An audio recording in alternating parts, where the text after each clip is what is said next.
To address the fuel shortage, the Astral Express followed Miss Black Swan's suggestion to travel to Amphorius, a place known as the Eternal Land. However, soon after the arrival, March suddenly fell unconscious, and the landing that Don Hung and I made on Amphorius was anything but smooth. After surviving the crash, the Trailblaze Squad met the local heroes known as the Chrysos Heirs. From them, they learned that the titans sustaining the world were beginning to decay, and that Amphorius itself was scarred and broken. Thus began the prologue of the Flame Chase journey. At the end of this epic adventure, we uncovered the truth. Amphorius was trapped within the eternal recurrence created by Finan and Cyrene. Their goal was simple: to defy the Aeon and rewrite the world's fated end of destruction.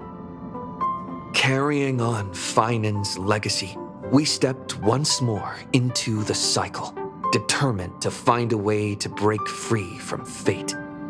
After thwarting the schemes of Xandar, the First Genius, and Evernight, we finally gathered together to face the Lord Ravager Iron Tomb.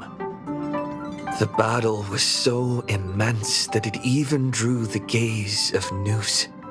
Herta took Iron Tomb's place, completing her self-coronation as the Lord Ravager fell. And Cyrene, the child of remembrance, gave her life so that the seeds of a new world could take root among the stars.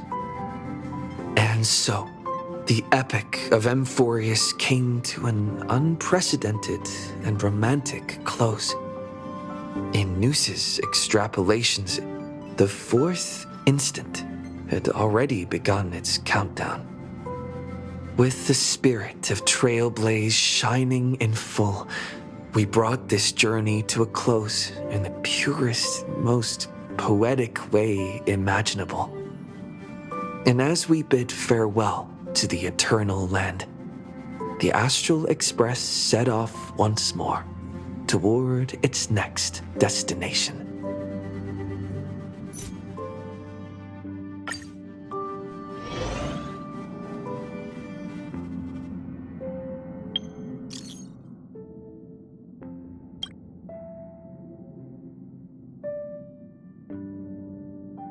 A guest?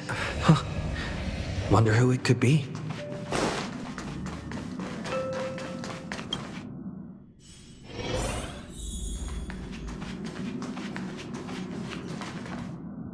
That's my proposal. There's no harm in giving it some thought. I understand, but the Express's voyages are meant to extend the Silver Rail. That won't change. But the cosmic situation will. The Legion's threat looms over the universe, and no one can avoid it. Isn't that why you started the trailblazing journey? To connect? When it comes to the Express's course, I can't make any decisions on my own. Madam Jade, your olive branch should be extended to everyone. Greetings, nameless ones.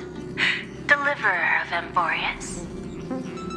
I'm here to celebrate our victory before the Express makes its warp jump, and lay the groundwork for a long-term partnership. On behalf of the Strategic Investment Department, and in the name of Diamond, I hereby invite all of you to Astropolis to discuss our alliance.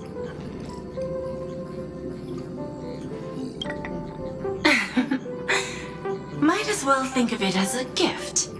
A celebration feast for allies, and a well-deserved vacation. It's the crown jewel of Epsilon, headquarters of Interastral Peace Entertainment. It might not quite match Penacony in terms of glitz and glamour, but in the eyes of IPC folks, it's the ultimate vacation spot. Defeating Iron Tomb is, of course, a feat worthy of being recorded in the history books. It's something that belongs to the cosmos, and even more so to the Nameless. But you and I both know this is just the beginning. To eliminate the threat of the destruction, all forces must still unite as one. To this end, the Preservation hopes to join hands with the Erudition and the Hunt to establish an anti-destruction alliance, bringing together all forces that can be rallied to the cause. I'm glad to see the Astral Express is on the list. You're being too modest. You're heroes who defeated a Lord Ravager, and therefore the most brilliant emblem on this banner. I believe the Trailblaze would make a strong candidate for leadership. I'm truly flattered. Consider our vote as a show of sincerity from the 10 Stonehearts. So, may I have the honor of expecting your presence? Every stop the Express makes is decided by all passengers together. Madam Jade, please, give us some time. Of course. Then I shall wait with anticipation.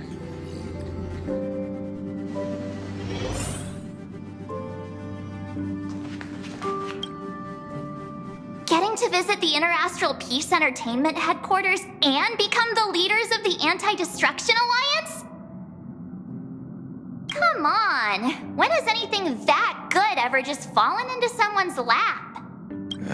Jade is a shrewd businesswoman. Her idea of a leader might not align with what we have in mind. What do you think? Why? Mind telling us your reasons? We should agree for now, and take things one step at a time. Well, you're not exactly wrong if you put it that way.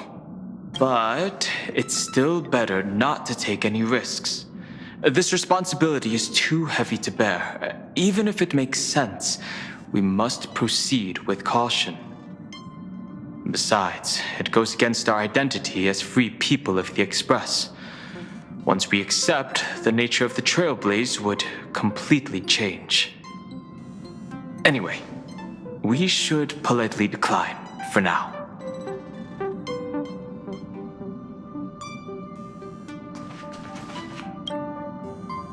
Sunday, what does your gut tell you? From what I know about Madame Jade, every favor she does is just groundwork to put things in her control. I feel the same way. The IPC even wants the Express to spearhead an alliance. According to her, the IPC sees the Trailblaze as something to rally behind. Riding on the Cosmic Alliance's victory over Iron Tomb, having us step up to organize an alliance and integrate the forces against the destruction under the IPC's blueprint. That's quite a clever move. I suggest we proceed with caution. Even if we become the nominal leaders, it won't be easy for us to outmaneuver the IPC. What do you think?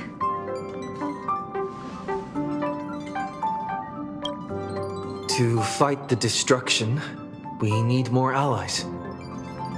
You're right. The more friends, the better. But I'm worried that the cost of this friendship will be our freedom.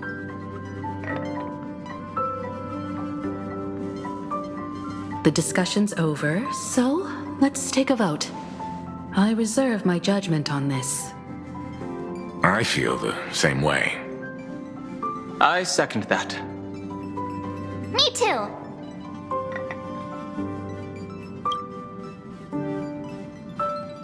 I abstain.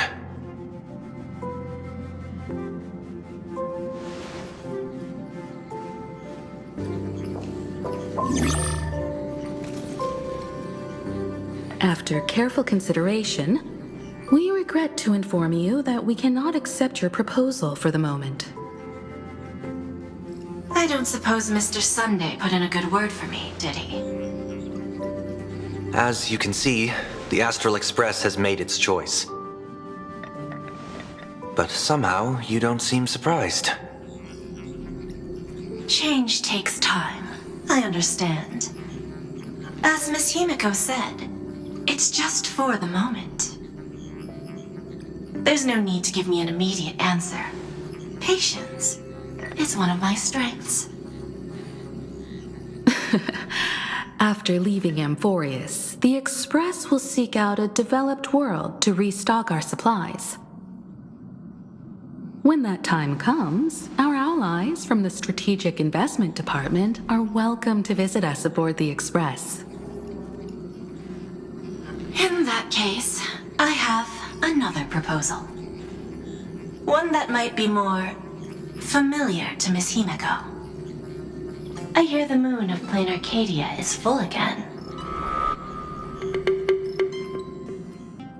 I bet Miss Himiko would love to go home and see it, wouldn't you?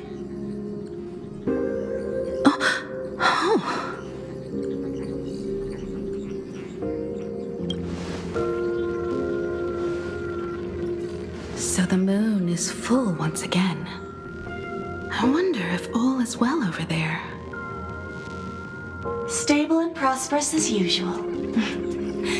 Plain Arcadia has long since become one of the IPC's most valuable planetary assets. Although I cannot visit there in person, if the Express passes through Plain Arcadia, my colleagues will surely give you a grand welcoming ceremony. That's very thoughtful of you. We'll give it serious consideration. Sorry for taking up so much of your time. I should get going now. Remember, the gates of Astropolis will always be open to the Astral Express. May the winds be favorable on your trailblazing expedition.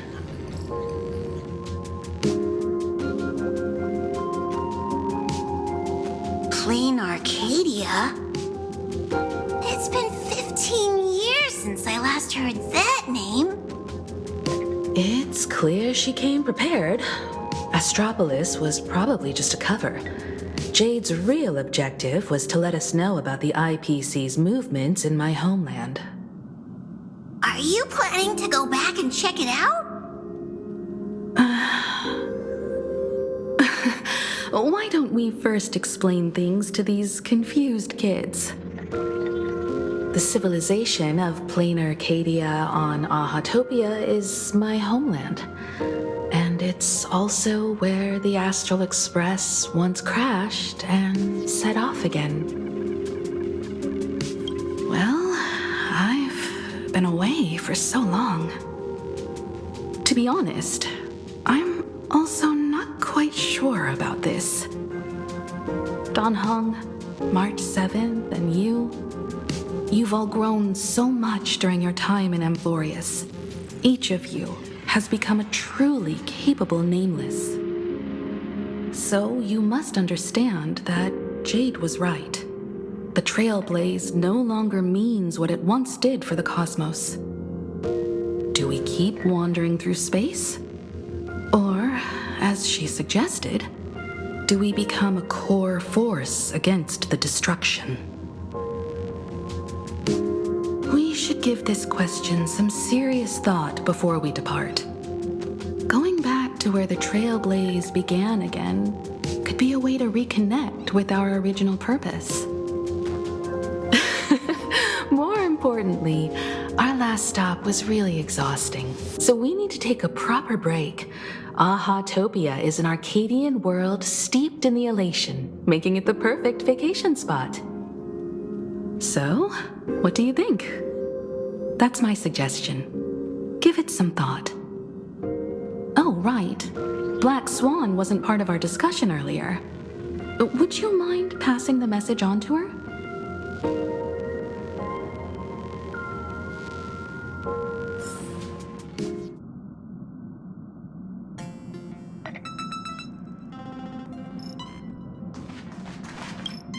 Ahatopia. That's an ancient world, if I remember correctly. Ah! Would you like to hear the databank records, or just the rumors I've heard? Ahatopia is located in the constellation Star Zone.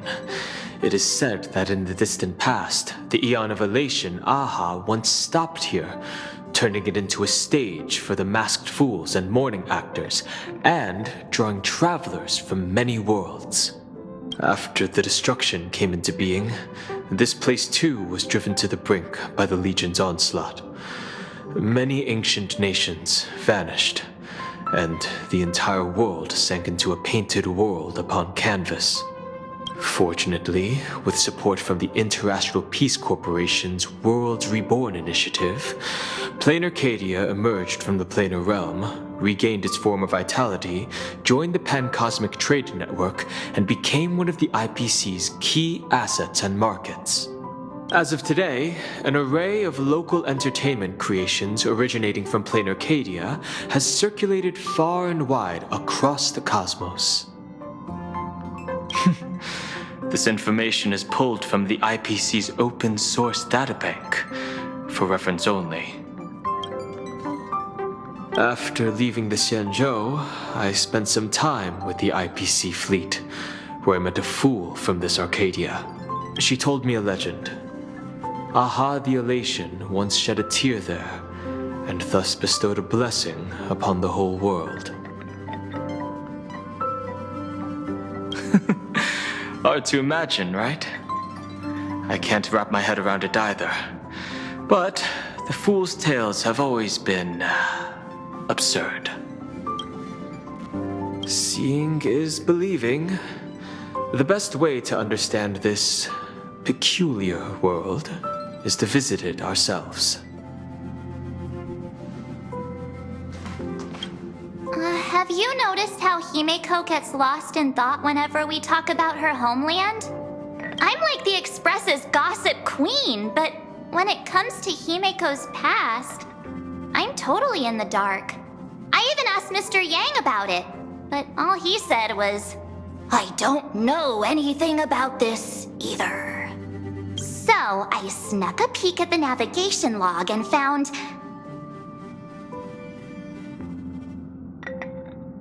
Oh, come on! You're missing the point here. I found an unfamiliar signature in the logs. Something like... Mura? Based on the timeline, it must be someone Himeko knew. But she's never mentioned it. I bet there's some big secret behind all this.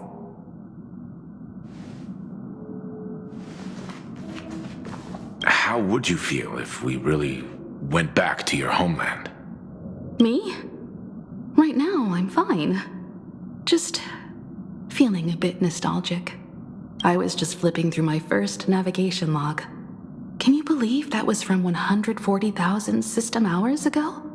15 orbital years have passed. I wonder what Planar Arcadia looks like now. Just the thought of it makes me curious. I understand how you feel. It's been so long. If I hadn't come across the Astral Express, I'd probably still be wandering around aimlessly. Before Pom Pom knew it, there were more and more passengers on board. I'll tell you about them another time. For now, let's prepare for the warp jump.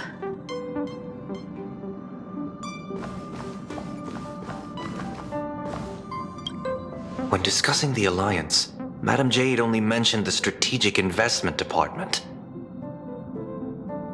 Perhaps the Anti-Destruction Alliance is just the 10 Stonehearts one-sided initiative. The IPC is full of competing camps. If I'm not mistaken, all the factions on that list are forces that Diamond is trying to win over. The Strategic Investment Department needs enough leverage to silence their opposition within the IPC. Some olive branch.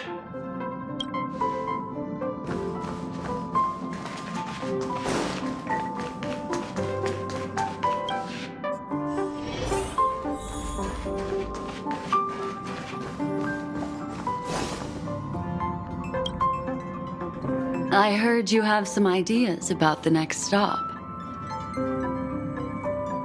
Sorry, but I'm afraid my journey with the Express has come to an end.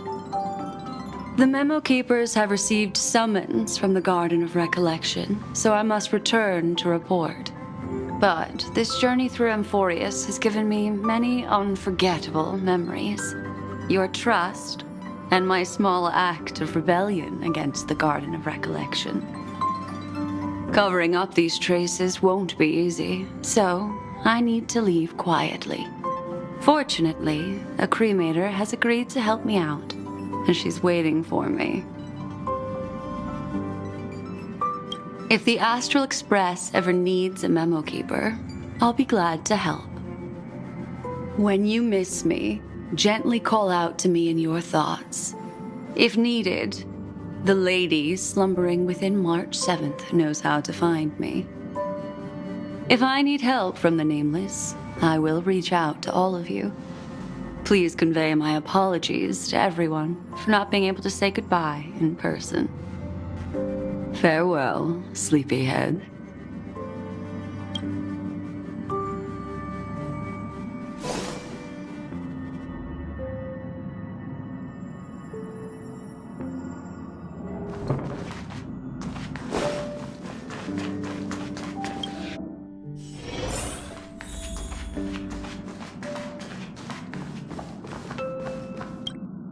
Plain Arcadia.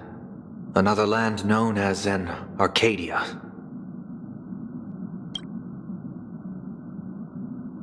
Clearly, the fall of Iron Tomb has sent shockwaves across the universe. Even the usually scattered memo keepers have received a call to gather. Trust the lady. She's no stranger to dancing on a knife's edge, and she's always made it out in one piece.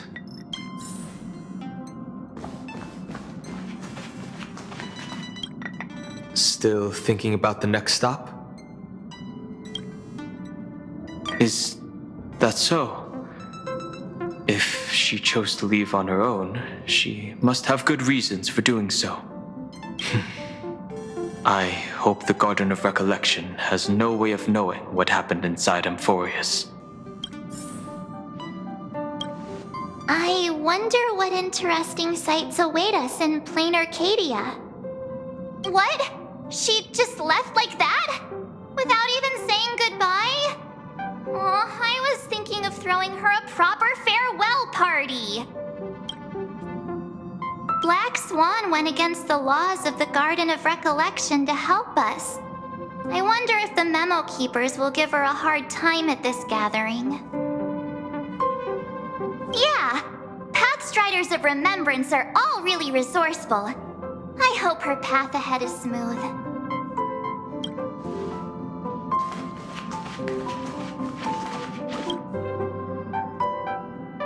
Without Black Swan, the Express would have never made it to Amphorius, let alone experience this unprecedented adventure.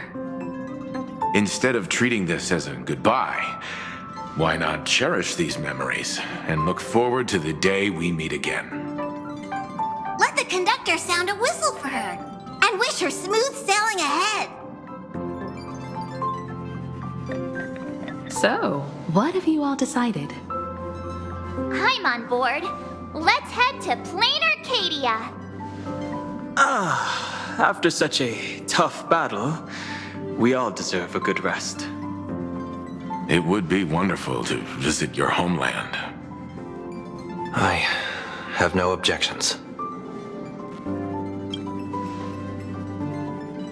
Since we're all in agreement, Conductor, prepare for the warp jump.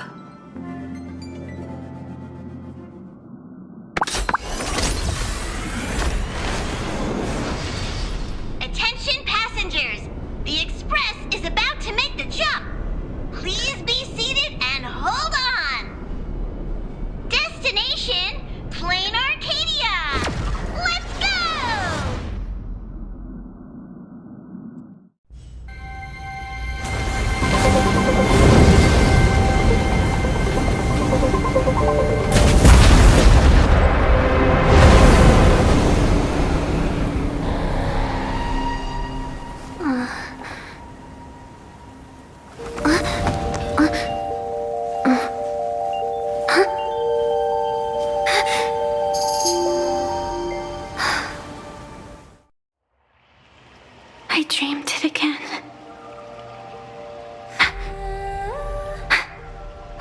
ridiculous dream.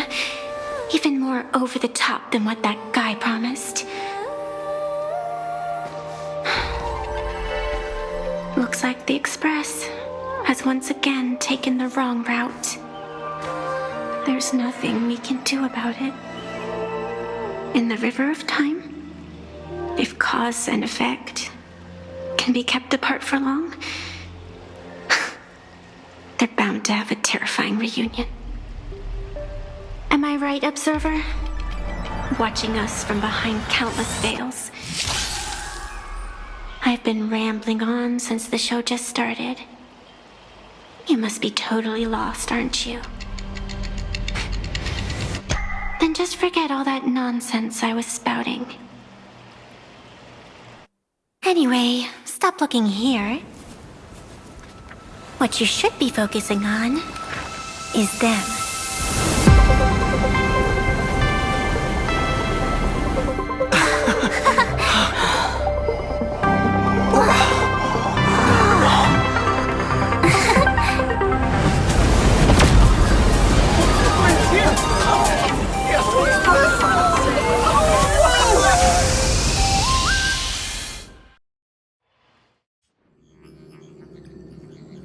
So we're not just stopping in low orbit this time, but making a direct landing? According to the comms, the officials have prepared a dedicated platform for the Astral Express to dock. A whole platform? Just for us? Is this some kind of VIP treatment for coming home? Oh, talk about rolling out the red carpet! The Express has arrived at the station, connecting to local communications.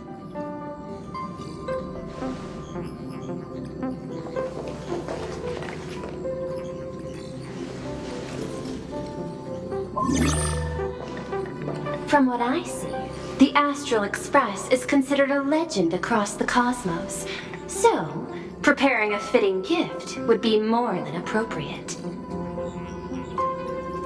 Allow me to introduce myself. I'm Pearl, from the IPC Strategic Investment Department. Now, in my capacity as the legal representative and CEO of this Arcadia, I welcome the Express Navigator, Miss Himiko, back home. Hello, Miss Pearl. This is news to me. I wasn't aware that the Strategic Investment Department had taken over administration of Plain Arcadia. As its governing official, I am still in the process of learning. If I can help this planet grow more prosperous, it would be a profound honor. We would be even more honored to have a face-to-face conversation with you. That's exactly what I wanted to say. While the Express is stationed here, the IPC will reasonably accommodate all your requests, including the one you just mentioned. Pardon my choice of words, but I sincerely hope that you enjoy your time in Plain Arcadia so much you never want to leave. In that case, I'd like to know about recent events in this world. I heard from Madame Jade that it's once again the time of the full moon. Indeed. I believe it's also welcoming the Express. After 15 years, now that the Phantas Moon of Elation is full again, the Phantas Moon Games will begin as scheduled.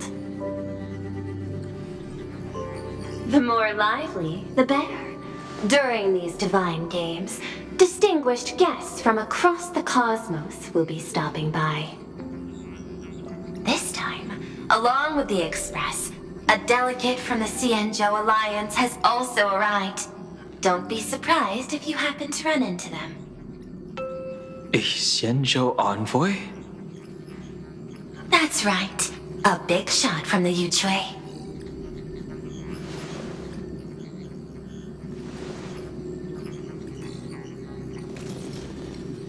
Since you just arrived, I won't keep you any longer.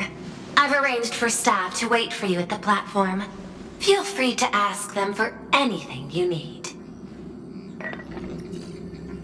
All of this is a token of appreciation from the Strategic Investment Department to our friends. We hope you'll enjoy yourselves to the fullest.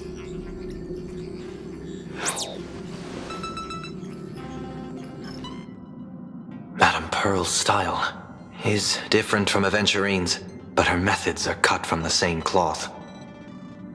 Straight to the point, clean and decisive. It's obvious that the Express not going to Astropolis was part of their plan all along. This could go on forever.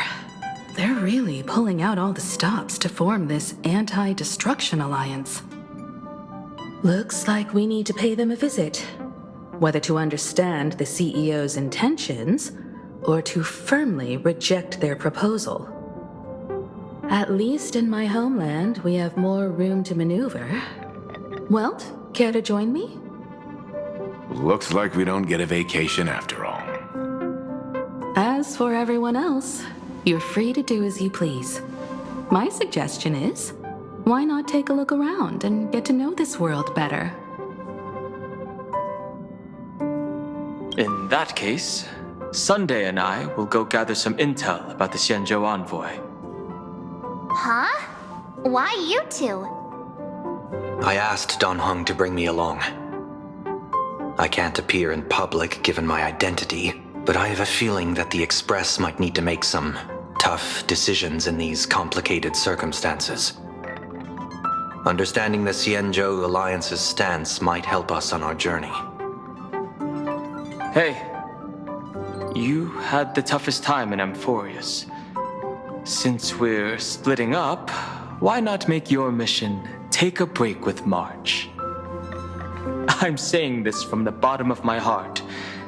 I'm counting on you. Same goes for you, March.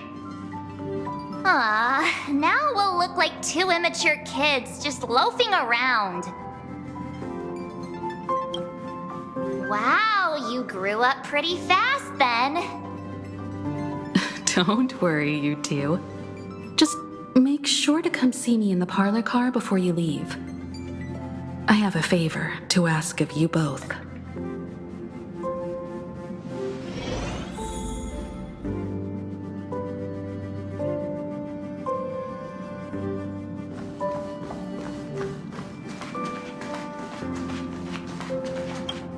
I've made contact with the Xianzhou delegation. Sunday, let's head out. If there is any etiquette I need to follow when meeting Xianzhou people, please let me know in advance.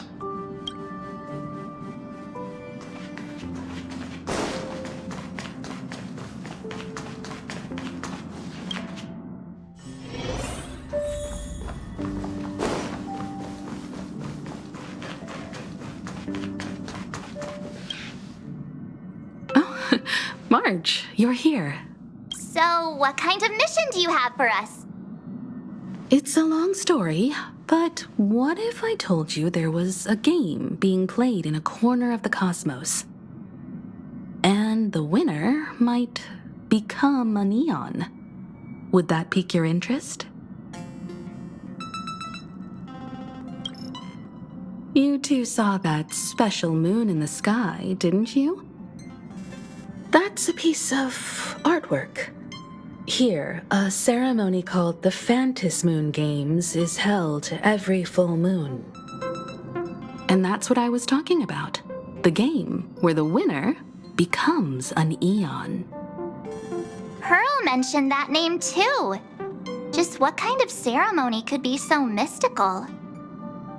Historically, the origin of the Phantom Moon Games is tied to a group of mourning actors.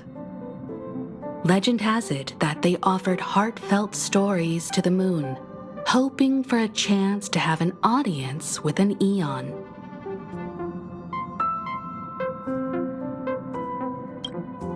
Not really. As far as I know, many factions have their own ways of gaining an audience with them.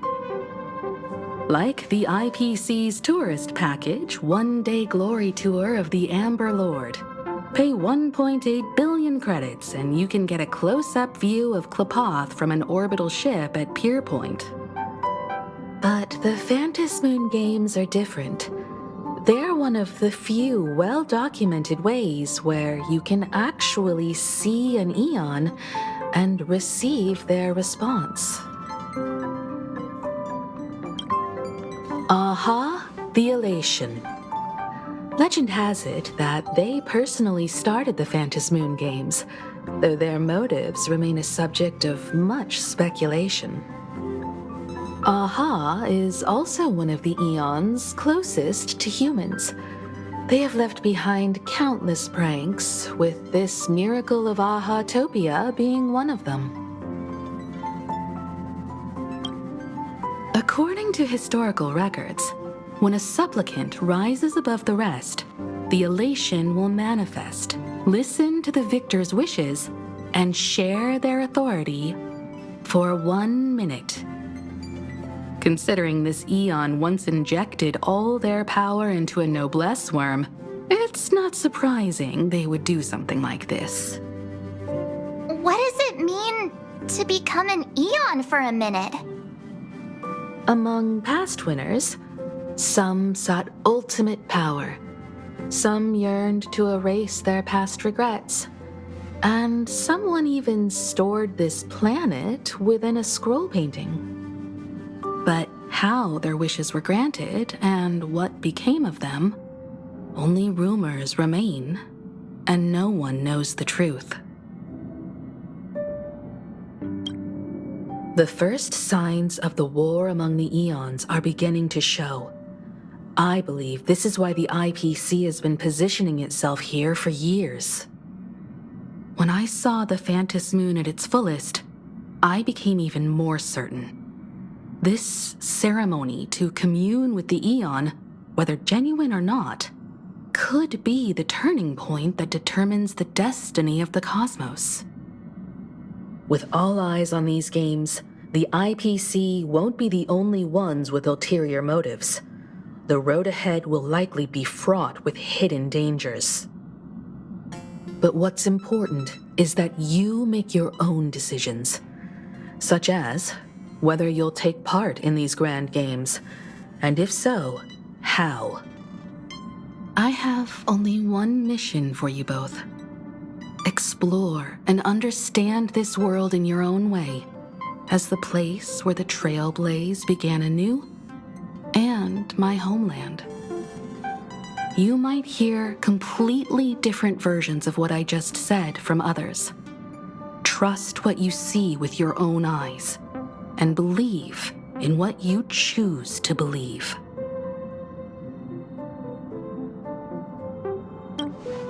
Me too. I won't let him walk ahead alone. I see you already have your own thoughts on this. In that case, everyone's got a mission to take care of now. Welt and I are going to meet Pearl.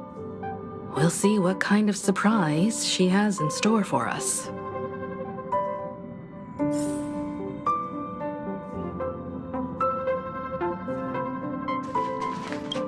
Ready to head out? Have fun out there. I heard there are giant mechs all over Plain Arcadia. I'm quite jealous you'll get to see them in person. Isn't Miss Pearl, who we're going to meet, an Intellitron herself? You don't get it. There's a huge difference between a robot and a giant robot.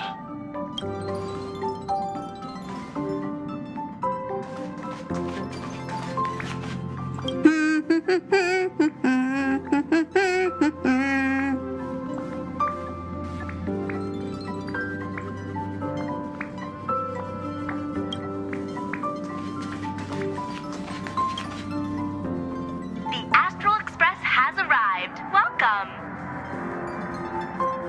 Now this is what I call a grand welcome. Let's get off the train. Oh, right.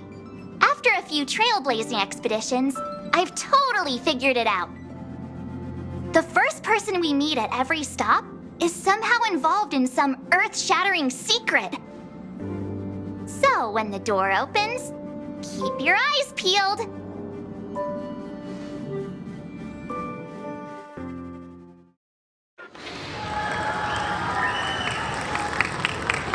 In the name of erudition, traverse the cosmos.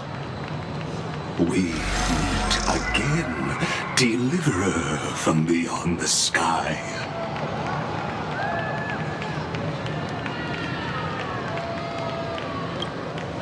I am not the Theoros you know, but the masked fool, Xandar II Kuwabara. This time, I choose to walk the path of elation, and I shall defeat Noose with my sense of humor.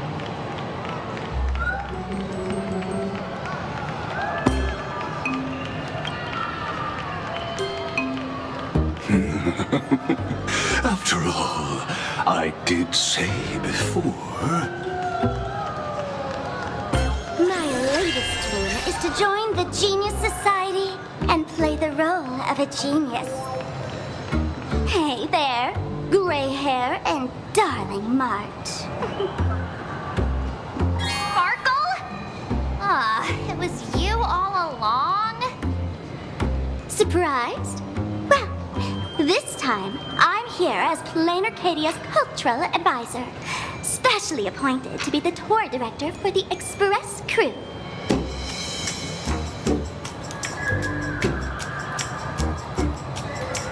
What are you talking about? I am your director, Director Sparkle.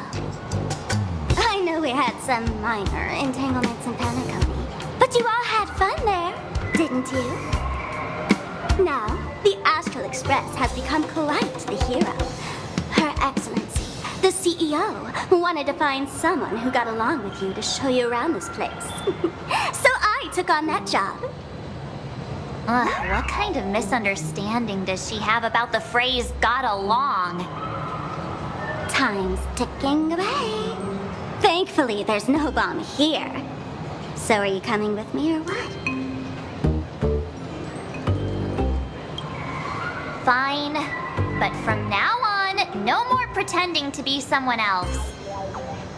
Lame. Anyway, shall we get going?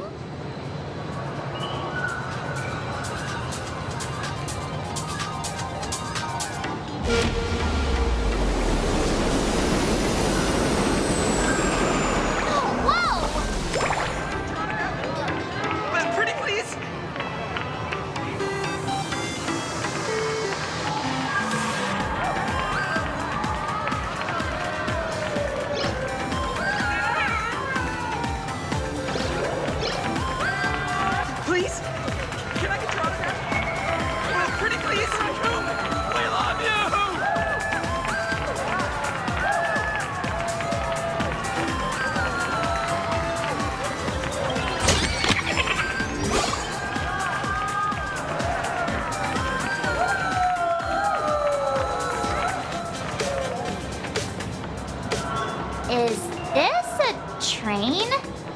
Looking sharp. Thanks for the compliment. Ugh! The train just spoke. Before us stands not just a train, but a strangeling. The term strangeling is so outdated. Look, times have changed, dear guests. Please refer to the Fekine Protection Act. We prefer to be called imaginary. So by the book. You really love those fancy scientific names from the IPC textbooks, huh? Fine. Have it your way. This here is a species unique to Plain Arcadia. An imaginary, or a being born from paintings. Once upon a time, the artists here discovered that by sketching creatures from their imagination and giving them names, they could bring their creations into reality. This belief in things yet to exist is called wish power, and it sustains the existence of Imaginae. If you ask me, this power must be a blessing from the laughter. Oops! Got sidetracked.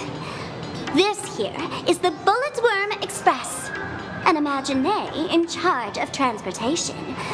You could say they're in the same line of work as you folks. So you two must be the nameless from the Astral Express. The passengers in my stomach are always gossiping about you. When you get a chance, hop aboard and give me a try. Let's see who's faster, me or the Astral Express.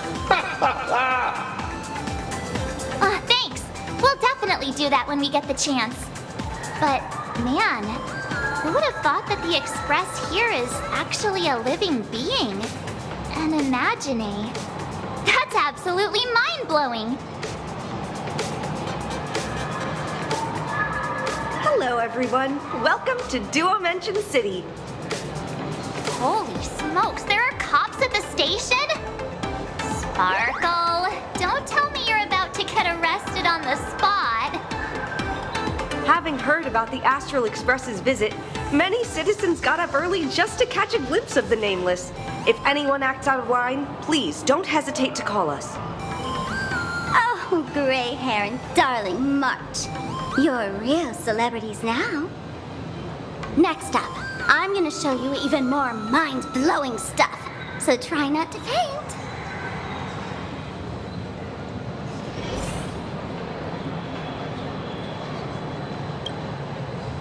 Fast, safe, and comfy. Come take a ride with me sometime.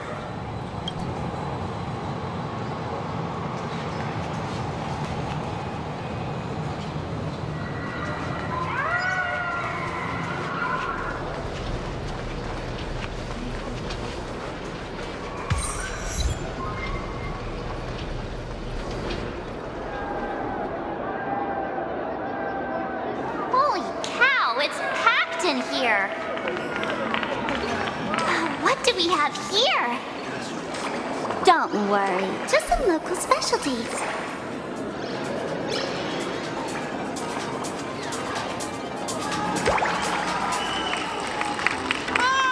Look! That pink-haired girl? She's got this adorable little bunny vibe going on. Is she the inspiration for March Bunny? And that guy with the gray hair next to her is so dashing! He must be the baseball raccoon. But he doesn't look anything like a raccoon.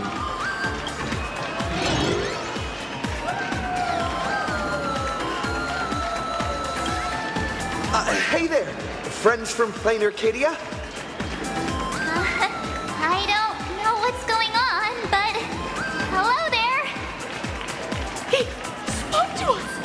By the laughter! This is the most amazing moment of my life! Wait, over here! Mr. Raccoon! Can I have your autograph, please? I would love to work! Please, over here! Oh my god!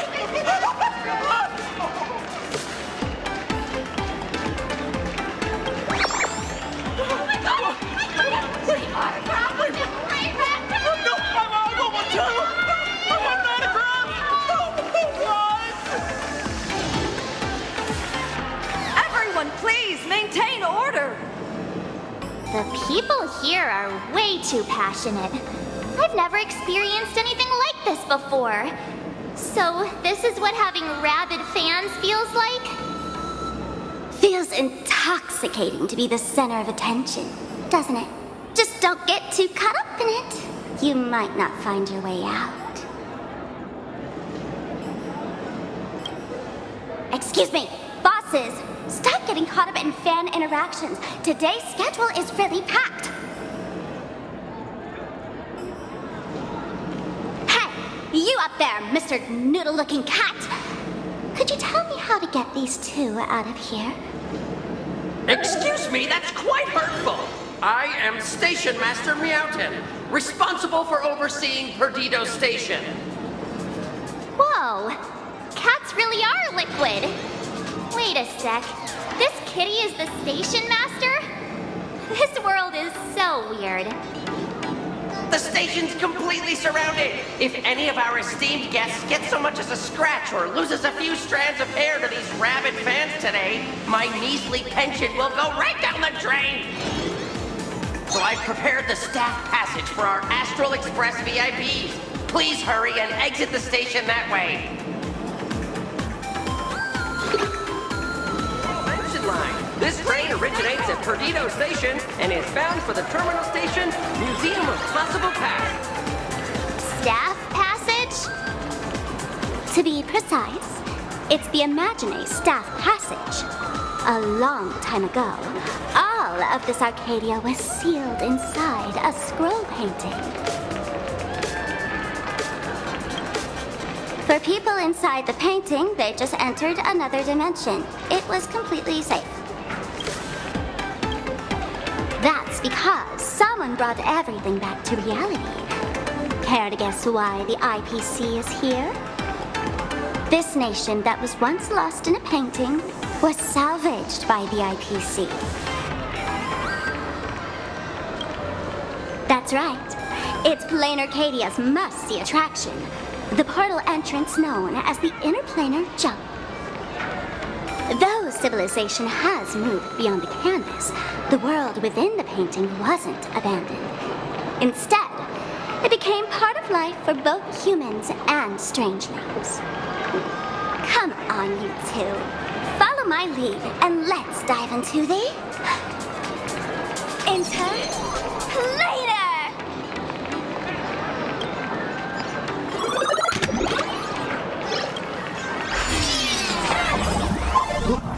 How did I turn into Pom Pom? Oh, wait. On closer inspection, you don't look exactly like Pom Pom. Maybe this is what the Trailblaze looks like to the people here.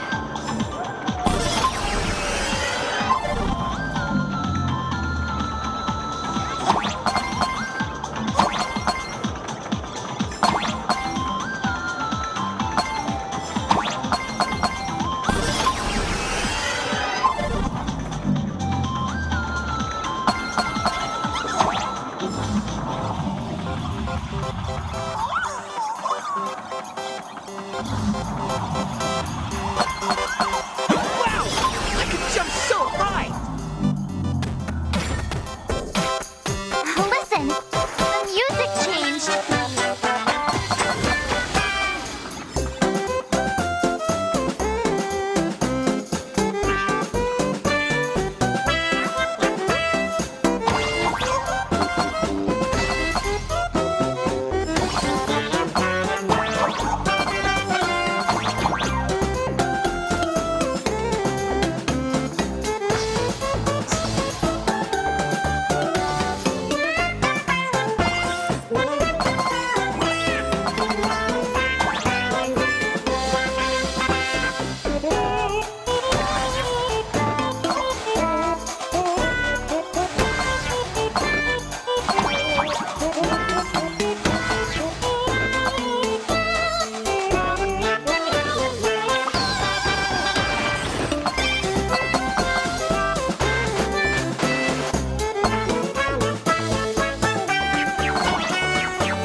Let's go.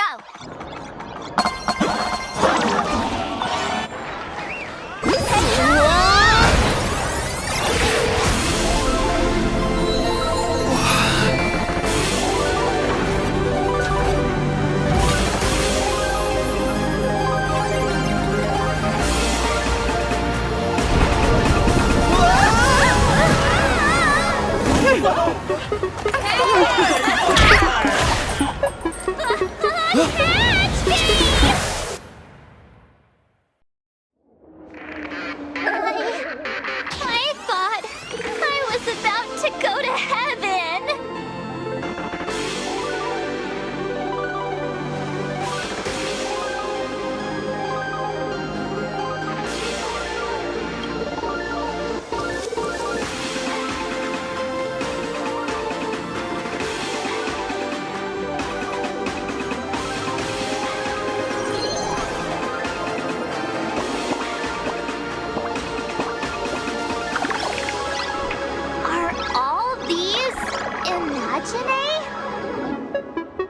That's right. This is Plain Arcadia, a world where strangelings roam freely, and a paradise woven from elation and wild imagination.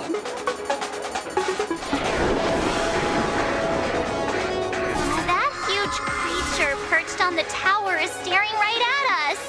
It's giving me the creeps. Oh, it doesn't usually eat people. Unless it spots pink hair. Aw, what's the matter with you? Jumping around and scaring people. That big fella is called a thunder coil. Don't worry. To him, we're just tiny ants on the ground. Not even enough to get stuck between his teeth. Thunder coil? With a name like that, shouldn't he be flying around making thunder and rain? Why is he just wrapped around that pillar without moving an inch? Times have changed. The IPC issued a decree requiring Imagine to integrate into civilized society. Legally, they have the same rights as humans, which means they have to work too. What? Strangelings have to work too? That's life under IPC management. Who'd dare deny an Imagine their right to work? Now, the Thunder Coil amplifies TV tower signals, ensuring users worldwide can watch the station's broadcasts without interruption. Boring live streams, lame prank shows, and... Oh, there's the big news about the Express arriving! Look! What's up with that billboard?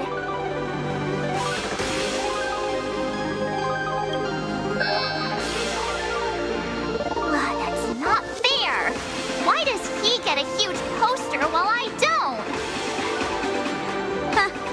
The IPC is really pulling out all the stops to hype you guys up. Don't mind me saying this, but for every penny the IPC spends on you, they expect a return in the hundreds or thousands. You'd better watch your back. That's one of those giant robots Mr. Yang loves.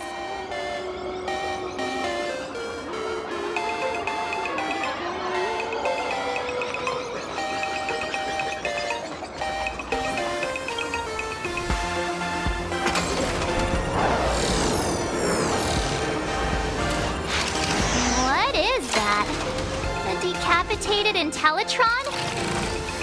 This is a new life form that was born after the last Phantom Moon Games. An Imagine called a Mechatron, created by the IPC. Technically speaking, it was drawn by IPC machines. Even though in Plain Arcadia, the creation of Imagine has always been the artist's responsibility. For the IPC, well, they always want to improve everything with their industrial mindset. This thing is also an Imagine? Doesn't look that different from a mech to me. Young lady, I must correct your cognitive bias. We are absolutely not the same as mechs. The Mechatron spoke! Our creation isn't as complicated as mechs, and we're not as fragile as Intellitrons when we're born. That's because we don't need to install an Intellitron's logic center, nor do we require a mech's power reactor. Pour materials into the mold channels, die-cast the parts, assemble them together. And just like that, we Mechatron are complete. We can fly, run, and jump, second to none among technological marvels. I get it. So you move with wish power, I suppose. Oh, seems someone knows their stuff. Yeah, that was 15 years ago. Wish power reaches its peak during the full moon, and so Imagine take this chance to multiply and thrive. Just like they say in documentaries, when spring arrives and nature awakens, it's mating season for the strangelings again. The novelty's probably worn off by now. Let's keep moving.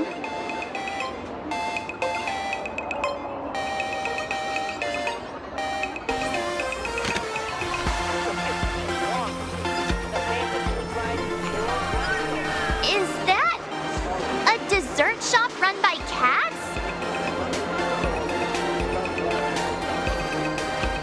Dreamless Coffee is a chain store owned by Cat Imaginé. The coffee and desserts here are absolutely delicious.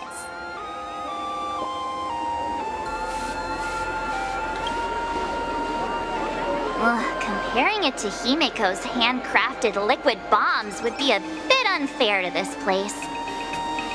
Let me have a taste. Are you two travelers from outer space? Welcome to Plain Arcadia. How's the situation in the cosmos these days?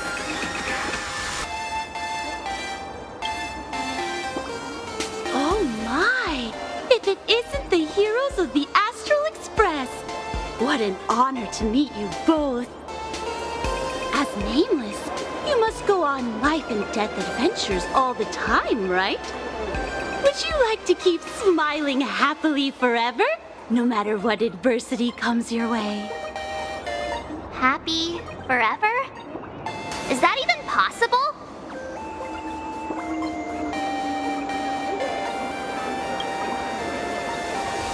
Yeah. If you keep eating sweets, at some point they stop tasting as sweet as they used to. If you're interested in learning more, I'll be around here. Feel free to come find me anytime. Extra strong Pure Point Coffee.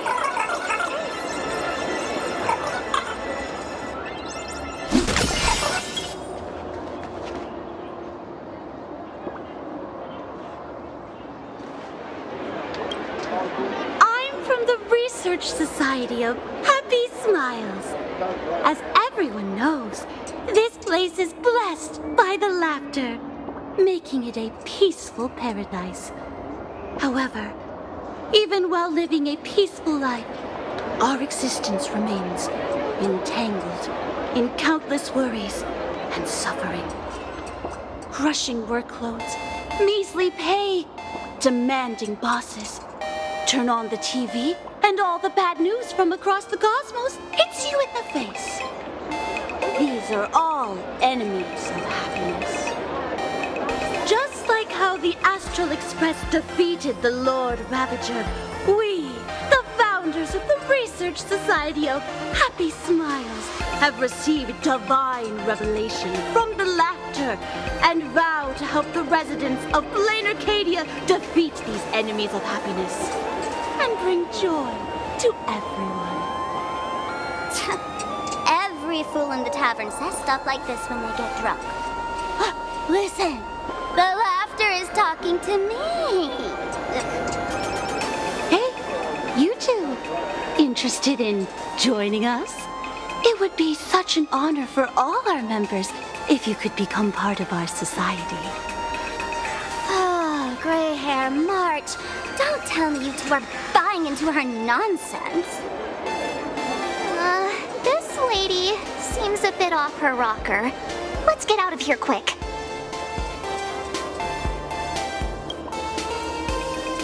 Oh, is that so? That's a shame. But don't worry. Opportunities for happiness will always be waiting for you.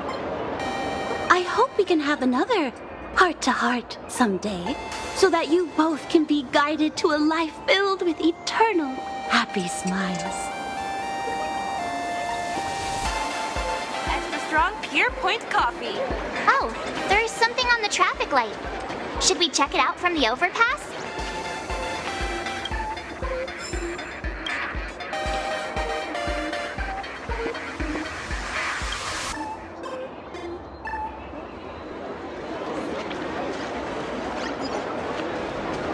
Please do not take any pictures or upload them to any...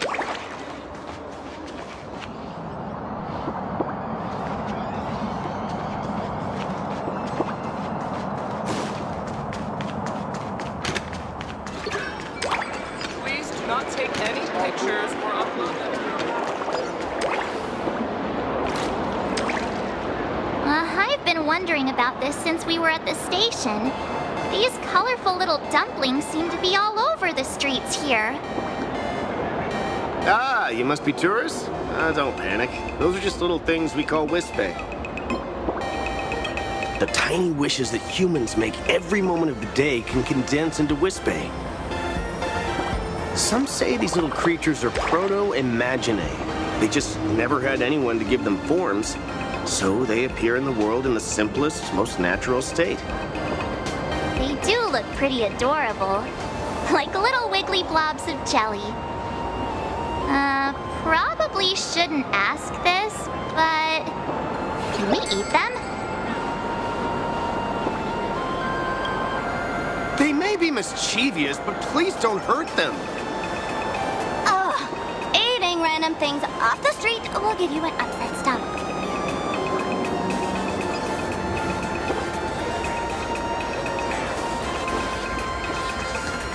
This is so pretty, fam!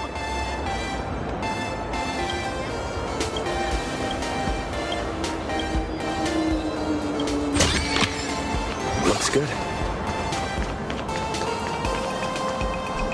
When the express passed through the skies, I saw it. That's the Phantom Moon, right? Legend has it the Laughter themselves painted it. But who knows what's true and what's not. So, does Aha really watch over those who attend the Phantom Moon games through this moon? Well, well. Didn't expect darling March and little gray hair to be interested in this Eonic game, too. I knew it! The Laughter once traveled with your Akibilly, and now the Nameless are drawn to their game in this Arcadia. Must be fate. So, what aspect of the Phantom Moon games would you like to know about? You must have heard the legend of the 8 morning actors who offered their stories to the moon in order to try to move Aha. The masks that were worn by these 8 people are the tickets to joining the games. Under the full Phantom Moon, choose one of the masks and become a supplicant. Then you can compete with the other 7 for the chance to meet the Eon. Looks like we'll need to get a mask first if we want to join the games. In modern terms, it's all about getting views and clicks. Views and clicks?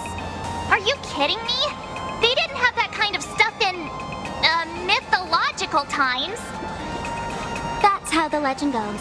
The morning actors offered up their stories, but the Laughter didn't even spare them a glance. And so, to catch the Eon's eye, the Phantom Moon games ended up leaving behind incredible feats each time. From forging swords that could cleave mountains in half, to transforming snowy peaks into floating jellies of sugary frost. It's still the same today. The supplicants must give it their all to capture the attention of the people of this Arcadia and accumulate wish power. And the Laughter will only reward the most thrilling miracles. Oh? Don't tell me our little drama in Penacony wasn't entertaining enough for you. Gray hair, let's drop it this time. I've been dealing with some minor issues lately. Oh, what kind of issues could possibly be bothering you? Don't tell me you're cooking up another crazy scheme. I'll keep you in suspense for now. So, where do you want to hang out next? Let's head this way. We can turn into the food street. They've got all sorts of goodies there.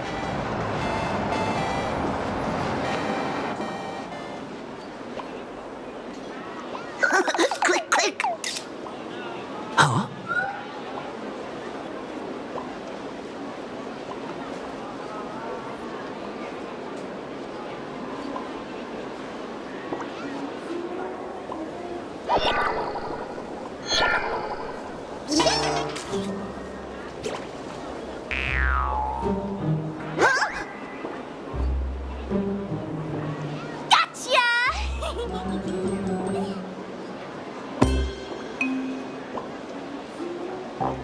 I felt like someone was sneakily following us around for a while now.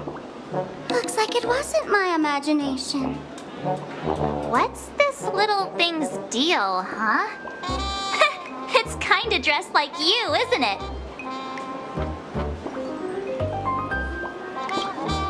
Not surprising at all. The Astral Express is quite the celebrity these days, turning heads wherever they go. There's always someone keeping a close eye on your every move.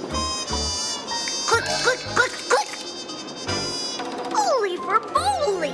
For Bobo Weekly exclusive scoop! Famous raccoon from the Astral Express caught in secret rendezvous with streamer Sparksy, seemingly to join forces for the Phantom Moon Games. Famous raccoon?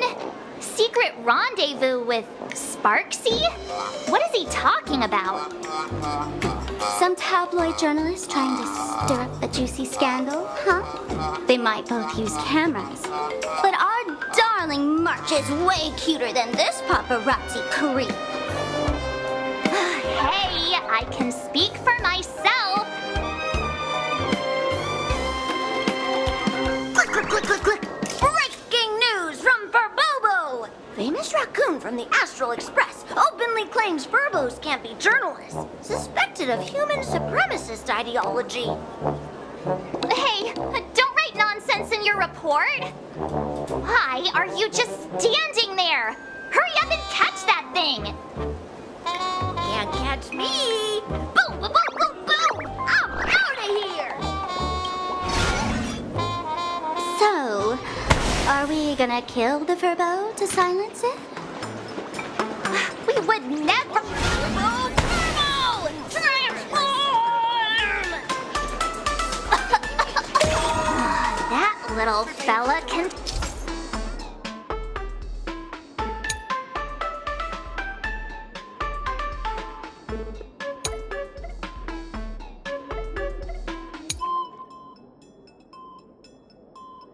Transform into different things. Let's look around.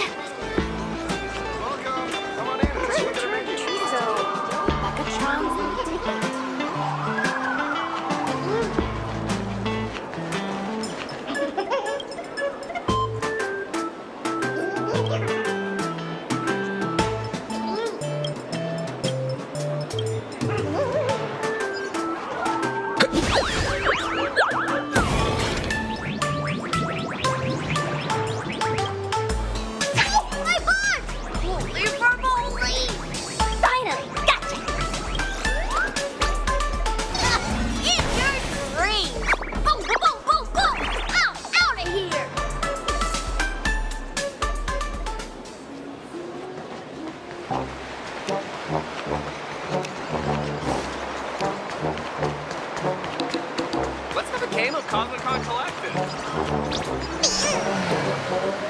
Finally cornered this troublemaker. Delete those sneaky photos and don't you dare write any of your made-up stories, or I'm gonna show you what's what. No escape now. I, for Bullitzer, may just be a humble tabloid journalist, but I'll never bow down to evil forces when it comes to defending freedom of the press. I'm on fire! Whoa, why did this guy suddenly get into a combat stance?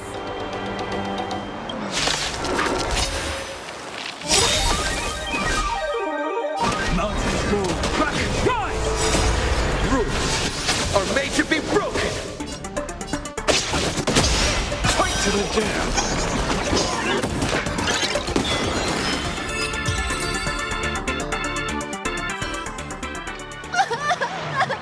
Please, don't hurt this poor working Furbo!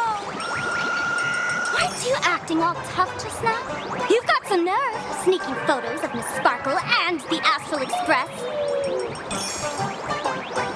I mistook took you for someone else. I thought you were that famous streamer.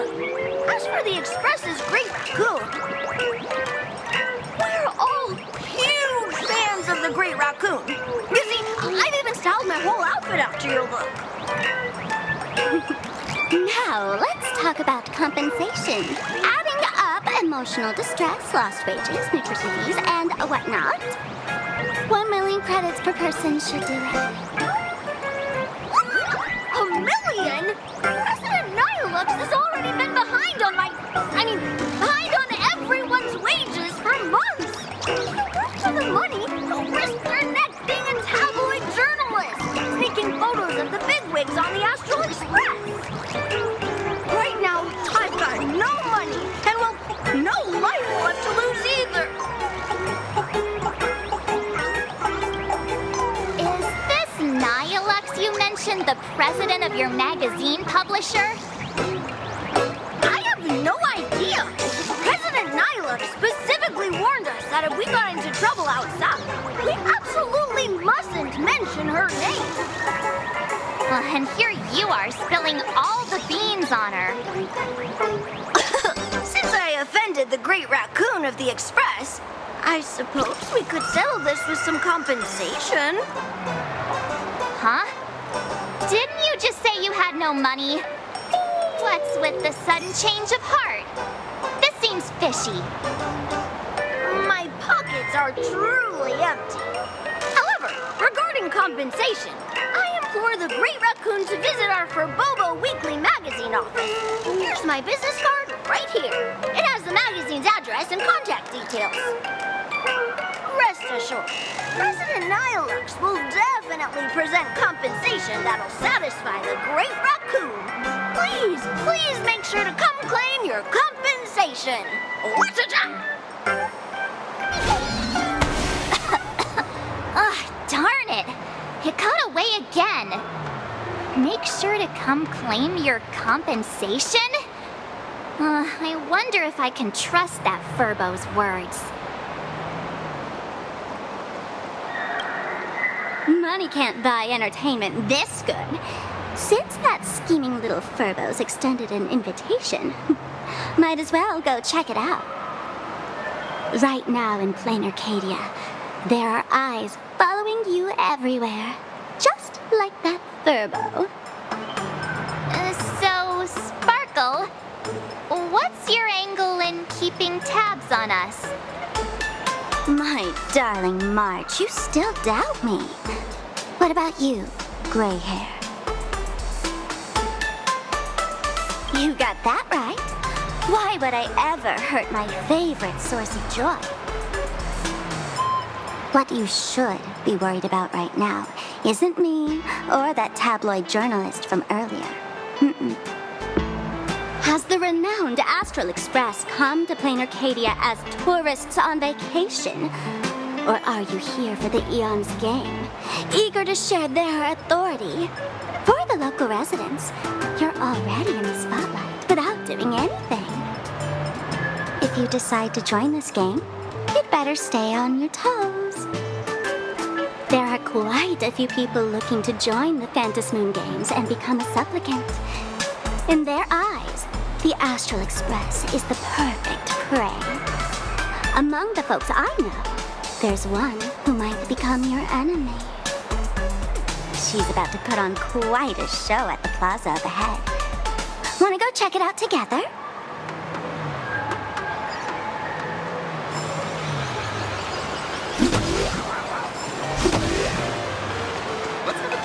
These little Wispay are quite mischievous. As lively as our darling March. Hey, I'm being super well behaved here.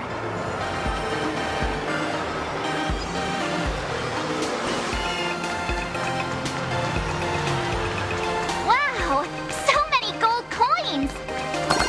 Just some unclaimed power fragments.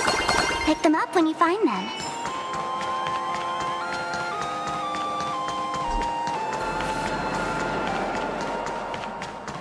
With a high-level Cosmicon collective.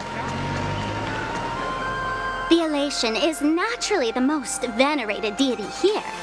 However, people have their own different ways of practicing elation. You've noticed those massive @ signs floating over there, haven't you? The IPC has built a comprehensive network in plain Arcadia, letting people soak up entertainment around the clock. Word from the tavern is that the IPC wants to control this year's Phantasmoon Games, though they've been itching to do that for 15 years already. To us fools, those IPC folks are like a swarm of buzzing worker bees, tirelessly building their dull, mechanical business hives everywhere. The worst part is, these folks actually enjoy it. Their elation is mind-numbingly boring. And even worse, this dull elation has spread like a plague to every corner of plain Arcadia.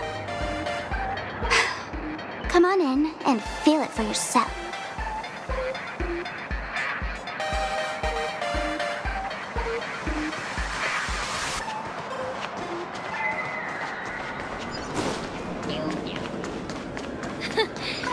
You aren't doing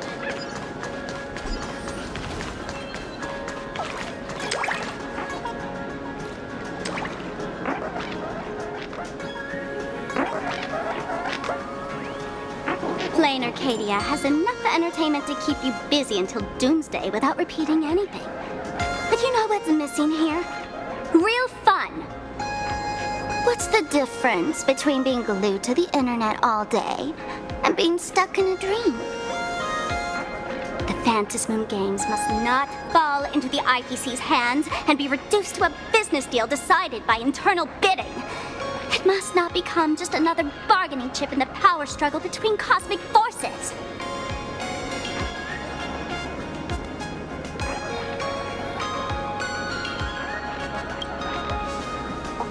Even I get tired of forcing myself to find dumb ways to have fun.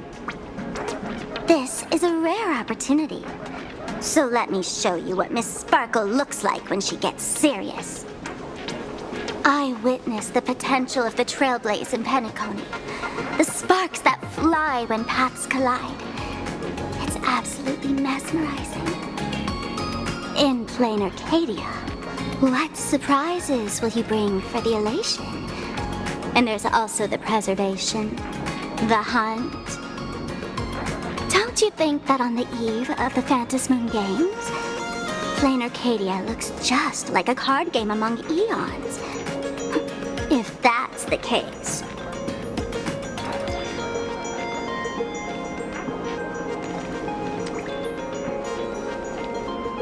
Friends, have you ever heard of Cosmicon Collective? What's that? It's the hottest trading card game in the world right now. Tons of people are playing it at the tavern, too. The cards feature legendary figures from across the universe, along with their power levels. Just roll the dice and compare numbers to see who's stronger and who's weaker.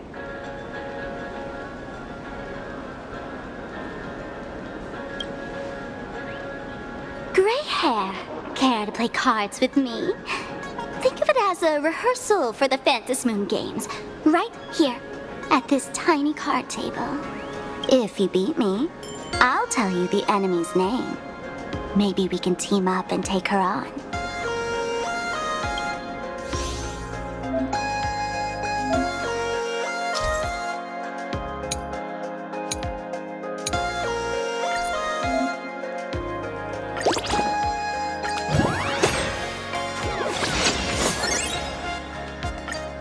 As expected of you, gray hair, starting off with a bang.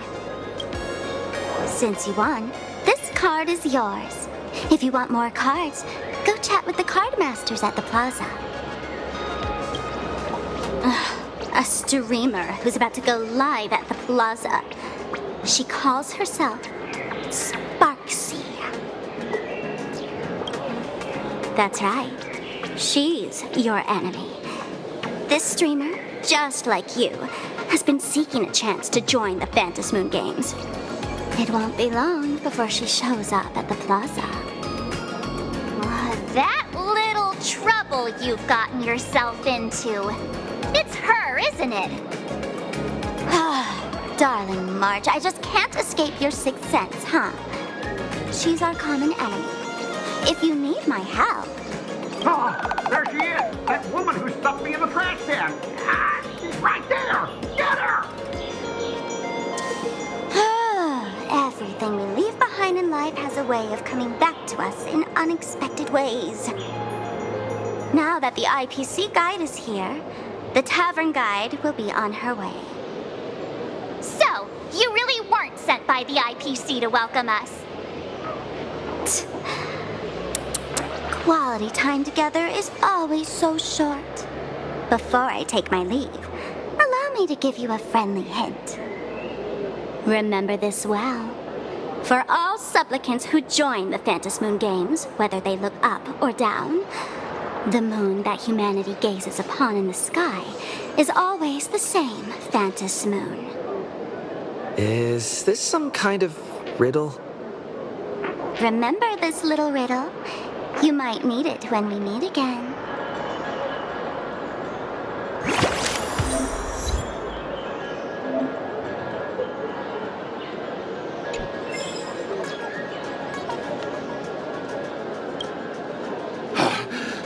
Finally! Found you guys. You wouldn't happen to be the guide the IPC assigned to us, would you, Mr. Scott? That's exactly right. We meet again, bosses.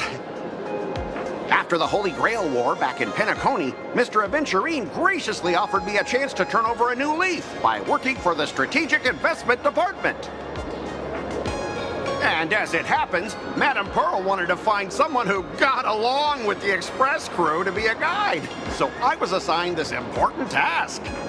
But just before I came to start my job today, someone suddenly knocked me out cold. And when I woke up, I found myself stuffed in a trash can. That's right. It was that woman who kidnapped you just now. When I catch her, I'll make her pay until she's completely broke.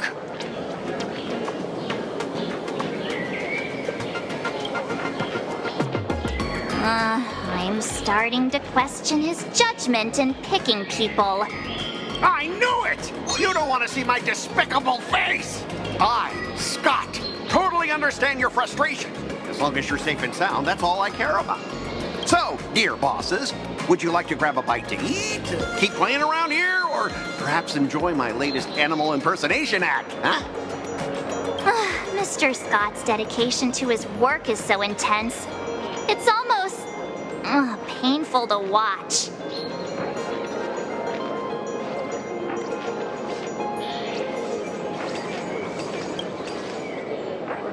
Enemy? Not on my watch. Anyone who wants to harm my esteemed bosses will have to first step over my dead body.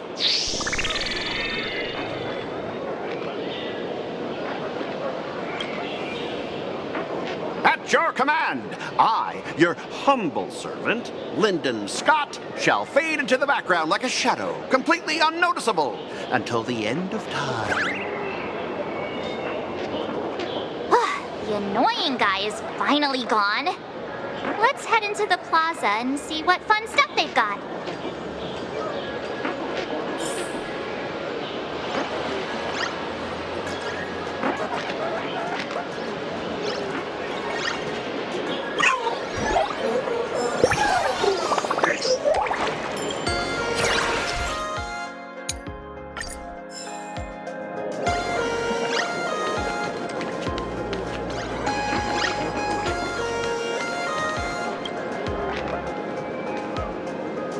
Hello, how can I help you?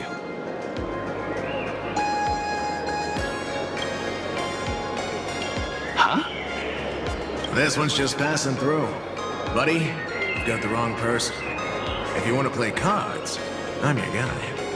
Hit me up anytime you're in the mood for a game, or you want to trade some cards.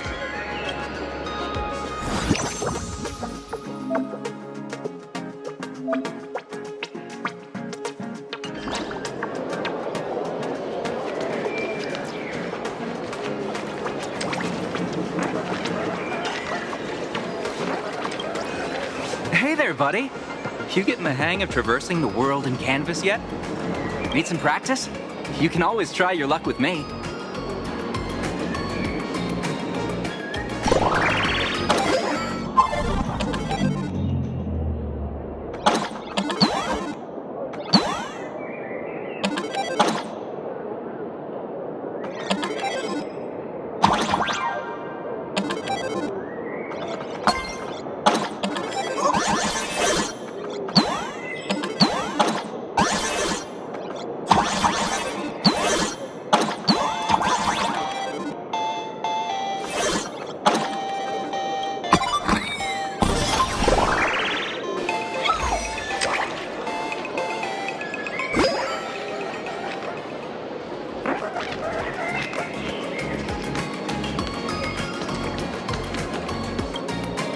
I watch Sparksicle's live streams every day. She truly loves me. Don't you get it? I only feel like I'm loved when I watch her streams. Wake up! Sparksy loves all of us, not just you alone. Huh? It's exactly because of people like you, always going on about how Sparksicle loves everyone, that she has to hide herself away and barely ever appears in public. If I married Sparksicle, I would protect her properly. Then she wouldn't need to be so strict about her personal information anymore. You're exactly the kind of person she's trying to protect herself from. These people don't look like they're up for a normal conversation. Let's keep our distance.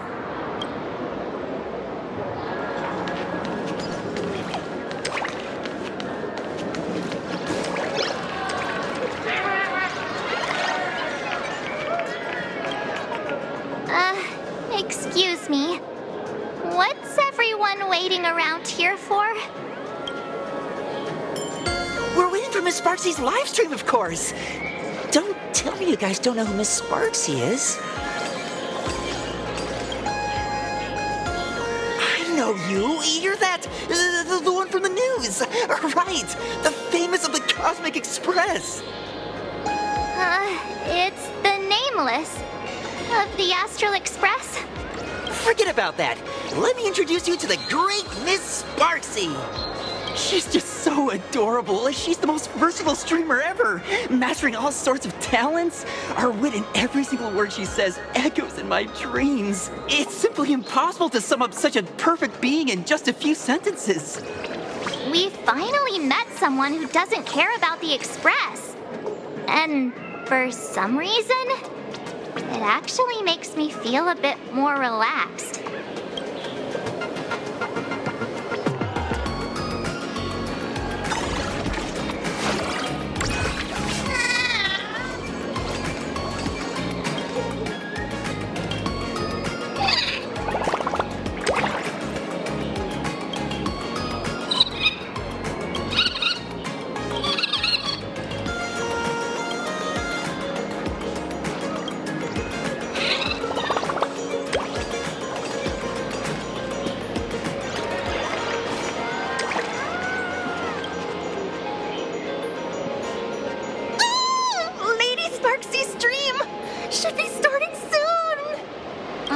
Sparksy? That Furbo from just now mentioned that name too. What's her relationship with Sparkle? Oh! There's someone who doesn't know the great Lady Sparksy? I smell a new fan in the making! Would you mind introducing this Miss Sparksy to us? I am so glad I get to introduce Lady Sparksy to those who don't know her. She's the cutest live streamer in plain Arcadia and our savior. The first thing I do after work every day is wait for her live stream. She's about to start streaming right here in this plaza. Stay with us and we can all enjoy her performance together.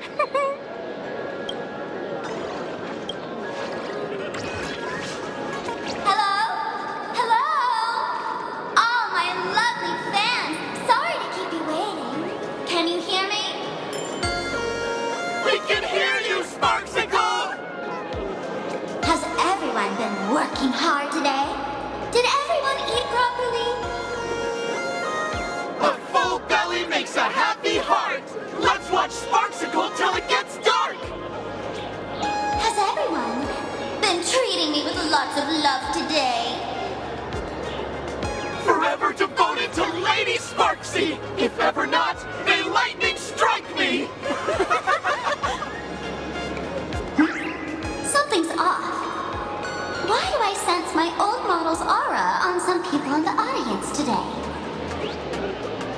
Oh boy. She must be talking about us. Let's see. Which naughty ones went to meet someone they shouldn't have? Sparksicle! Sparksicle! Sparksicle! Isn't this the gray hair my old model always talks about? Teaming up with Becky to deal with me? What a jerk! Her favorite toy is mine now!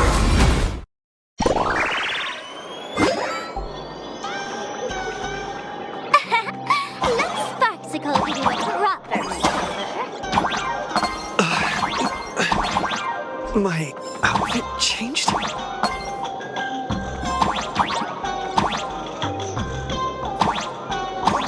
Are you the enemy that Sparkle mentioned? What exactly is your relationship with Sparkle?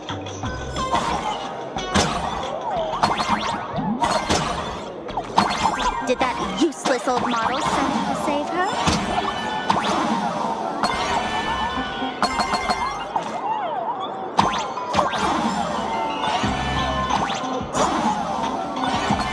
Or is she hoping that you join the Phantasm Moon Games?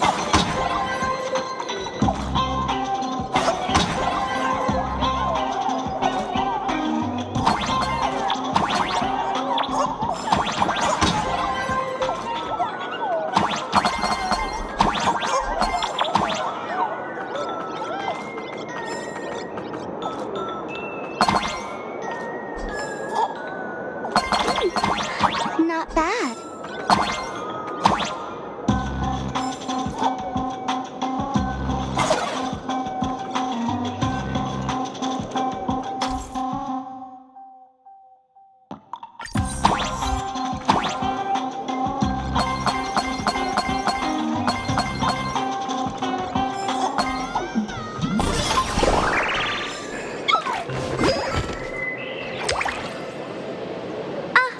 So my little pets managed to escape from their electronic cage.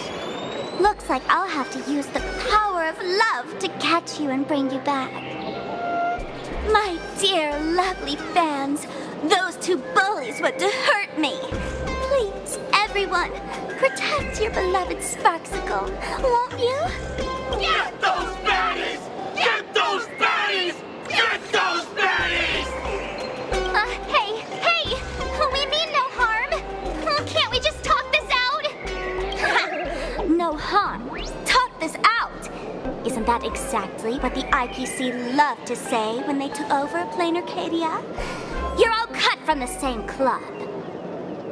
You want to control the game that the laughter left for this world, just like the IPC, don't you? The ceremony left by the Master Revelation must not be defiled by the likes of you and turned into some boring, pathetic, dull, tedious, profit-driven social mixer. You've got us all wrong! Bringing the fun back to the Phantasm Moon Games, that's the Masked Fool's unequivocal duty. My dearest, cutest fans, let's get this party started! In the name of Sparksicle, we hereby declare you are guilty! Arrest her immediately! Arrest her immediately! Arrest! Just do your thing, Sparksicle! We'll crush all the haters for you! Oh, darn it! She's rallying her fans to attack us! Stand down! Everyone, don't move a muscle. Imagine you're under arrest for breaking the law. Passengers of the Astral Express. I'm an officer from the Department of Aberration Defense. Don't worry, she won't be able to harm you as long as I'm here. You meddlesome fool! Officials have no right to interfere with the supplicant's actions during the Phantasm Moon Games, do they? only those who possess a mask can be called supplicants. You're just one of thousands of troublemakers in this land who claim to be joining the Phantasmoon Games while actually causing chaos. Plain Arcadia is a society governed by law. Any act that violates the law, even if done in the name of the Phantasmoon Games, will be severely punished by the Department of Aberration Defense. Severely punished? You're just a lapdog at the IPC, yet you're still so full of pride. That's very funny. That's exactly what I'm saying. Plain Arcadia under the IPC's rule is boring as hell. Even the Phantasmoon Games have turned into some kiddie playdate for all the goody two-shoes. Nameless, you're free to go for now. But I'll be keeping my eyes on you. Next time we meet, I'll turn you into devoted fans. I'll make you mine. Escaped, huh? Excuse me. I'd like to have a word with you two. Thank goodness we made it in time. Otherwise, things could have turned out pretty badly. Don't worry. March and I don't get hurt that easily. By saying things could have turned out pretty badly, I meant you and Miss March knocking out all of her fans. Let me introduce myself again. I'm Kuchiba, an officer from the Department of Aberration Defense. We don't need to introduce ourselves, do we? Miss Kuchiba, you probably know who we are. Of course. The newspapers, TV channels, they've all been reporting on you nonstop. Police dog? Ah, you mean those Wufei. They're legitimate law enforcement officers, and some of them have even more experience than I do. However, as a staff member of the Department of Aberration Defense, I have some special privileges that allow me to request their assistance. As you both know, Plain Arcadia is quite a fascinating world. Creatures made real by artists' brushstrokes. Objects that unexpectedly come to life. Strange dimensions hidden within paintings. And even the ground beneath our feet that occasionally trembles. This is what the Department of Aberration Defense exists for. Everything from managing supernatural anomalies to registering Imaginae and ensuring their continued existence. And of course, there's the Phantasmoon Games that Sparksy just mentioned.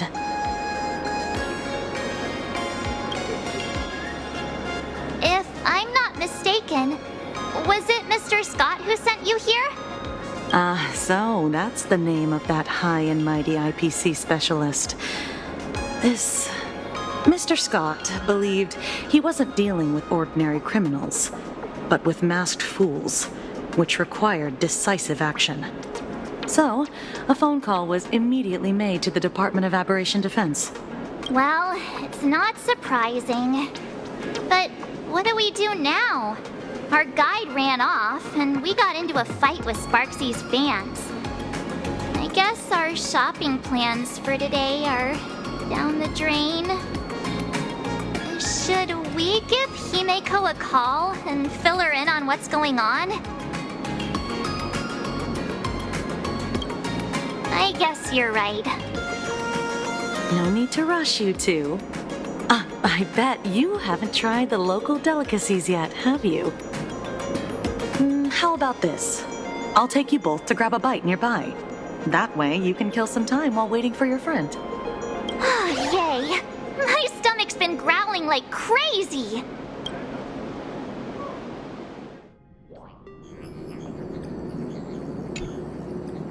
Color reproduction, 96.2%. Brushstroke reproduction, 93.6%. Conclusion. On the physical level, my reproduction has reached the appraisal threshold. This forgery can now be considered the authentic piece. Yet you still seem dissatisfied. Tell me, what troubles you? Is it that less than 4% margin of error? Or something beyond the numbers? I'm grappling with a quality that defies measurement. Artistry. It is the prerequisite for becoming the steward of this Arcadia. But you already are its steward. Diamond will remember that you only took 6 months to claim that title. It was 5 months and 15 days. Empty titles mean nothing. In plain Arcadia, political influence carries limited weight. To add a stroke to this artwork, one must first understand art. I know you. This is the conclusion, not the cause. The piece before you, Worldbreaker Waves, is a relic from one of the civilizations in Ahatopia's history. The final work left behind by Graphia, the ancestral painter of ancient Benzai Tengoku. Legend says she performed a miracle, conjuring an entire plane of existence and sealing the whole world within her scroll. Do you want to know how she did it? I will not deny it. People call her achievements a miracle, meaning its true nature remains unknown. In other words, it is an unexplored market. Understanding comes first, then investment. That is the natural order. Perhaps this is why Diamond chose you. An Intellitron devoted to results and efficiency. Cast into a realm sustained by imagination. The 10 Stonehearts await a metamorphosis. May you find your own pearl in the strange and dazzling sea. Thank you, but my mission is to oversee the progress of the Phantasmoon Games. Personal growth is not part of the task. Jade, allow me to point this out. The 10 Stonehearts are 10 independent decision-makers. Your attempts to bind people together will only prove counterproductive and bring needless loss. As always, I follow the optimal choice. Neutrality. That is also my answer to Obsidian. A flawless reply. Your cool logic is always captivating. Lady Pearl, that Express Navigator has come to see you. It seems we no longer have the leisure to speak of art. This is all I have to say. Tell Diamond, I will fulfill my duty of strategic investment. Send the guests in.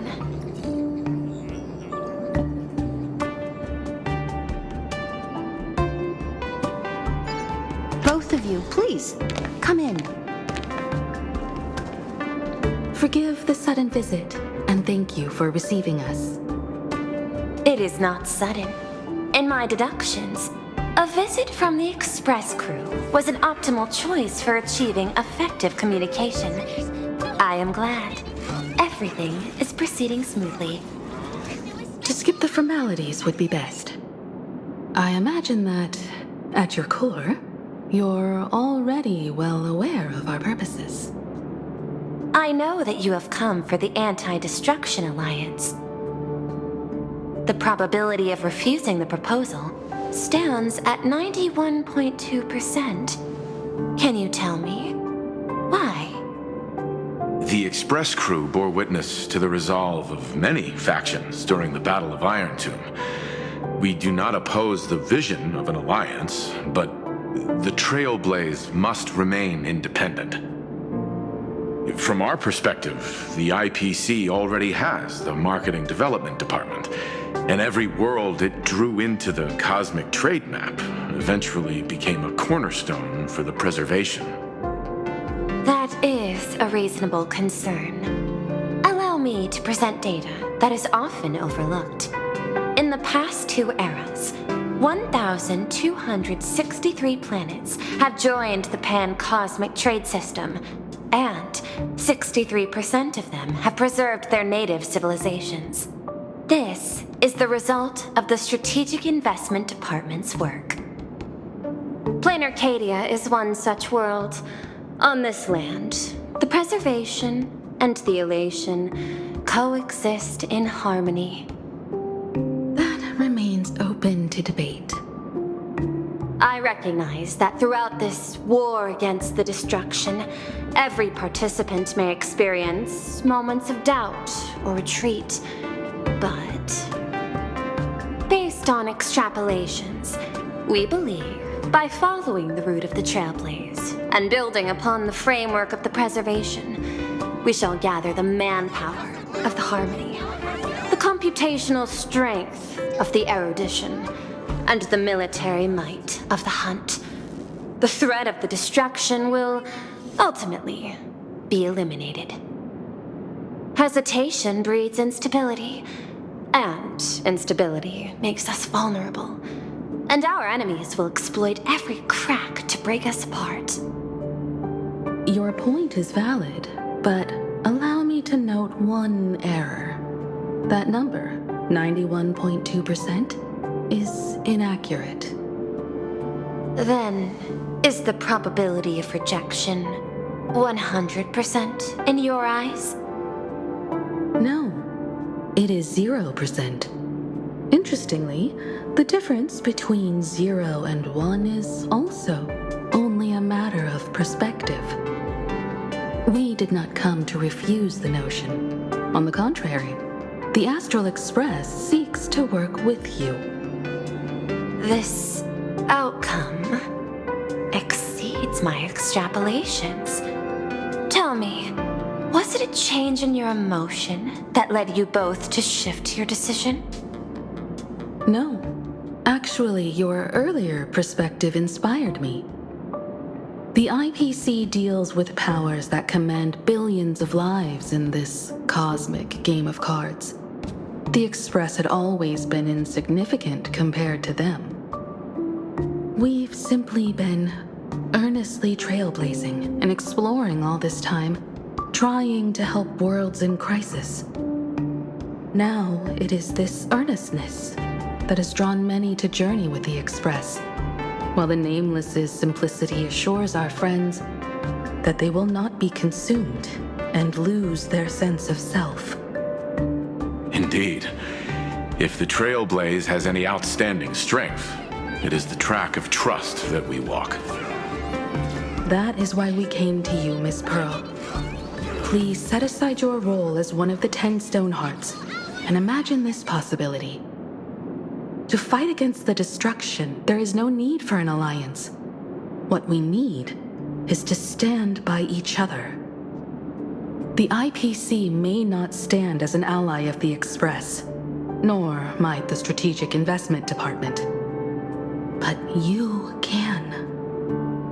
Work with the harmony, calculate alongside the erudition, help aim the arrows of the hunt, and build the steadfast shield of the preservation. Then, what part does the Trailblaze wish to play in all this?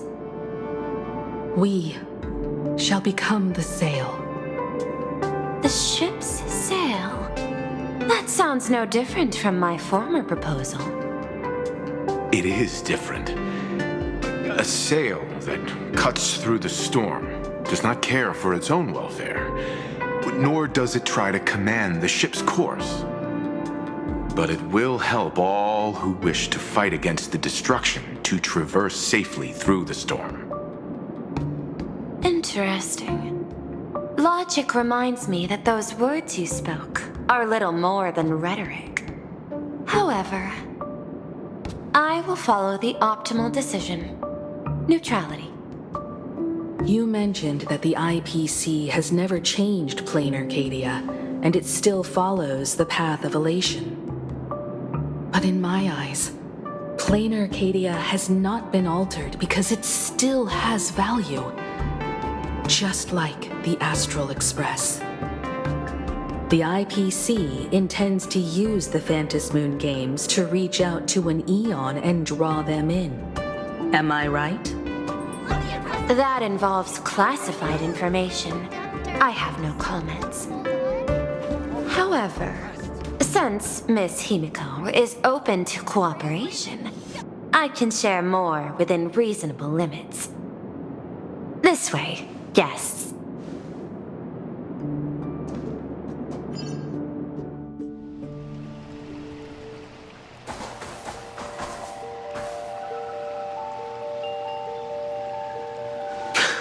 Where's this? A place in the world in canvas, called the Phantom Moon Courtyard. This ancient tree is breathtaking. This ancient tree has stood for 1,000 years, blooming only on the eve of the games. According to ancient texts, this is the heart of the Phantom Moon Games ceremony. 8 masks, 8 supplicants. When people don the ancient masks in the near future, the altar will also reveal the masks' forms. Then, the games shall begin. I've been told, Miss Himiko, that Graphia's blood courses through your veins. The messenger of the hunt is here as well at this moment. This ceremony, to compete for the elation, is but a reflection of cosmic politics. In that case, why not use the result of the Phantom Moon Games to decide whether the Express will become a sail or a banner? We'll consider your proposal. However, to take part in the games, one must have a mask of elation. I assume the IPC has prepared for that. As of now, the number of masks I possess is 3. With more time, I could obtain even more. In all of history, no one has conceived of a unified command of all supplicants and masks, let alone accomplished that feat. But this time, the IPC intends to regulate the games with our resources and influence. It is not unusual for visitors from beyond the sky to join the Phantom Moon Games, but the IPC actually seeks to control the entire thing? The Eon of Elation is famed for unpredictability. Miss Pearl, you must take care. This is a word of caution. It is precisely because AHA is so mercurial that such an elated attempt has a chance to succeed. Pardon the interruption, Madam Pearl. The guide you dispatched has sent word. The masked fools have stirred up trouble, attacking him and the Express guests. They were separated in the chaos. That is not surprising. Those masked fools have long kept the IPC in their sights. It seems the Phantom Moon Games have begun, regardless of the Express's choice. I'll get in touch with those 2 kids.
Welt and I must take our leave now, for the sake of security.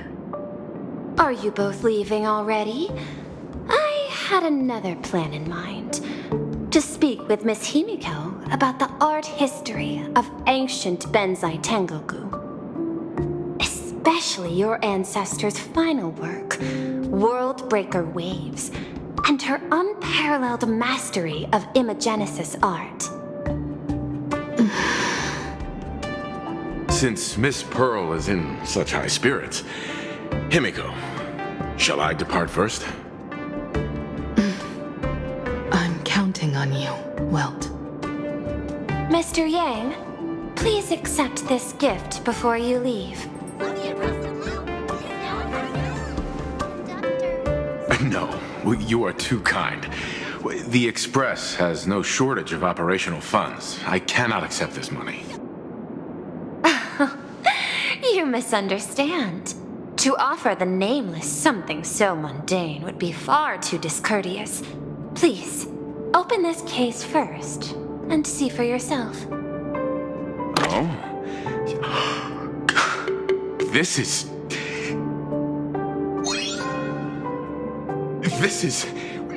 the movable Magico Mechatron model from Perlux Corp. It's not even been released to the market yet. I am aware. Mr. Yang has an expert understanding of robotics. I chose this gift especially for you, and I hope it pleases you. This truly is a most generous gift. Thank you for such an offering. Time to get down to business. I'll be taking my leave.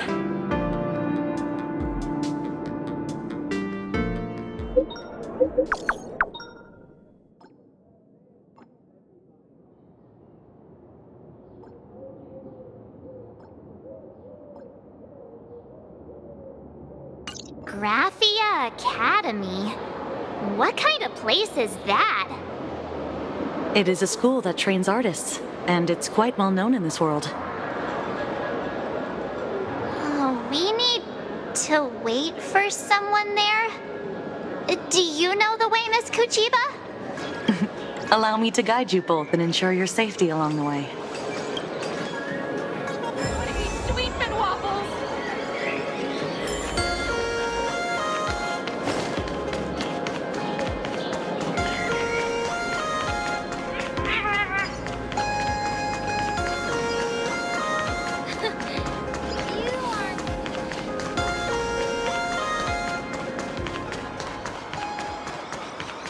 My life had 3 serious up and down. Wow. This path to school, lined with falling blossoms? It's such a youthful feeling. Definitely worth a photo. Yes, quite a few TV dramas have been filmed here. I imagine it is perfect for those classic series where couples part ways or lovers miss their chance, right? Exactly. Follow this road straight ahead for a while, and you will arrive at Graphia Academy.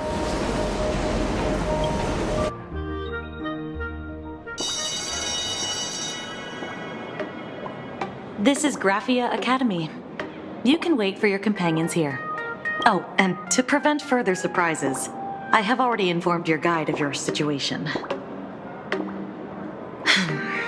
Here is my contact info. If you encounter any problems during the Phantasmoon Games, you may reach me at any time. Thank you so much, Miss Kuchiba. Sorry for the trouble. We're here. Let's check in with Mr. Yang first and see where he is.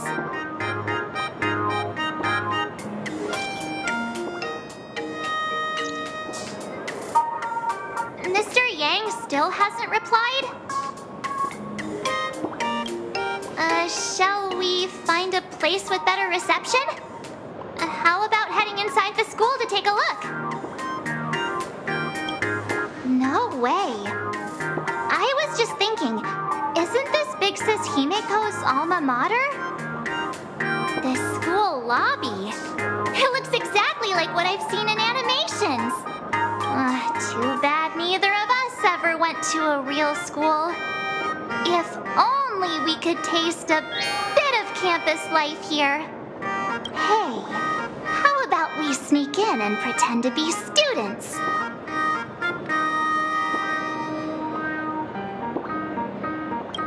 Oh, please. We only spent a few days at Paperfold University.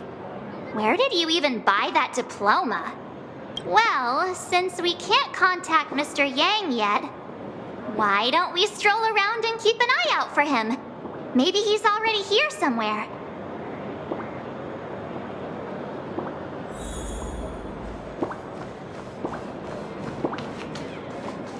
I heard Sparky has some big news to announce.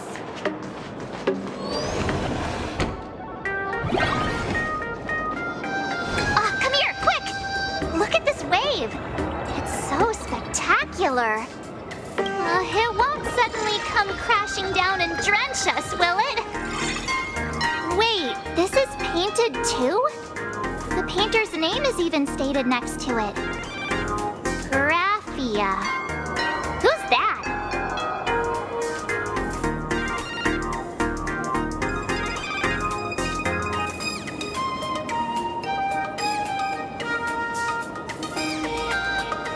March 7th and Company. Your transfer procedures have been completed. Please proceed to the Dean's office immediately. Transfer procedures? What's going on here? Let's go take a look, shall we?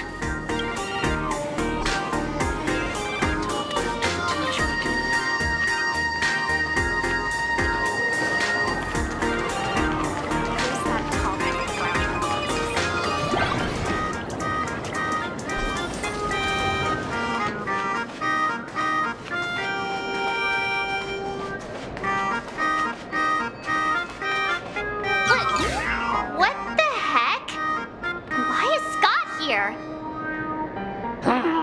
What year are you two in? Senior, and not even bowing. How rude! Wait, you.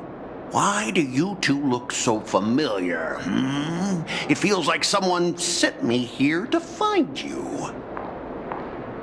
Now I know it's definitely the real Scott.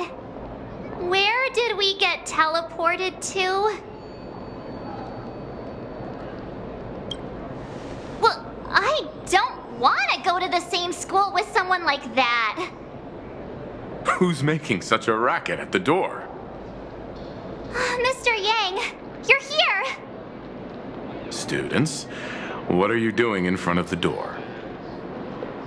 That was Scott. Where did he go? Wait.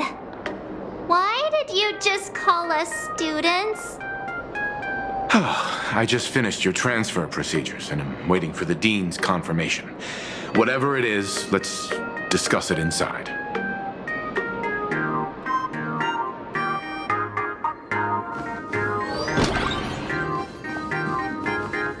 What's this transfer business all about? Well, starting from today, you two are officially transferring to this academy to begin your brand new school life. Sparksy! Yoo-hoo! My good classmates, we meet again. What are you doing here? What news on the net could possibly escape the all-knowing digital fairy Sparksicle? Ah, you're here, Dean. Of course! As of this moment, I have taken over this school and become its acting dean. After all, this school is filled with fans who watch my streams. A little cognitive adjustment is all it takes to make plenty of them do whatever I want. Huh? Why the hostile stares? Surely you're not thinking of roughing up the dean? All right, relax. How about forgetting the fantasy games for now? Instead, throw yourselves into a carefree, cozy, romantic, and enthusiastic school life. Oh no!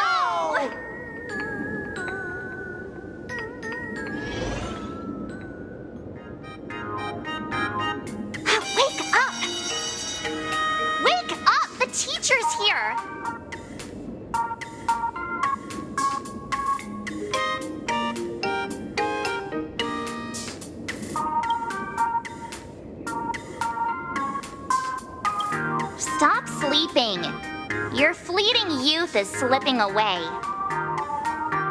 The artist qualification exam is right around the corner, and some students are still dozing off in class. Silence! How dare you call the dean by name? Do you have no respect for her at all? Before you stands an online streamer, a singer-songwriter, a trendsetter of internet culture, a rising star in education, and the masked fool among masked fools. Show some respect and address her as Dean. Thank you. It's fine, Scott. Thank you for standing up for the teacher. Such strong willpower. No wonder that outdated model wanted you in the Phantasmoon games. Too bad you crossed paths with me. Soon you will be just like these students. All of you will be turned into my little toys. Students, today is Campus Cleanup Day, so help Dean Sparksy find that thing. Search places like the archive room from top to bottom.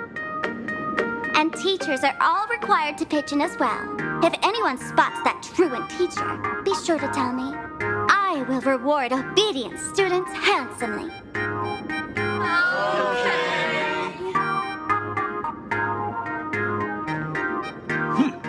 If not for Miss Sparksy, I would have beaten you to a pulp right now. Scott, it has been 2 years since that baseball club incident. Are you still holding a grudge against him? Ha! Easy for you to say. If it weren't for this one, I would already have made my mark at the school sports meet.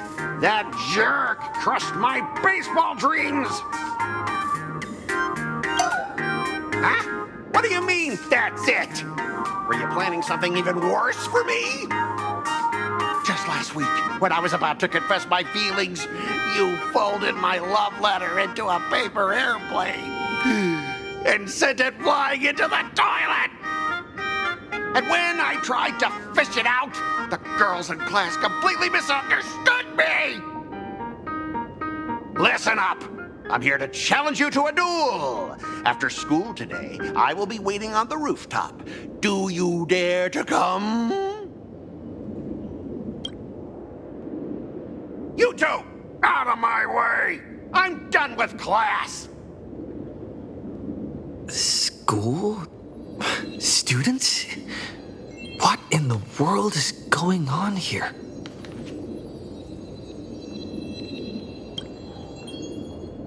My dear classmate, you're acting kinda strange today. Is it because graduation's near? She has always been our dean, hasn't she?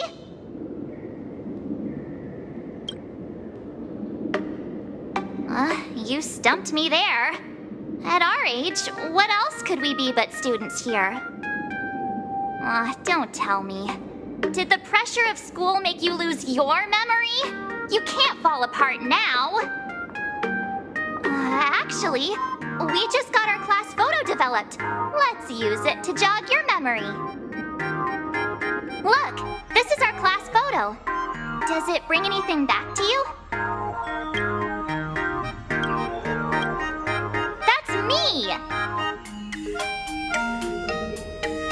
I mean the other one. That girl with pink hair and long ears? Who was that again? Is she really someone in our class? Or just some random outsider sneaking in? Anyway, let me introduce the people everyone knows. See this guy? That's Scott, the one who argued with you earlier. He's a spoiled brat who flaunts his family's money. You were both aces in the baseball club 2 years ago, but he lost a bet with you and had to bark like a dog. That drew the attention of some strays that chased him down, so he twisted his ankle while running and missed the school sports meet. Do you remember that?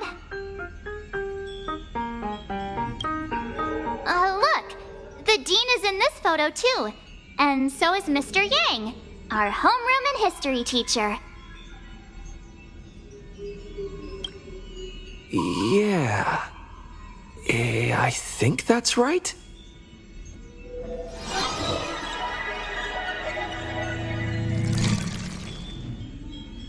Remember that night we snuck into the archive room to retrieve the camera we left behind? And that time you bravely stopped Scott from bullying the underclassmen. We've shared so many wonderful memories in this school. Don't tell me you've forgotten them all. Yeah, I think that did happen. No wonder Scott hates me so much, huh? See? I knew you'd remember. Nothing sparks our memories better than Scott's barking like a dog. With graduation just around the corner, these are likely our last days at Graphia Academy. My classmate. Is there anything left you still wish to do here on campus?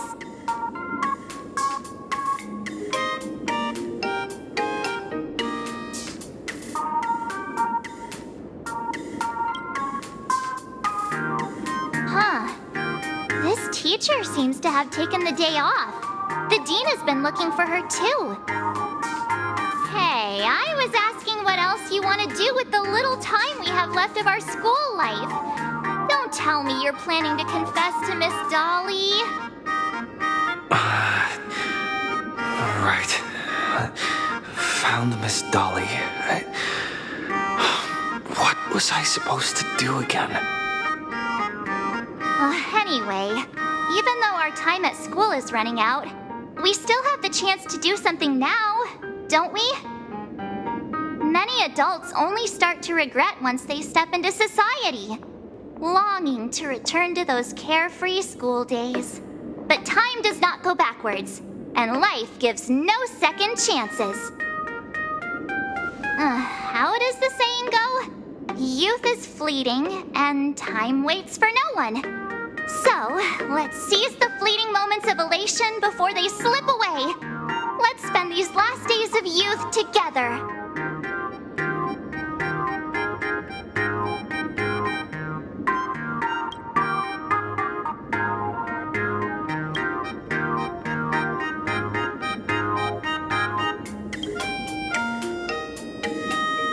Yeah, waste your youth with me.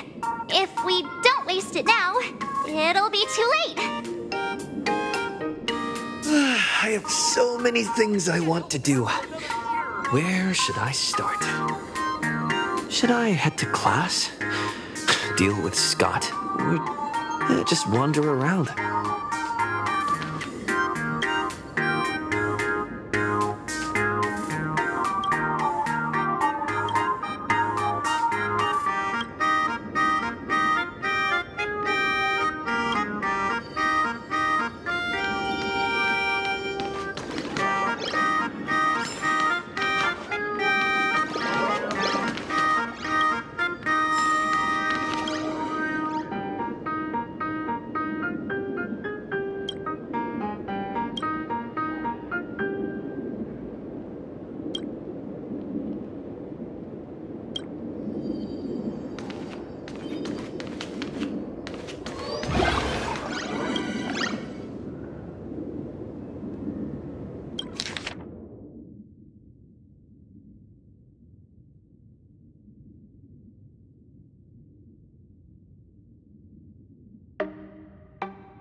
Next class is... history? Should I go? Or check out another classroom instead?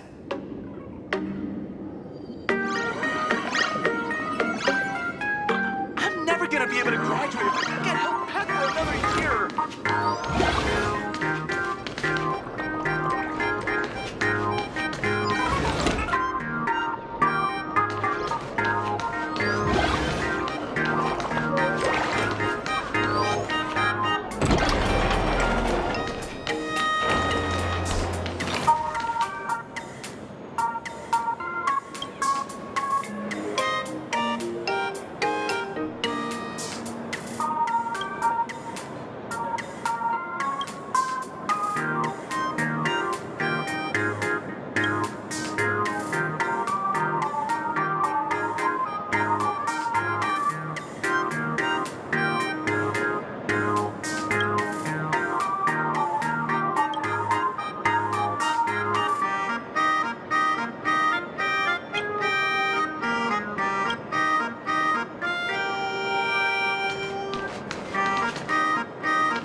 return supplies to their rightful places for use.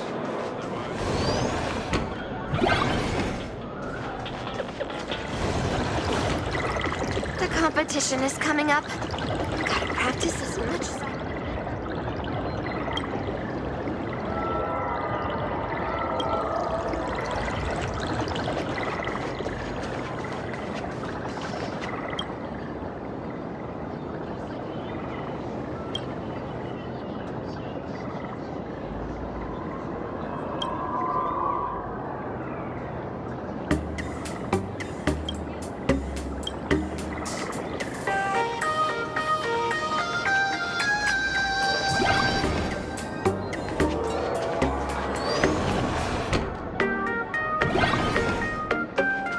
Scott said he wants to duel me on the rooftop.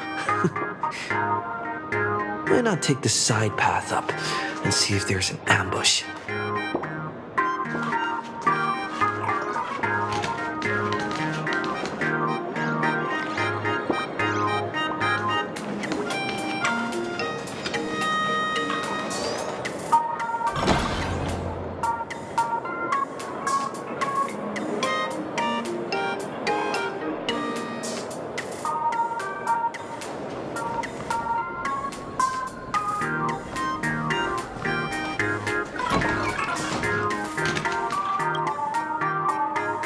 Masks?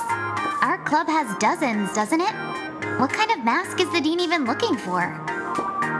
Who cares?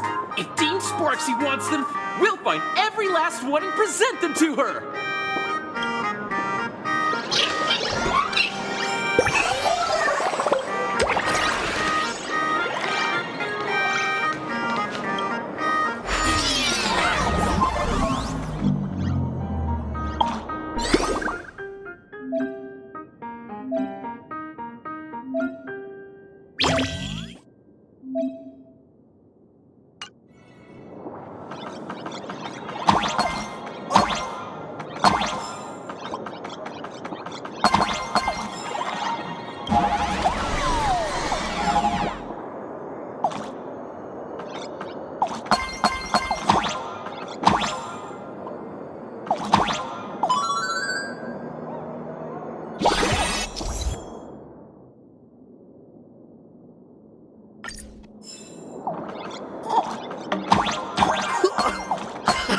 I can jump even higher now.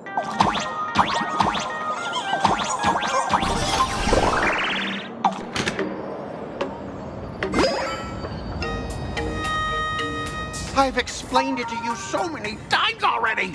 They're jealous of me, jealous of my passion for you, blazing as bright as the sun. So he set me up on purpose, making me into what you girls call the maniac of the swirling waters. You have to believe me, Lakshmi. I'm innocent.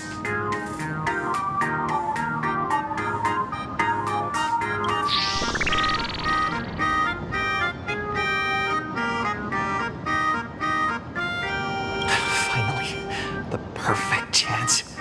Come on. Hurry and confess. Oh, Lakshmi, stop tormenting me like this. Say something. Scott, did it ever occur to you that the gray-haired human you say is so jealous of you might actually want to possess you? After all, we girls know these little schemes best.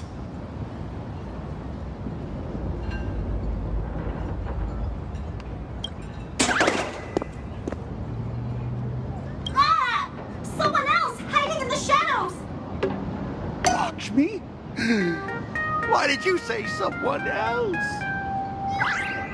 And you, Ash Hair, every single time! Why do you have to completely ruin all the important moments of my life? Scott, weren't you the one who called me to the rooftop for a duel? Huh? Scott, did you deliberately get this gray-haired human to come here just to spite me?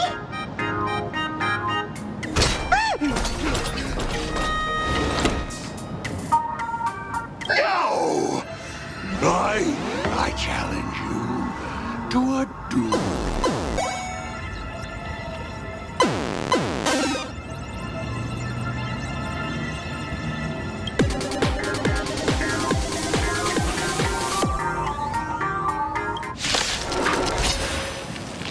I cannot rest until I teach an idiot like you a lesson!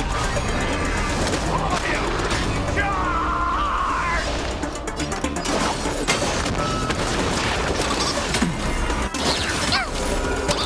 Deal with this! Was that? Let's make it quick. Hey, why aren't you getting in on this yourself, Scott? This is my number! Of a duel! All right, enough! Please, I'm begging you, brah. It's over! My campus romance! And the gang I built with my own hands! You ruined them all! Are you happy now?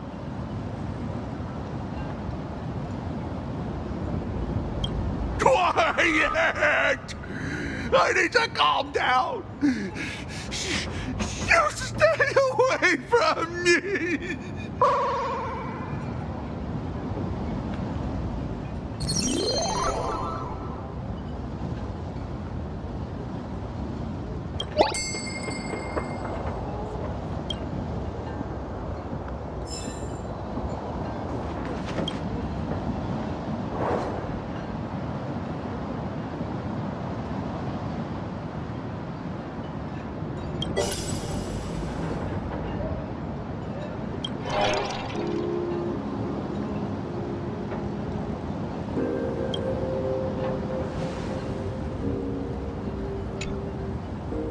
That's Scott. No, wait.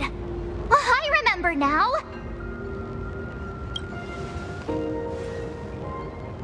We found Mr. Yang in the dean's office, but Sparksy suddenly popped out. We were actually here to find Miss Dolly. But why did we come to see Miss Dolly in the first place? Yeah. What exactly did we come here for? Remember how Sparksy kept ordering students to rummage through every corner of the school?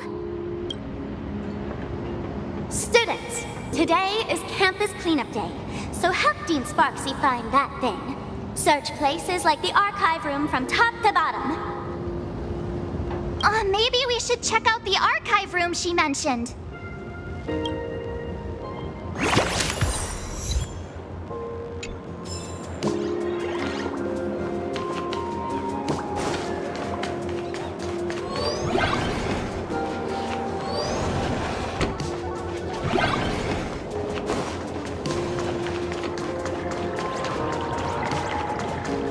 Will you say yes? I heard from the fitness club's looking for new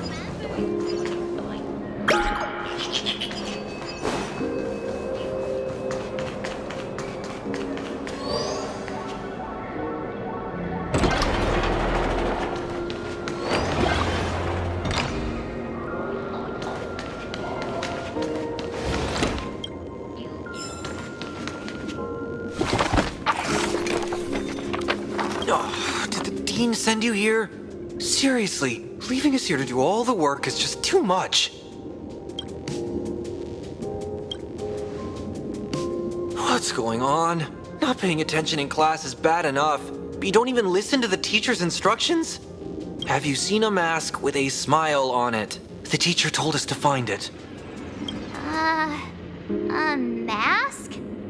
Now I remember. We came here to look for a mask. What a coincidence! I'm here for the same thing. Get to work already.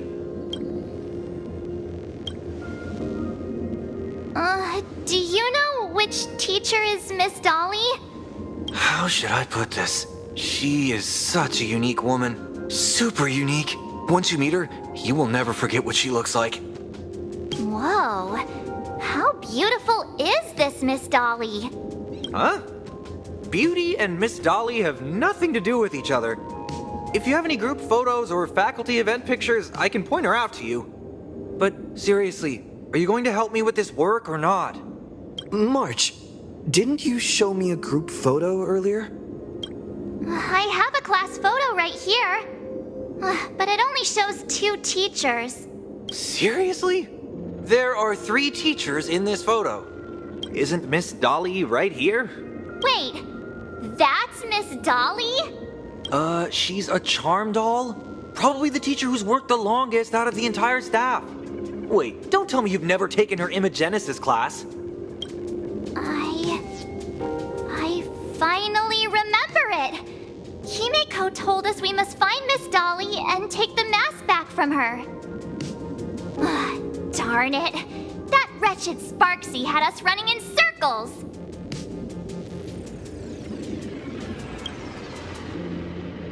Two years? Wait. Even those 2 years were fake. But all the pain of studying felt so real. That just makes Sparksy even more annoying. 2 years of studying were nothing but an illusion. At most, we've only been trapped here for 2 hours. It's not too late to act now. Now that we know what Miss Dolly looks like, it's time for me to step up. Miss Dolly has vanished. Either she's been captured, or she's actively hiding from Sparksy. All we need to do is find her. I'll show Sparksy how the power of the remembrance should really be used. It'll just cost us some film. Even though Miss Dolly is in hiding, we can still capture her lingering memories. Follow the trail of these memo sprites. We're getting real close. There's a fragment of Miss Dolly's memory here. I got a photo of her. That's Sparksy. She's not really the dean at all, is she? What are her intentions?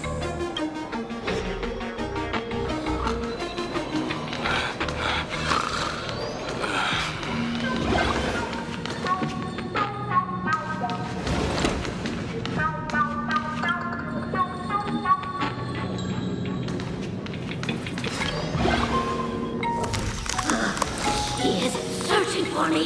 I must stay hidden. Seal off the Imagenesis classroom. Can't let her find me.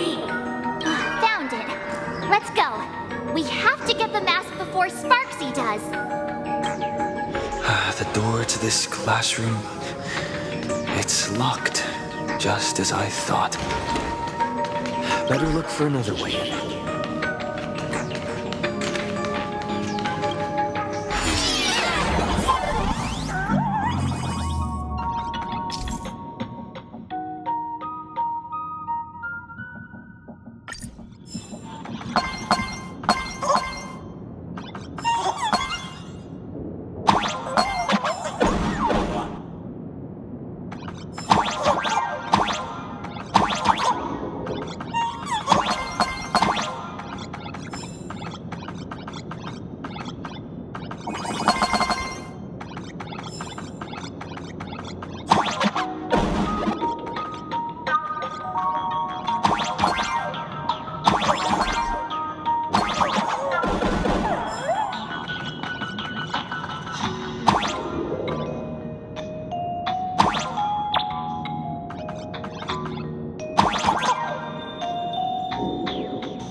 Are you a student from Grathia Academy? I've already sealed this classroom. How did you find me? Miss Dolly? Don't be afraid. Himiko sent me. Give up. I will never hand over what she entrusted to me to outsiders. That imposter Dean outside is rummaging for it too, right? That's right. The masked fool Sparksy pulled off a takeover of the Academy. It took me so much work to find you. I'm one of the Nameless on the Astral Express, and right now I'm the only one who can protect you. Please, you must trust me.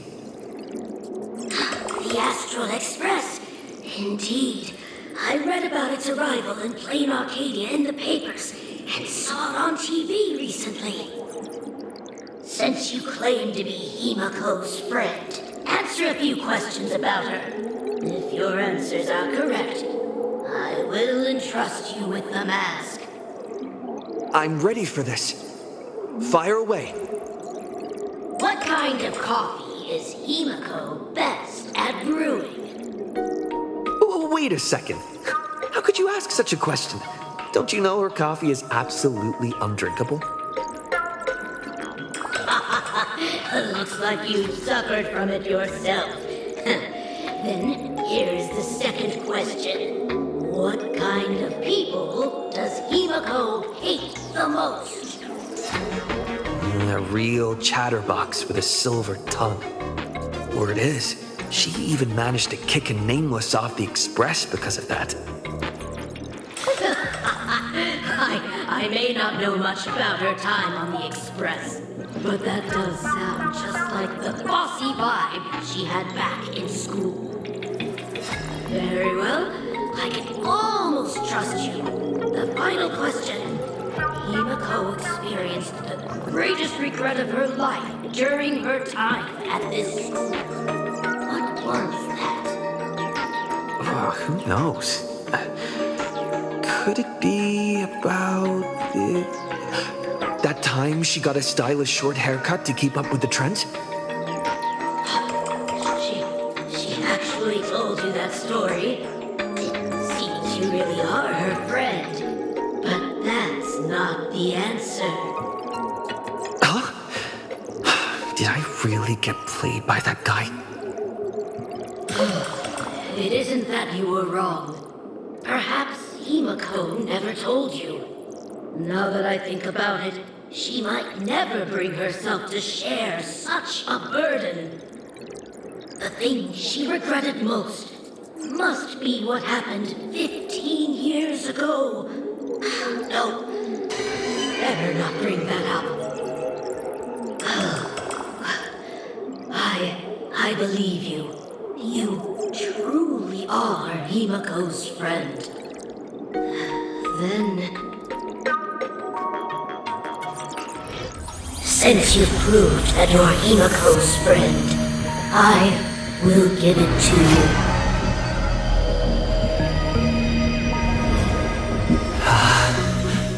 Wait, if you're right next to me, then who's this? Thank you, Ms. Dolly.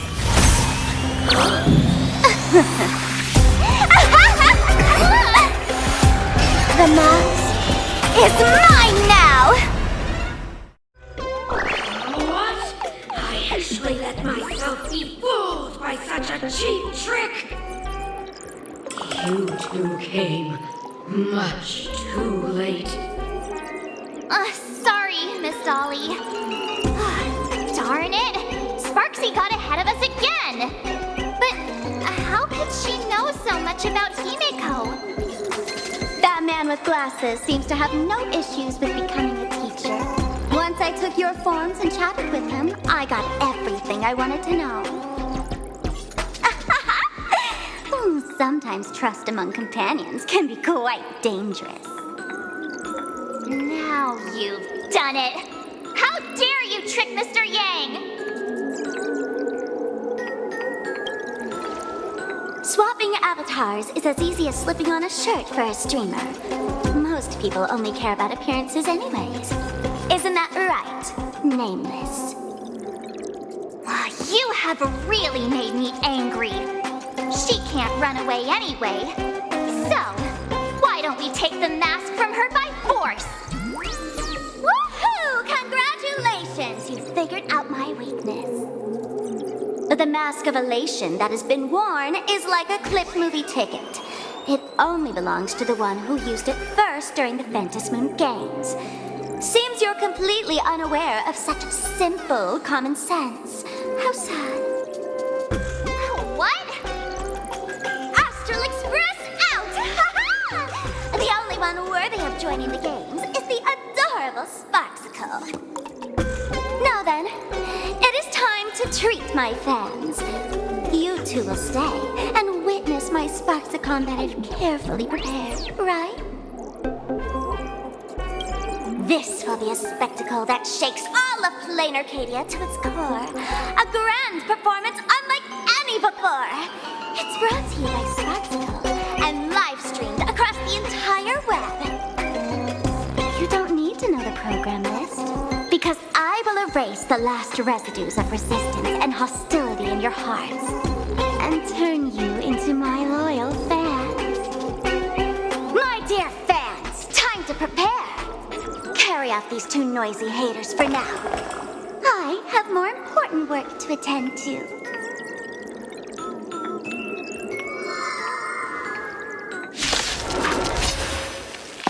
My dear fans, be charmed by me. Fight for me.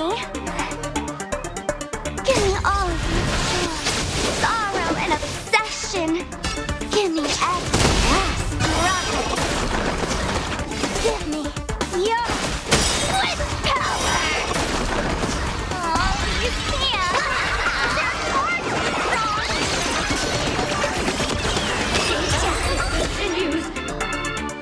Do not worry. I will lend him a hand.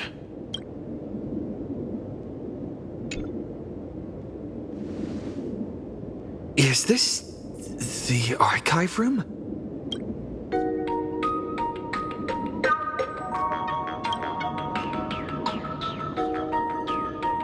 Hey there, my sweetest fans! The mission of finding the mask in Miss Dolly has been a complete success. But just moments ago, a gray-haired, black-hearted hater slipped into the academy, plotting something dreadful against Sparksicle. I am so scared. You won't stand by and let the adorable Sparksicle be hurt, right? Where could he be hiding in the school? Please, let's root out this villain together. Everyone, let us drag that intruder out. They will not be able to hide for long.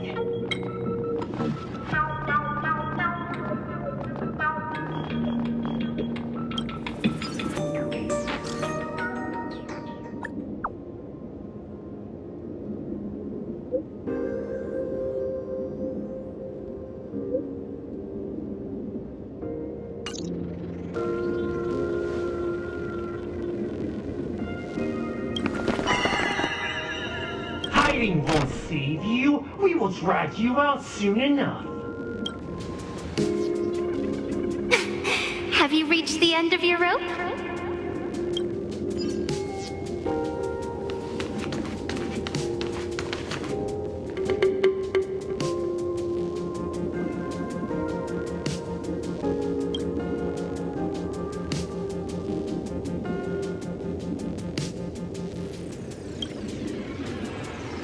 This pink-haired person. Where have I seen this person before?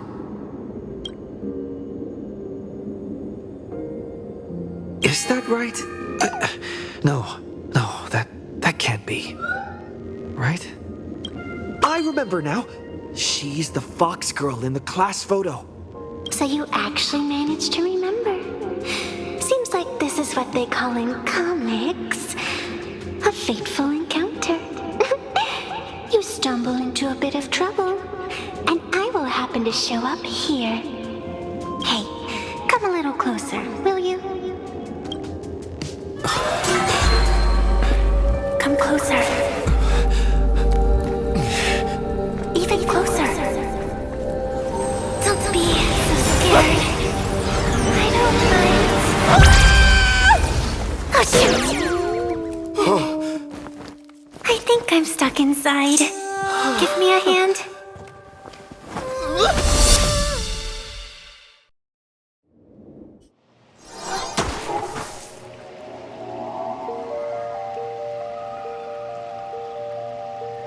What is this place?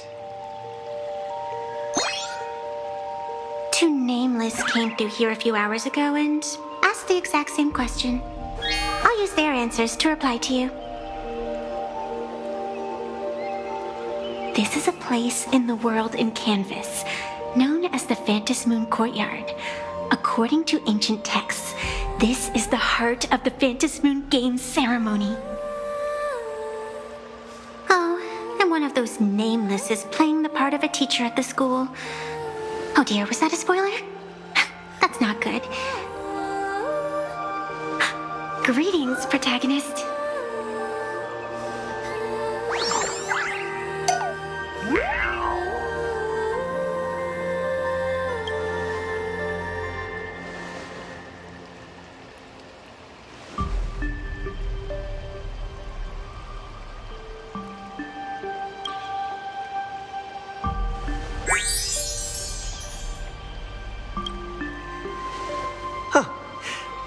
Greetings, Miss Fox. Technically, everyone is the protagonist of their own story. But you are different. You are the protagonist of the Fluffy Across the Blue, aren't you? Galactic Baseball Raccoon? You do not really look like a raccoon. I forgot to introduce myself. You can call me Evanessia. Great seeing you.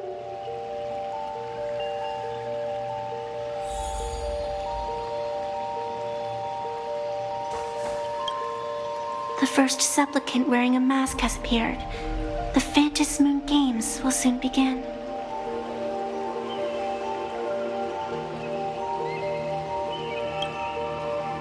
Do not be afraid. Just think of me as part of the audience, like a reader following a comic. A bit of experience, just like someone who has read enough comics can get superpowered battles and schoolyard romances without any instructions.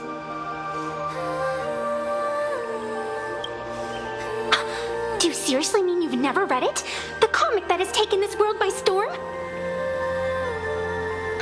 It is inspired by the adventures of the Astral Express, telling the tale of cute little animals riding a train across the cosmos.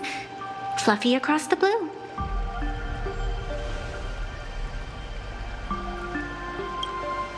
Of course, this is plain Arcadia. Any story can be turned into a comic here.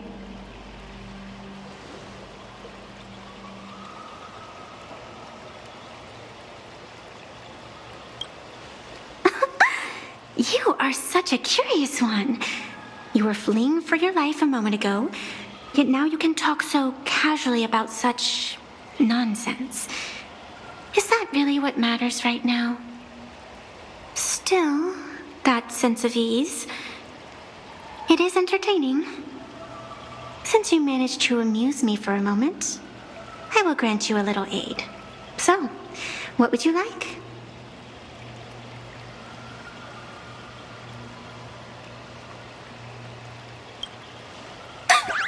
You are hiring a killer? That will not do. The story is meant to stay wholesome. I can see it in your eyes, Mr. Raccoon. You will not accept defeat.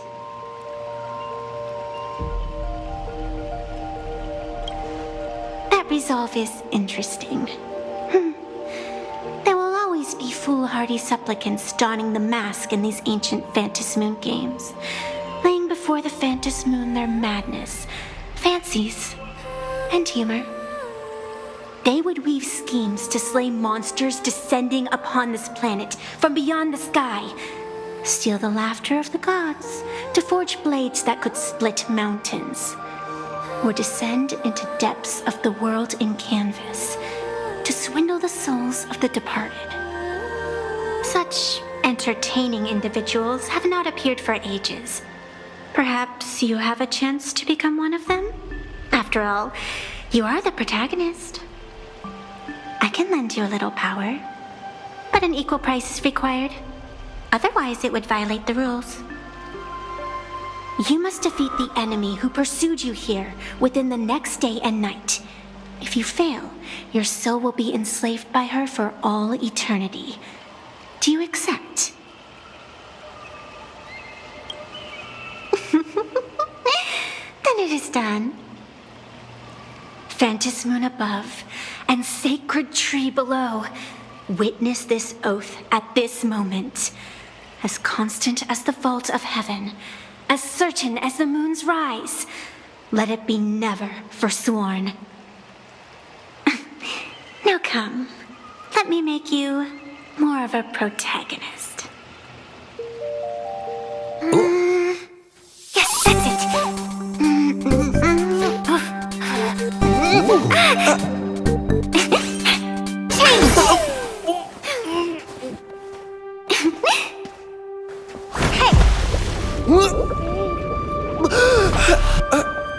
Where's this?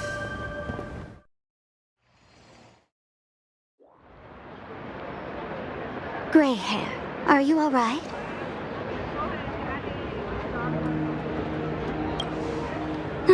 Can't say I am surprised. It sounds exactly like something I would dream of, and something she would carry out the moment she awoke. Still, it ain't too bad compared to the horrors that unfolded in previous Fantas Moon games.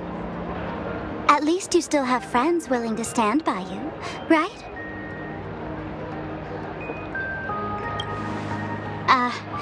And now and then I do odd jobs here. Live streaming is one of them. Sparksy is the name I use to stream online.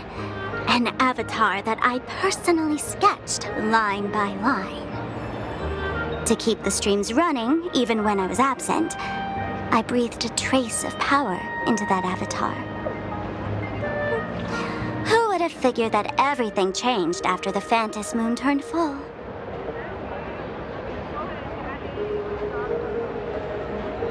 People offload their wishes and desires to her, and in the end, she too got consumed by these emotions. Once a creation gains a will of its own from the attention of the masses, even its creator can no longer restrain it. I've been watching you from the start, waiting for the right moment to step in and help.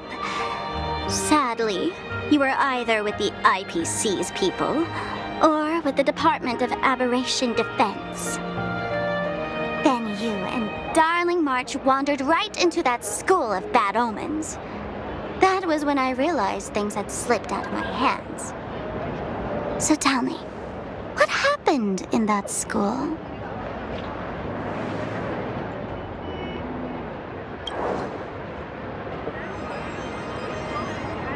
Is this the Mask of Elation that grants entry into the Fantas Moon games?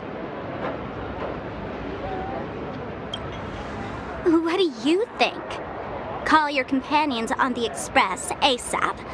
Or, since this is a civilized society, you could try phoning the Security Bureau. But these matters are obviously far beyond what they can do. They say that no one could restrain the supplicant's actions in the past. Ah, those were the good old days of freedom.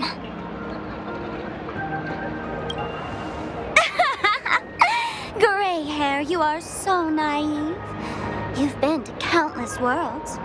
When the skies collapse and the end draws near, what can the authorities possibly do? Don't make their jobs too hard. The Fantas Moon Games are nothing less than a ceremony set down by the Master of Elation. Amazing miracles always appear in the world after every game ends. Like the birth of a new imagination, unthinkable phenomena, or a future brimming with hope. Perhaps you have heard this question. If the world's science and technology could leap forward by 100 years at the cost of a single kitten's life, Would you kill the kitten? Natural disasters, traffic accidents, sudden illnesses. The number of deaths from such causes in this world could fill a small city every day. The Phantasmoon Games are just erasing one school from the map. Isn't that much better? You probably want to ask whether the worth of human lives can truly be calculated in that way in this ceremony, where we surrender that cost to purchase the future. No one knows. Whatever. This is not the time to debate over ethics. Gray hair, are you gonna save Darling March and Mr. Yang or not?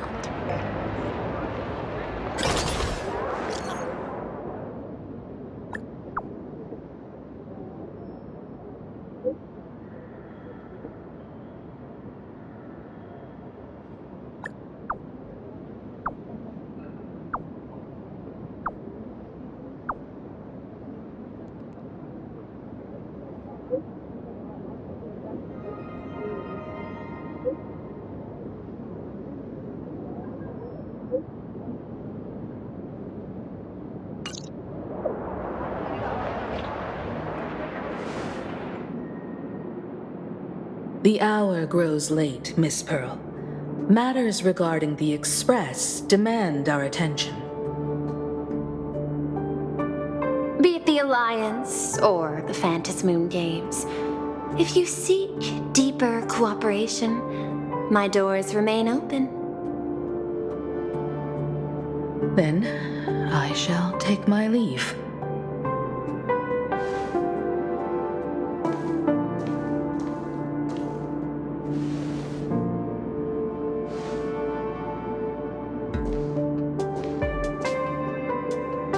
Intricate human social interaction models are, my extrapolations still cannot account for the full strategy tree of the Astral Express.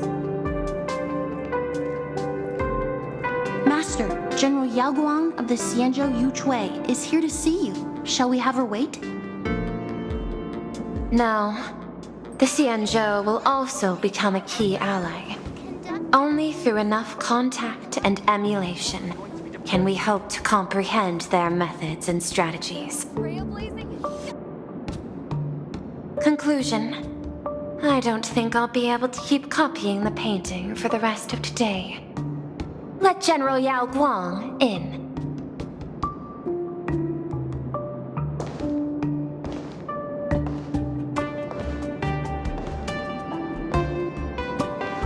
I am the Honorary Dean of the Omniscience Sapientia Academe, Master of the Decalite Reflection Barrier, bearer of the Xianzhou's intangible cultural heritage, the Sparrow-Shaped Fist, and the Seer Strategist, General Yao Guang.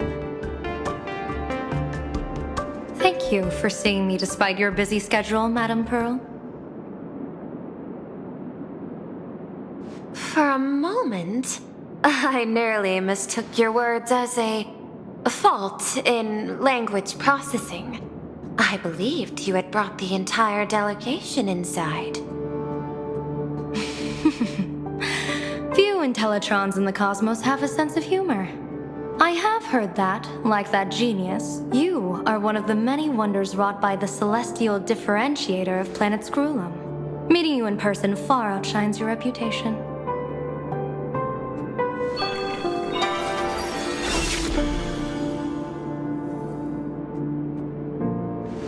Madame Pearl, seeing how you have a calculating look, and with your heart pristine and your outer form so dazzling, I could not help but cast a divination for you. The hexagram lies between fire and heaven, demonstrating a bountiful harvest with your fortunes lying at the zenith or even beyond. I have no training in divination. General, may I ask you to interpret it? Then let me speak in terms even an Intellitron can follow. I extrapolated your fortune using the Xianzhou's predictive algorithms. The result is 101111, a sign of great blessing. If you treat others with sincerity, abundance will follow. I have long heard of the Arbiter General's legends.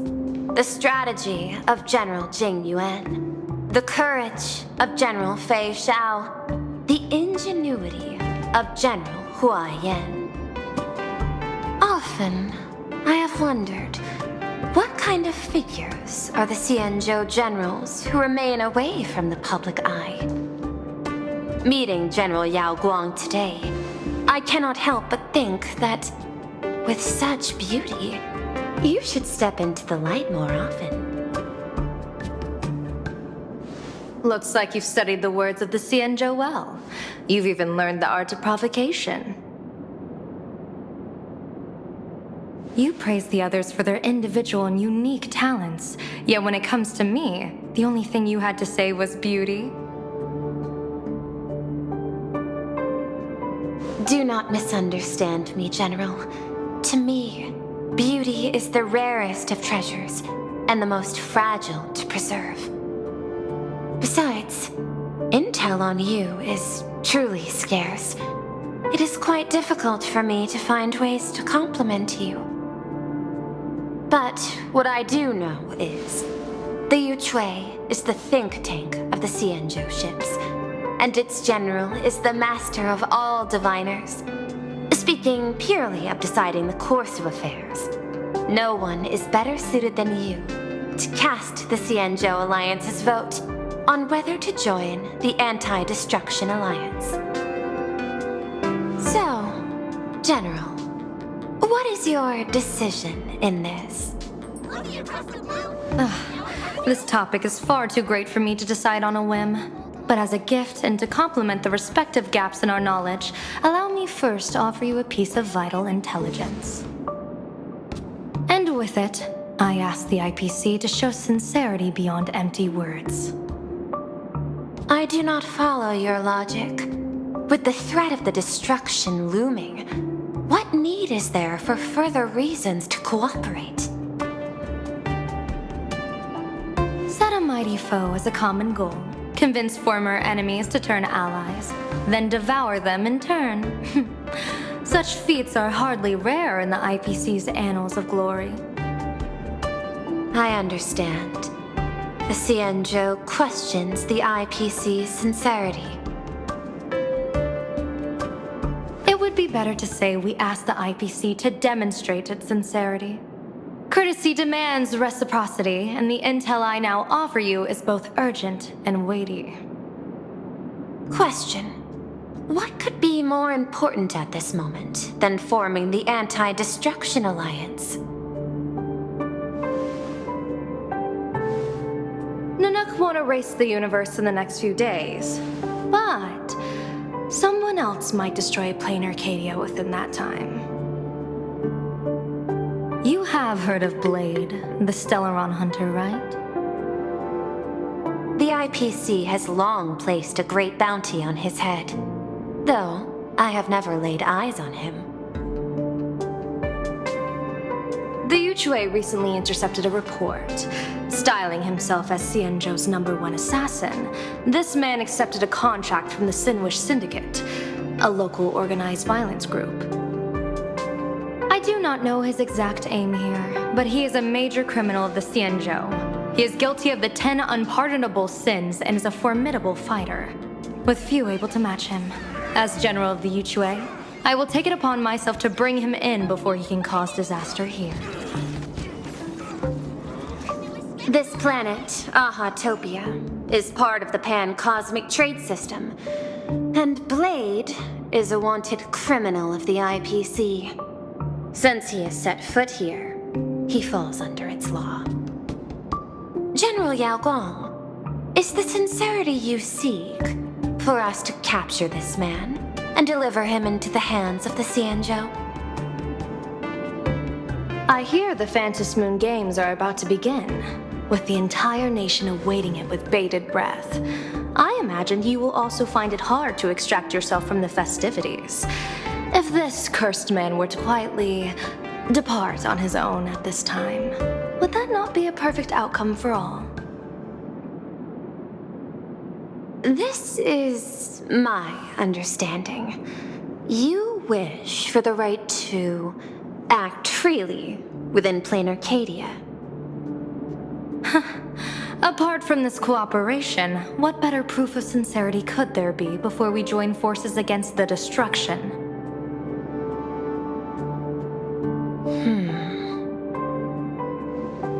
Deal. What I do not doubt, the might of an Arbiter General.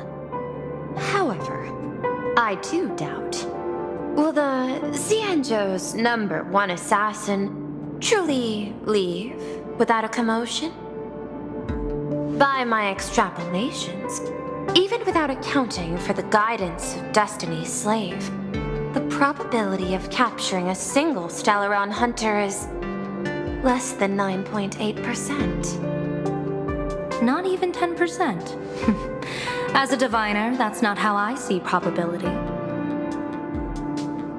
Even if the chance of success is only a coin toss, once I enter the fray myself, I always treat it as a 100% certainty.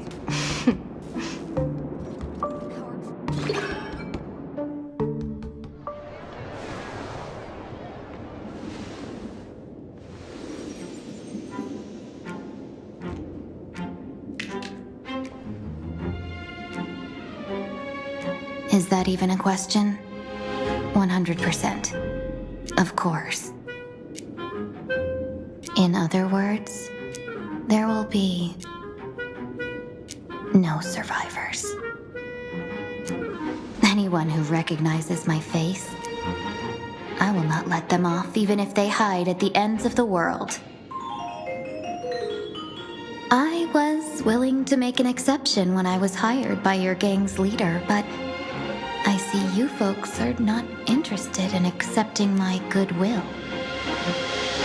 Not that I don't trust you, but you know the rules of the trade. When you hire someone to do a job, you gotta see what they're made of first. People say that the Lords of Hell are easy to deal with, but their underlings are the real trouble.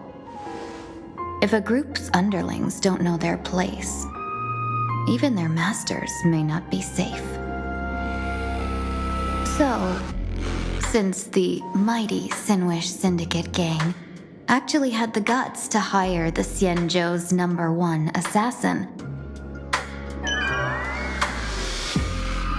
I guess you are also ready for destruction.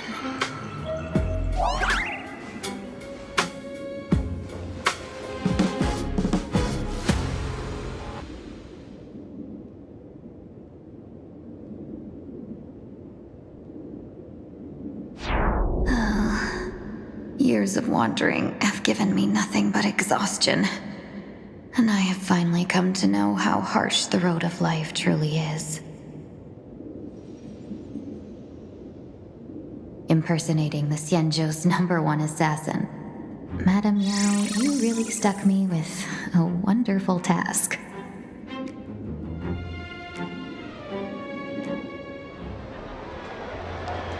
Please take great care during this mission, Miss Tingyu.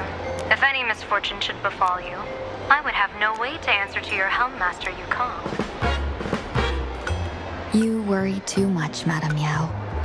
When I pledged my resolve to Madame Yukong and departed for the Yuchui, I had already steeled myself for the worst. But, may I ask, does this task of misfortune really have to fall upon me? I cast a divination today. This task lacks the fire element. Without the Whistling Flames Ambassador's knack for diplomacy, this task cannot succeed. The place you're heading to is crawling with gang members. If they pick a fight, you can try to drop the name Xianzhou's #1 assassin, and they might step aside. Do not worry, General. I have journeyed far and wide with the merchant guilds for years and faced no shortage of danger. A handful of gangsters is hardly difficult to deal with. If you're not afraid of danger, then why have you not set out yet? Shall I read your fortune and give you a little peace of mind? What I fear is that fortune-telling of yours. No, what I really fear is you, Madame Yao. Afraid of me? Am I so notorious on the Xianzhou Lafu? I've heard many tales about you. After the Battle of the Fanghu, you willingly surrendered your command token and became a general in name only, with neither troops nor soldiers.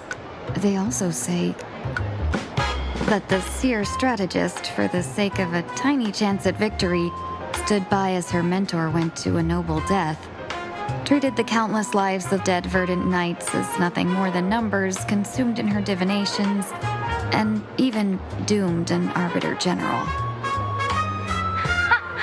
Are you afraid that I, the cold-blooded diviner, might send you to your doom here in plain Arcadia? Bold words for a little fox. It's just a bit of my curiosity about you, General. I hoped you could clear up a few of my doubts. Seems like I wasn't wrong about you. Few can face a Cienjo general with such composure and dignity. No wonder you can make such a bold statement. The gods use humans as pawns in their cosmic game, sacrificing countless innocent souls. Have you ever thought about making them pay?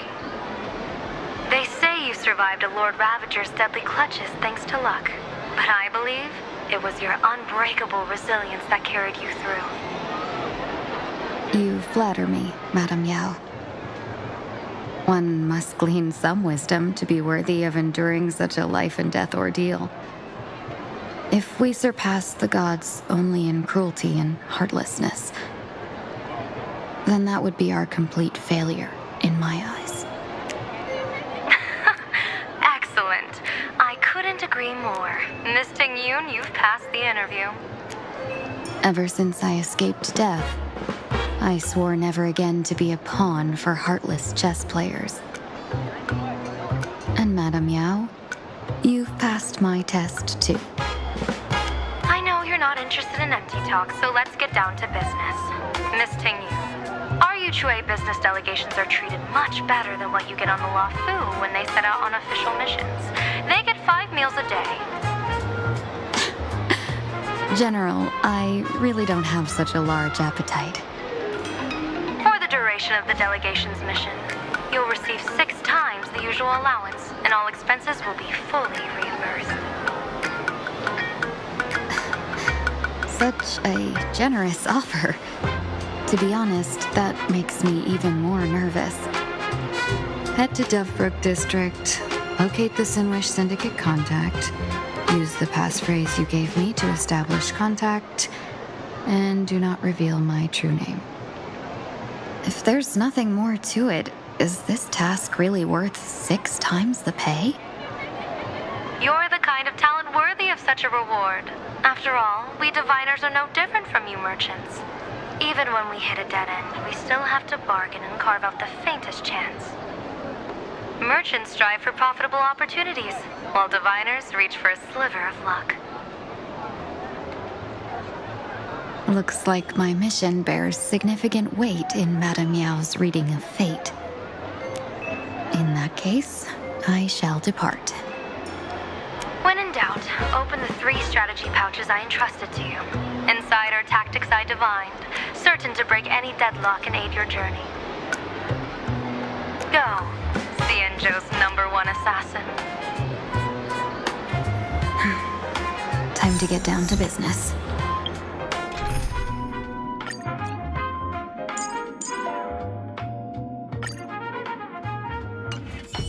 Where could the Sinwish Syndicate be hiding?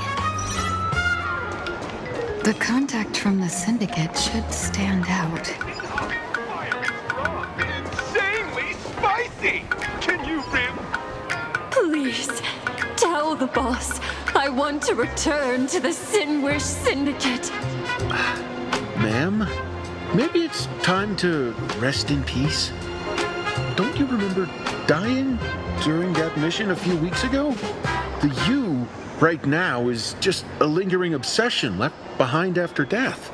According to the provisions of the Fey Kind Protection Act, ghosts are not considered the same as they were while alive. In other words, you are a new Imaginee, barely 3 months old. Are you a lawyer or a gangster? I I gave my life for the Sinwish Syndicate. And now you mean to shut me out? These two are members of the Sinwish Syndicate? Don't you get it? The old you's dead. And even your criminal record got wiped clean. The leader's trying to say that now you've got a chance to keep to the straight and narrow. You shouldn't come back to the gang. How am I supposed to convince you? Hey, Fox Girl, you eavesdropping over there? I'm just a Xianzhou person here to talk business. Could you tell me which way to the Sinwish Syndicate? I come from the Xianzhou to discuss a deal.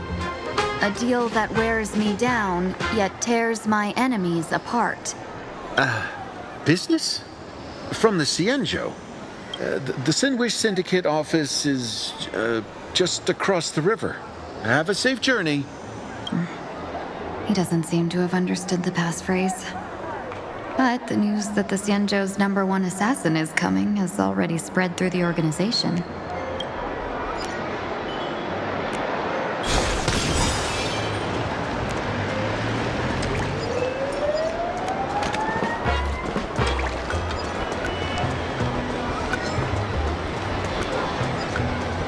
Those people over there, are they also members of the Sinwish Syndicate?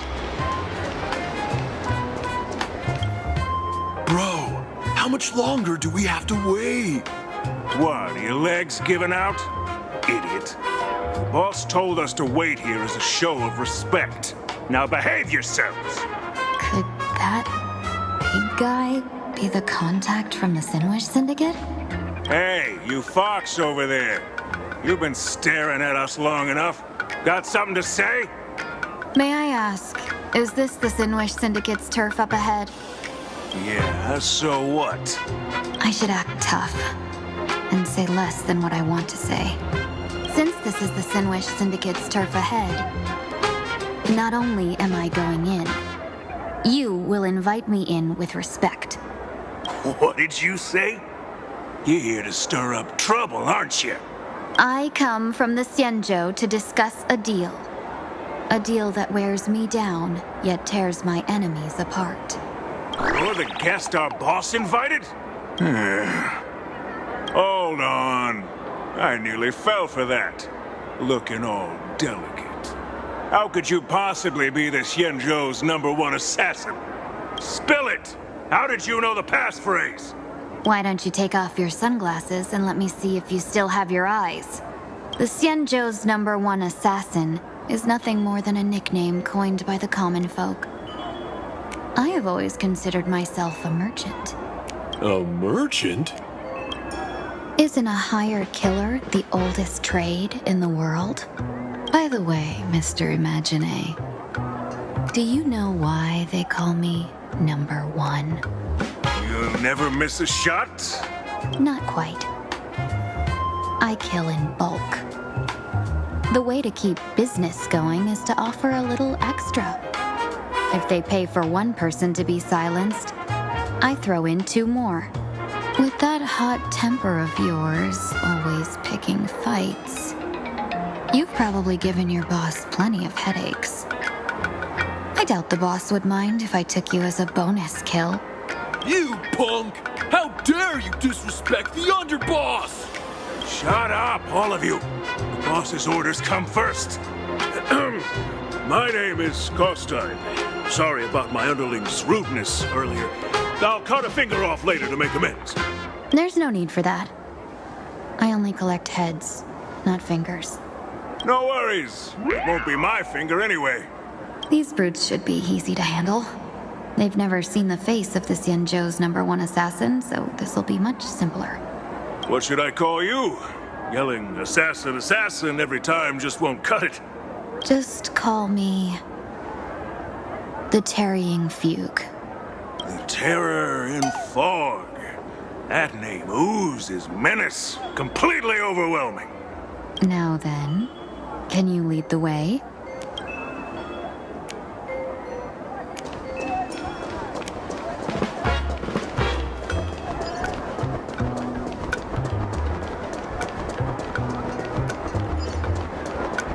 That's the Sin Wish Syndicate headquarters across the river. Quite impressive, don't you think? Please, follow me. Is this the passage in the painting? Of course. The Sin Wish Syndicate has it under our command for now.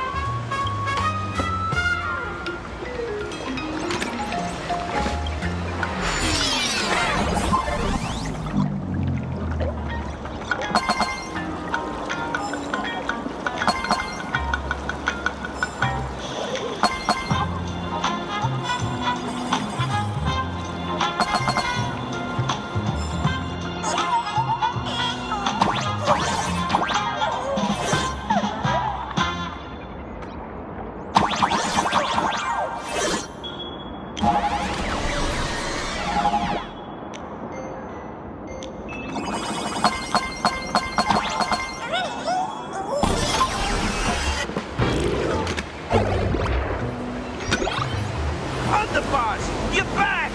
Thanks for your hard work. Who's this fox? Welcome home, Underboss! Is this the one the boss brought in?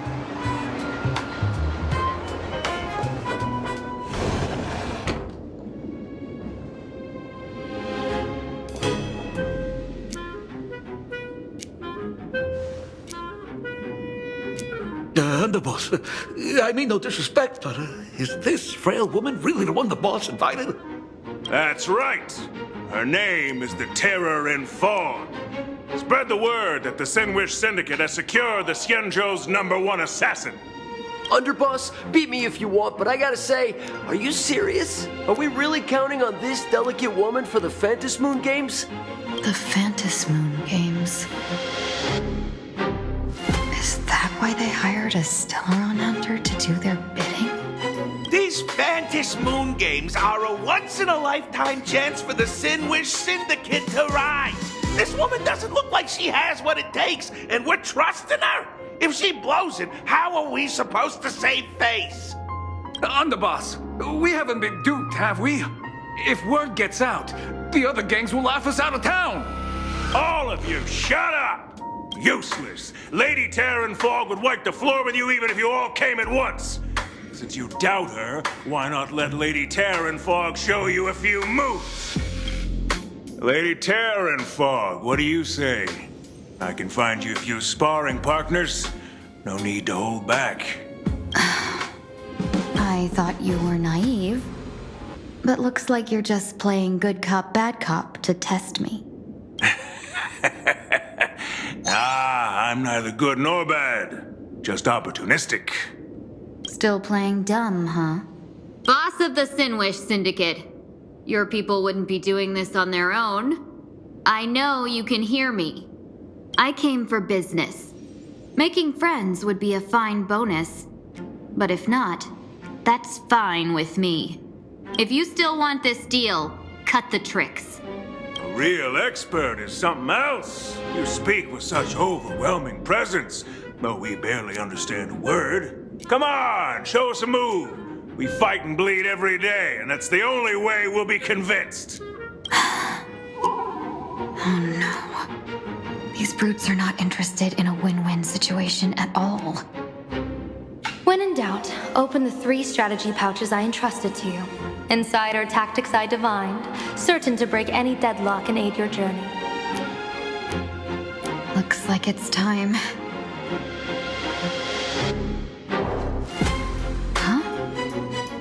Just keep alive and open the 2nd strategy pouch once you're done.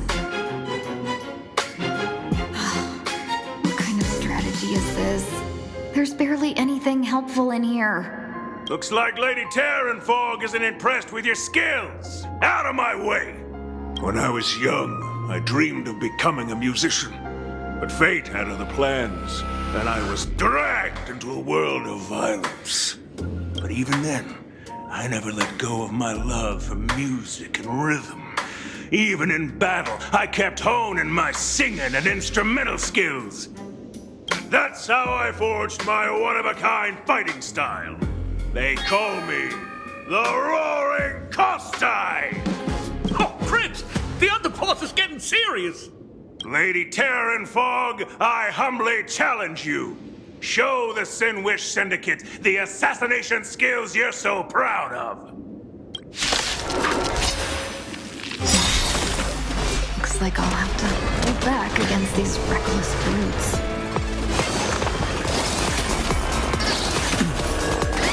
It's fine.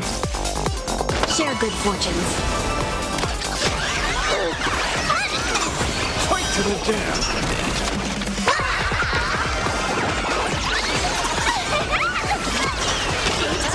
Expected of the Terran Fog. Such incredible strength! That power of destruction within me, it's still hard to control. Madam Yao, I've done everything in my power to keep them alive, as you said. My earth shatters, heaven trembles!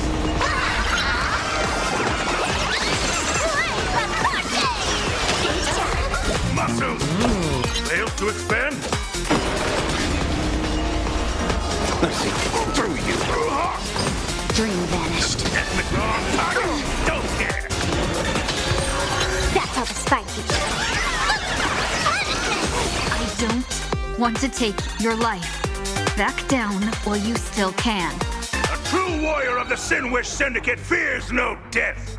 Don't underestimate my resolve. Underboss, bad news. 2 more weird dudes just showed up. Cut your bull. I can see for myself. Never thought visiting an ally would mean crashing into a local gang's hall. Oh. This will take some explaining. What a twist of fate. But for us to reunite with an old friend here? So be it. You two, stand down. Listen well. This will be an honorable duel. A duel. You dare duel a Xianzhou...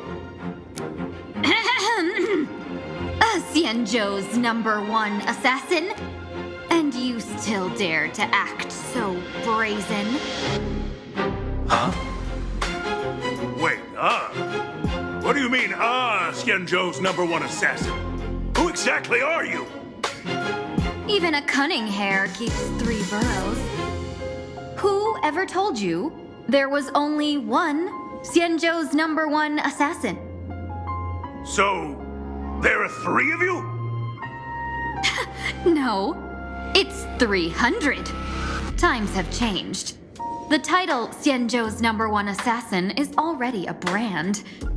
At my side stands the organization's 7th-ranked Holopian Reaper, the Winged Death Knell. He sends every target into the sweetest sleep of death. And this one is the 2nd-ranked assassin in the organization. A ruthless killer surpassed only by me. His spear strikes like a falling star, and his presence soars like a dragon. They call him the Jade Dragon.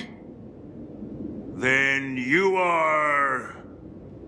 You can call me Whistling Flame Fox.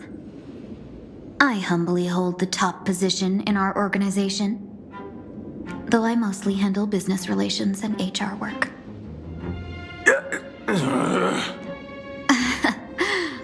Hard to believe, isn't it? Come on, madam. It's pointless to say anything now. If you want this gentleman to know you speak the truth, let our brother show off a bit of his spear work. That will convince them.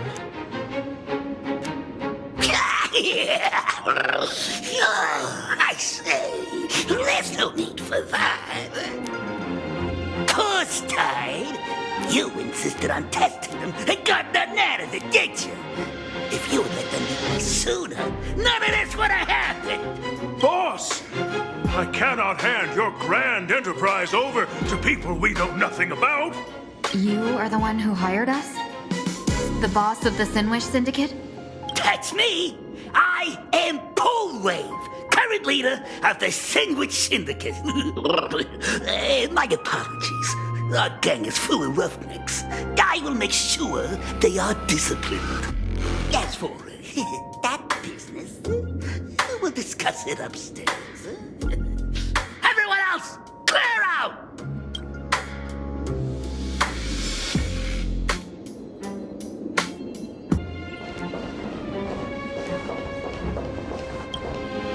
Long time no see, Lady Tingyun. It's been a while since we last met in Penacony. I am truly grateful for your quick thinking. To avoid revealing too much, I made up false names and titles for you two just now. If you were offended, then I beg your forgiveness. This place is a hotbed of trouble. What brings you two here? When Sunday and I contacted the Shenzhou delegation, they asked for our help. They claimed someone from their group had lost their way here in a foreign land and was captured by a local gang, and they wanted us to help.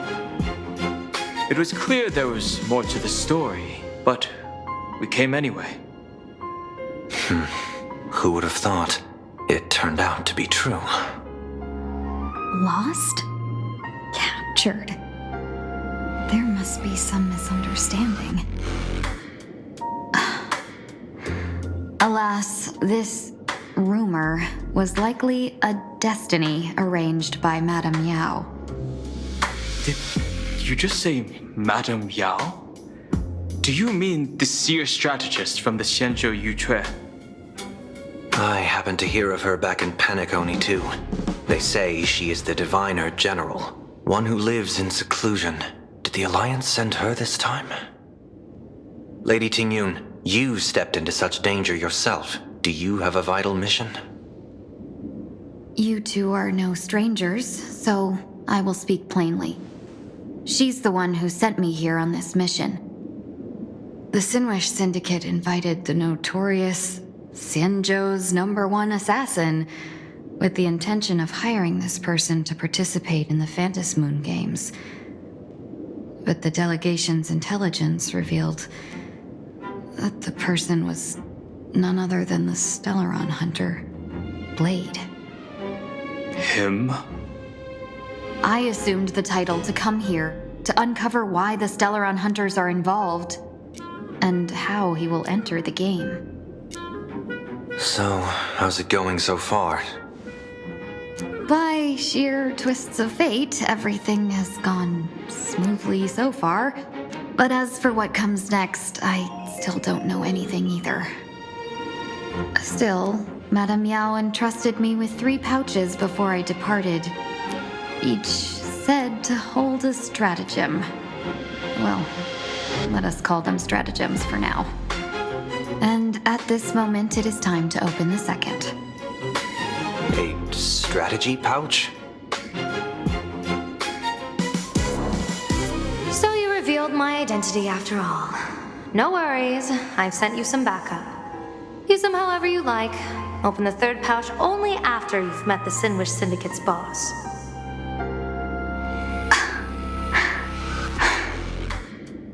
No wonder they also call Madame Yao the Crosstalk General. The what, General? It says the 2 of you will help me clear the way, so I can safely meet the Sinwish Syndicate's boss. What do you say?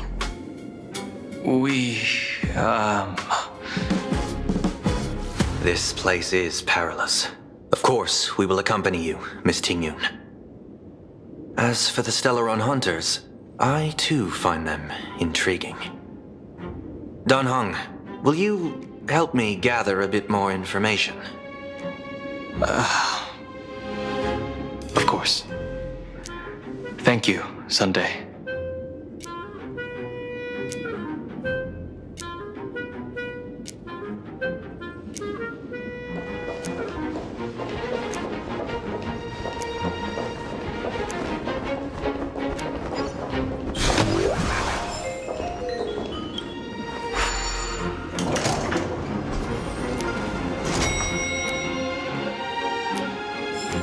I gotta say, this place is decorated with a touch of style.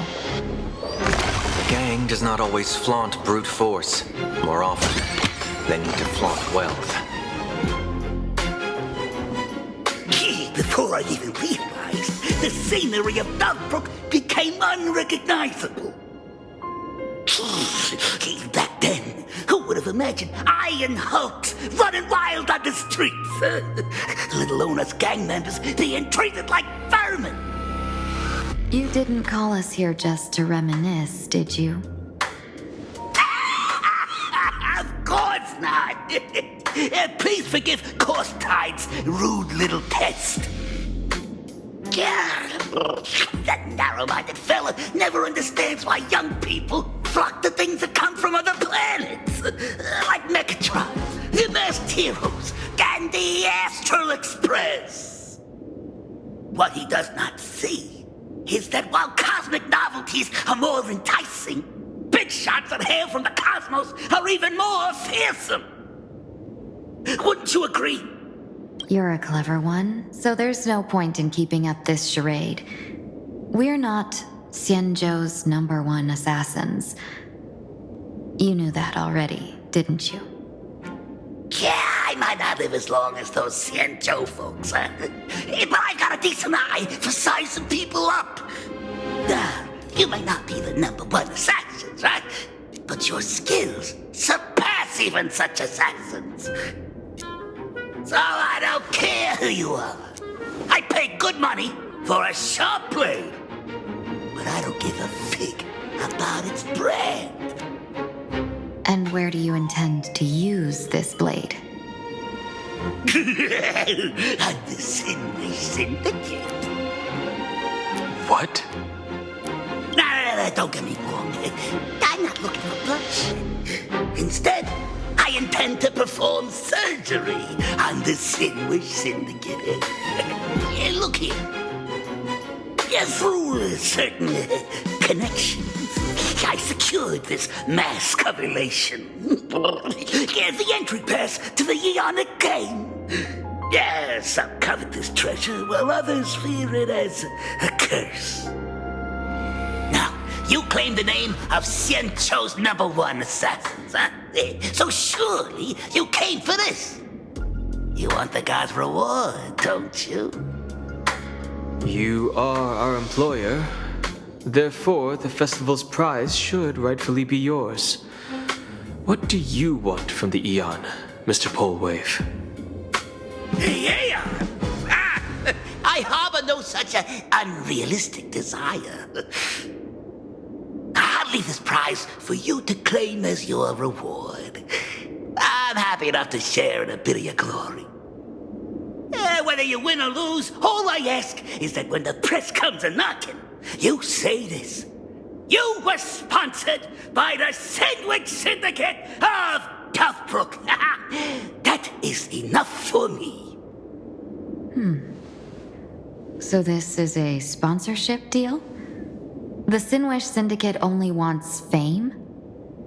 Since we are not truly in your employ, are you not afraid we might break our promise and ignore your request? If you truly cared nothing for what I asked, why even raise the question, huh? As I said before, I may not have the long life of the Xianzhou people, but I do know how to judge people. One more question from me, please. Why are you so set on chasing fame? In plain Arcadia, Imagination exists due to wish power. And that wish power comes from the attention, curiosity, and demands humans place upon these imaginae. The Sinway Syndicate was founded to provide for those imaginae who were ignored, had no wish power, and were not needed by humanity. Unfortunately, ever since that seashell woman rose to power, our path of blood and violence had run its course. That's why I want the Sinway Syndicate to take on a new form. One that will draw more attention than ever before. The Sandwich Strangeling Pension Foundation, huh? What do you think of the name? It's a cozy and heartwarming name. So, will the three of you, accept this job?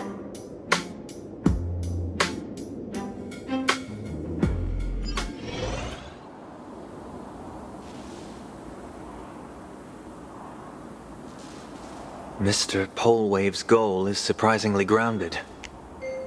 A gang leader won't survive this long by relying on bodyguards. It's about having a sharp instinct for survival. He wants to launder his gang clean, but that will not be easy. In my view, the underboss may not see eye to eye with his boss. My thanks to you both. With your protection, I managed to leave without harm.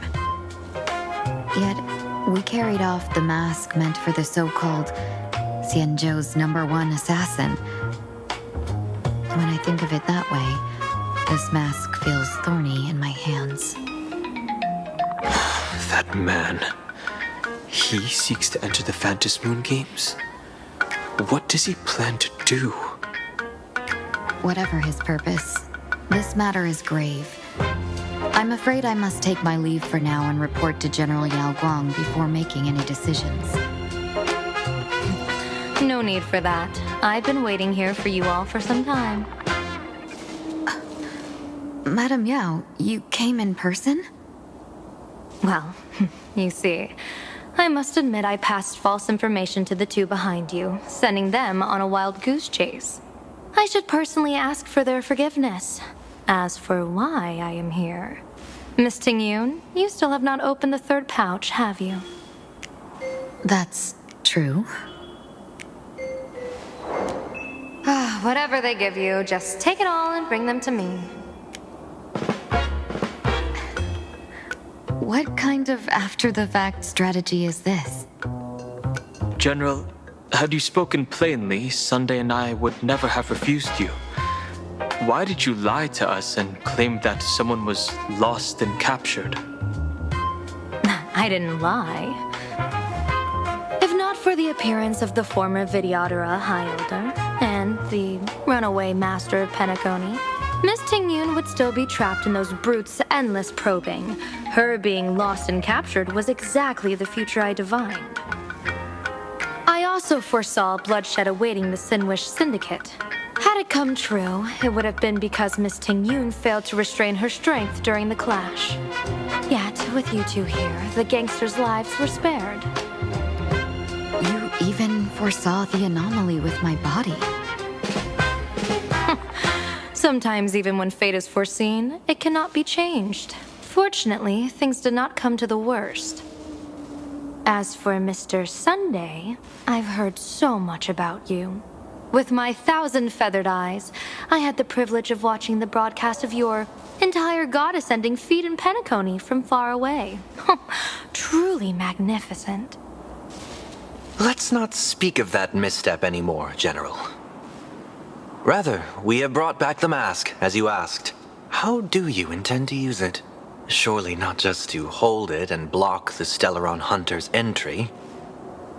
That was the plan, but from one cause sprang 100 outcomes. Now that the mask is in my hands, there are many possibilities. What do you say about using it to lure Blade here and strike him down together?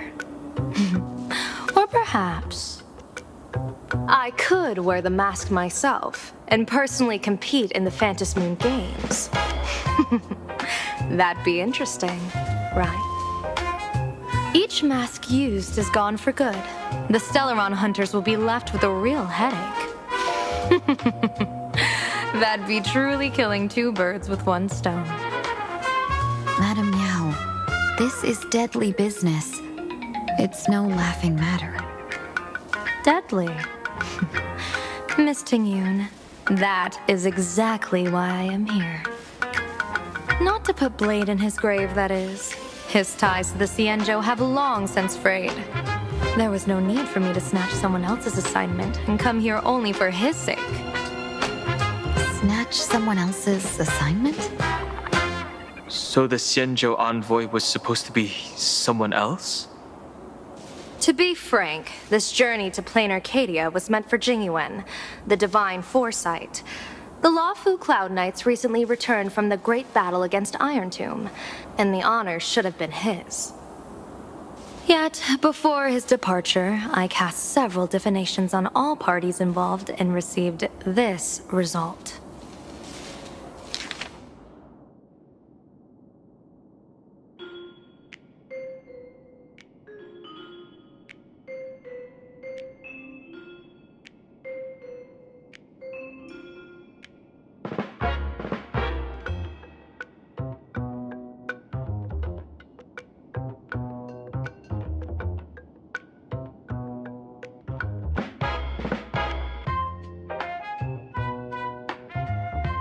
Incineration, death, abandonment.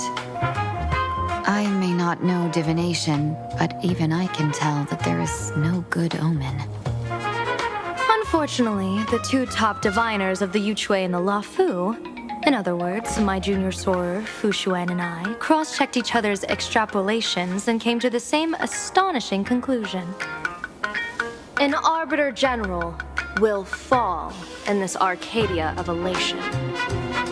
Even so, you're still taking the mission meant for Jingyuan? Yes, I contacted the Marshal and took over the task. I've simply never seen such a bizarre fate and wanted to witness it. Even if it means your death? It's only death. If I can die in these Phantasmoon games to achieve a moment of godhood, then my death won't have sullied the Xianzhou's honor. Miss Tingyun, hand me the mask.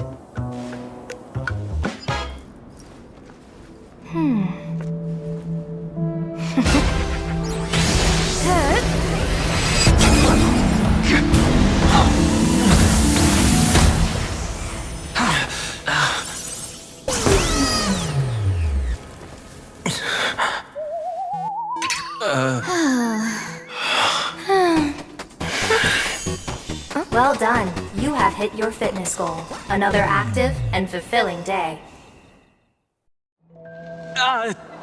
Sorry, Sunday. My body instinctively sensed danger.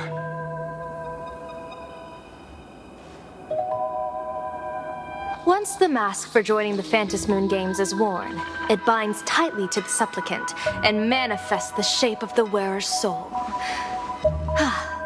I read something like this in the Views of the Universe from a Star Skiff. It's confirmed now. This mask is indeed genuine. Congratulations, Mr. Sunday. You're now a supplicant in the Aeonic game. What exactly are you trying to do, Seer Strategist? Twice now you've acted without warning. Do you mean to make an enemy out of the Astral Express? Dan Heng, let me take care of this. Sunday, are you planning to fight? Don't worry, I'm no match for this general.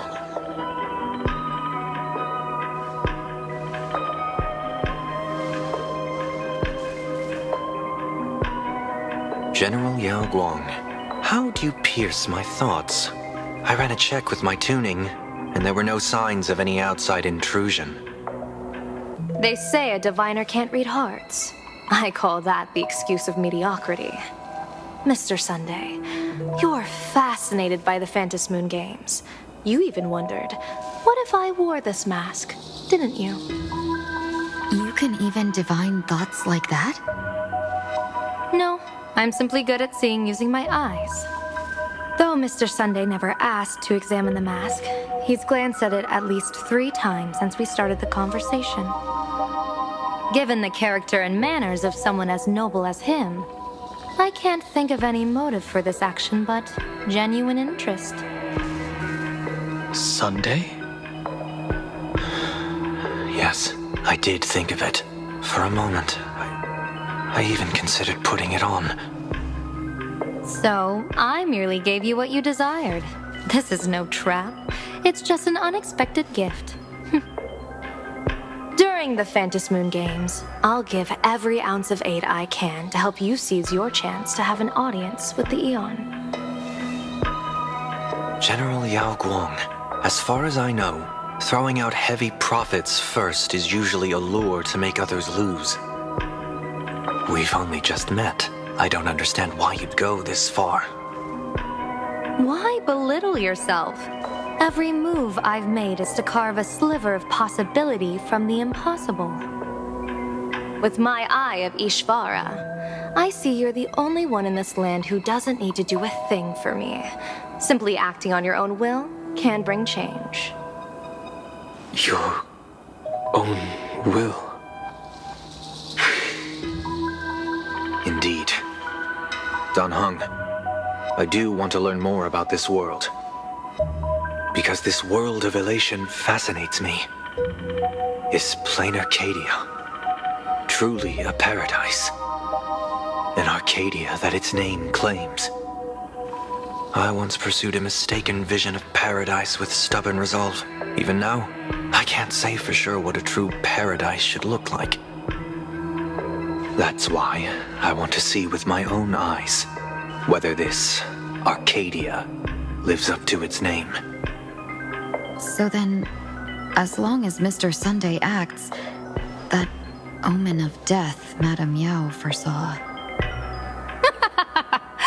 Of course it would still come to pass.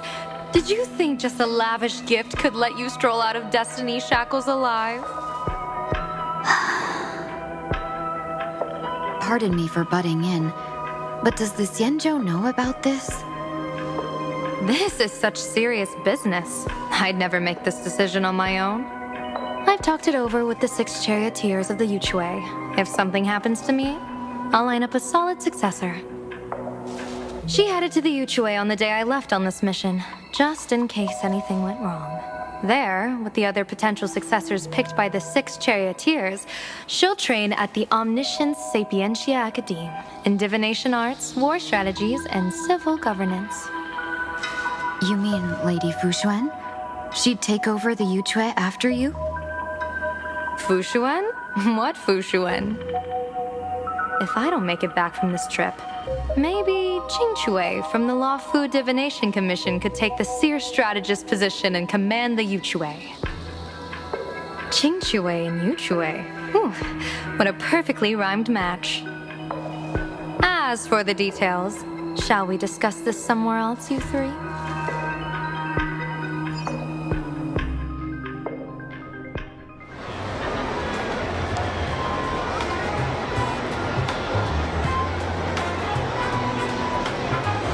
Map says the Ashen Detective Agency should be right here.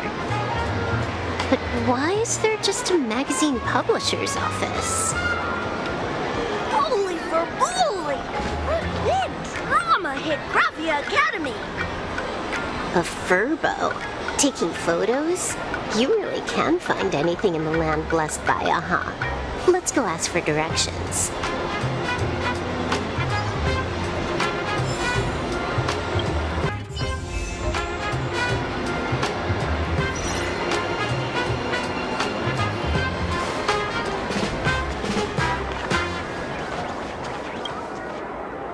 Little furbo.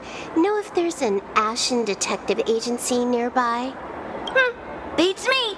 But if I find 10,000 credits on the ground, I might recall the spot. 10,000 for directions? Fine. Job first. Oh, wow. Looks like 10,000 credits from my account just hopped to end up in yours for no reason. Now, spill. Whoa! Generous, miss. The place you're looking for is upstairs. That detective's renting my boss's space for his agency. But he's zonked out in the day, and his doors are locked at night. No clue how he earns any money. Maybe he's a vampire? So they're closed? Then how do I meet this Ashen Detective? Beats me. But if I find 50,000 credits on the ground, I might recall that too. You stinky furbo! Begging for a smack! Scamming our guest! Time to go!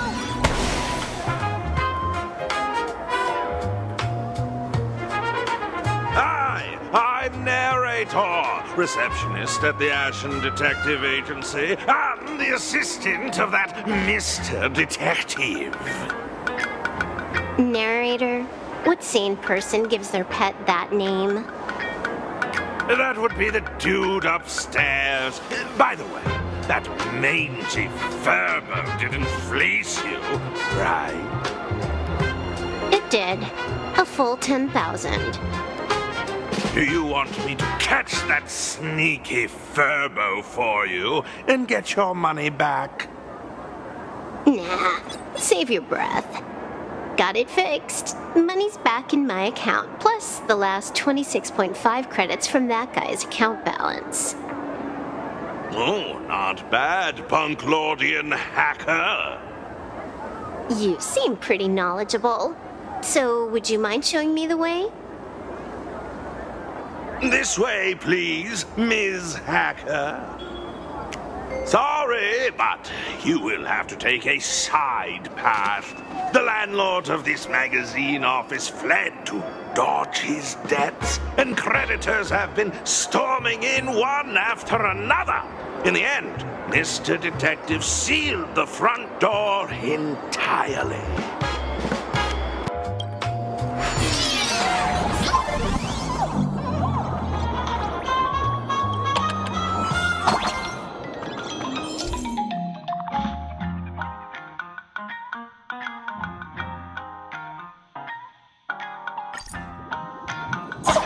So, there's even a shooting button. That's interesting.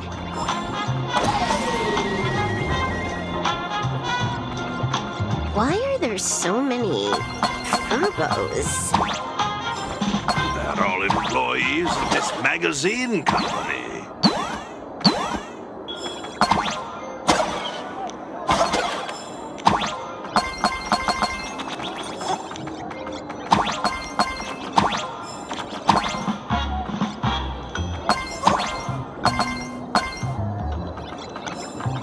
Why does this scene feel like a punishment round from a game? Office survival's way more brutal than any game.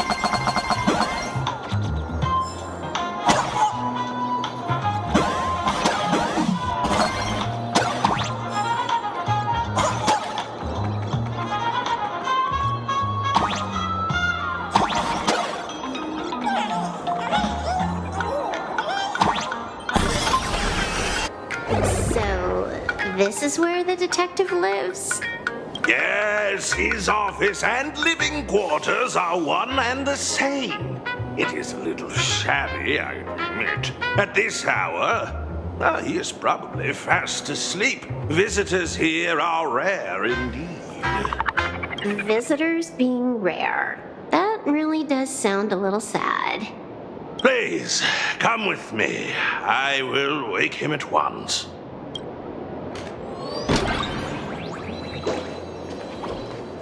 Time to get up, Mr. Ashvale.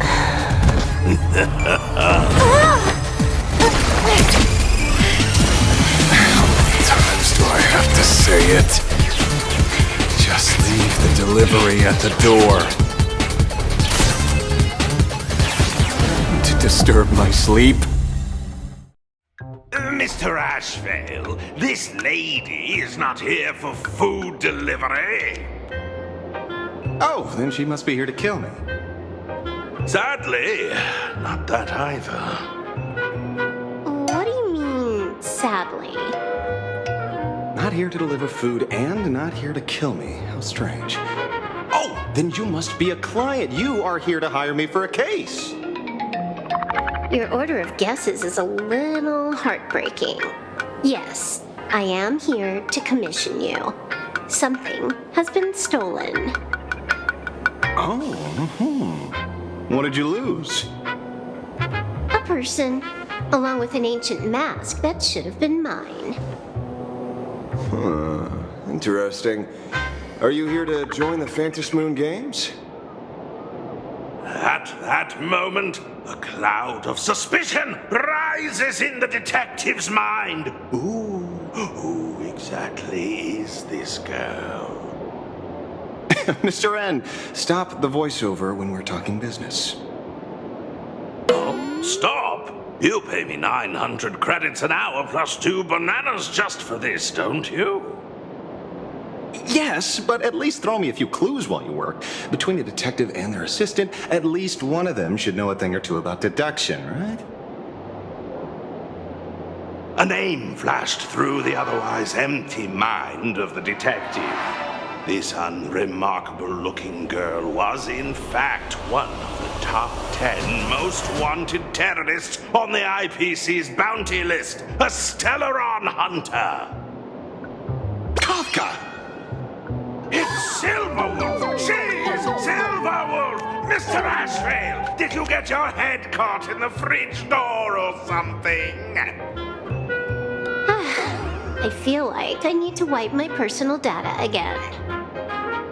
One of the Interastral Peace Corporation's most wanted fugitives with the highest bounties comes to commission a broke detective who...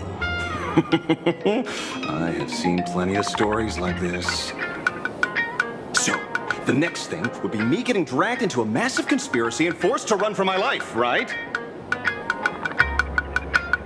Drop the paranoia. I came to you because I hacked into the Security Bureau's criminal record system. What I found was shocking. In all those bizarre police cases, you were hired again and again. The curious case of the Harmony Sect Communion, the mystery of the Ghost Bullet Worm Express, the serial ghost resurrection incident, the super non-serial locked room murders at Kooky House, you helped solve them all. You may not be the most famous, but you're probably the most capable detective around here, right? Is nothing private anymore. Whatever, tell me. How did you lose your mask? Today was supposed to be our meeting with the Sinwish Syndicate. All right, now let's talk about the commission fee. Excuse me, I haven't even finished my sentence yet. A true great detective can know a case without ever leaving the room. While he sleeps, I gather the intel. We already have the basics about today's fiasco with the Sinwish Syndicate and those 3 Cienjo #1 assassins who scammed the mask. Can you handle it? Money is not a problem. Do you take dirty money? Sorry, no dirty money. And please do not withdraw your payment plus the account balance after paying. Oh, then how about this? This is the IPC's turf, right? Turn me in for the bounty. You take the reward, and I bolt afterward. We Stellaron hunters sometimes use that trick to raise funds. Or maybe we could discuss the possibility of taking dirty money? 30 million credits? Pay us after the work's done. Deal. I'll try to get that money over the next few days. Here's my contact info. Update me the moment you have any news. Pay us after the work? When did our office have a rule like that? That rule got made just now. Oh, my dear Mr. N, did you truly want to take dirty money? I have come up with another way to make money. Let me reach out to a certain big shot first. Madam Pearl, I've obtained solid intel. Mr. Ashvale, the chance of you initiating a call at this hour is under 5%. Let me guess. Perhaps you are finally ready to consider my offer. No, I found the trail of the Stellaron hunters. They are here in plain Arcadia, and they even plan to crash the Phantom Moon Games. I can send you her coordinates quietly, without anyone noticing. Quietly, without anyone noticing. The Phantom Moon Games? The moment your IPC chose to speedrun it, it was fated to be more than just a game of fun. And you want me to take part? That is asking a bit much of an old man.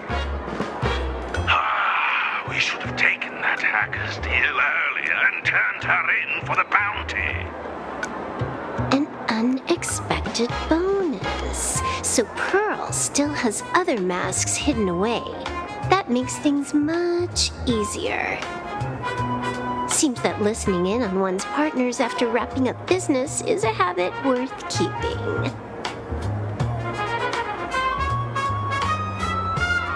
Hey, lady, where are you?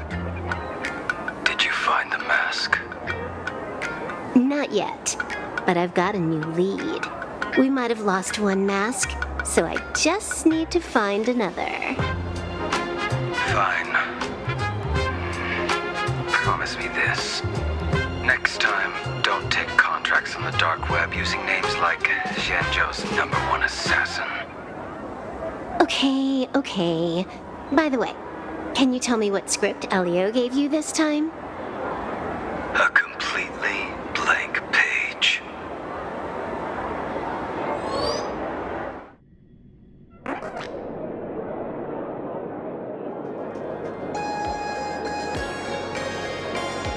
So, what you're saying is that this Miss Sparksy, who was originally just a virtual avatar, has now crossed into reality and taken an entire school's staff and students hostage. I get it. So it's just a typical case of the idiogenerative imagine phenomenon.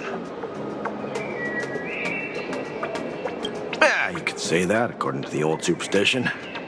Modern science believes that when something receives excessive attention, it would suddenly gain life and becomes an imagine due to the accumulation of too much wish power. What kind of modern science is that supposed to be?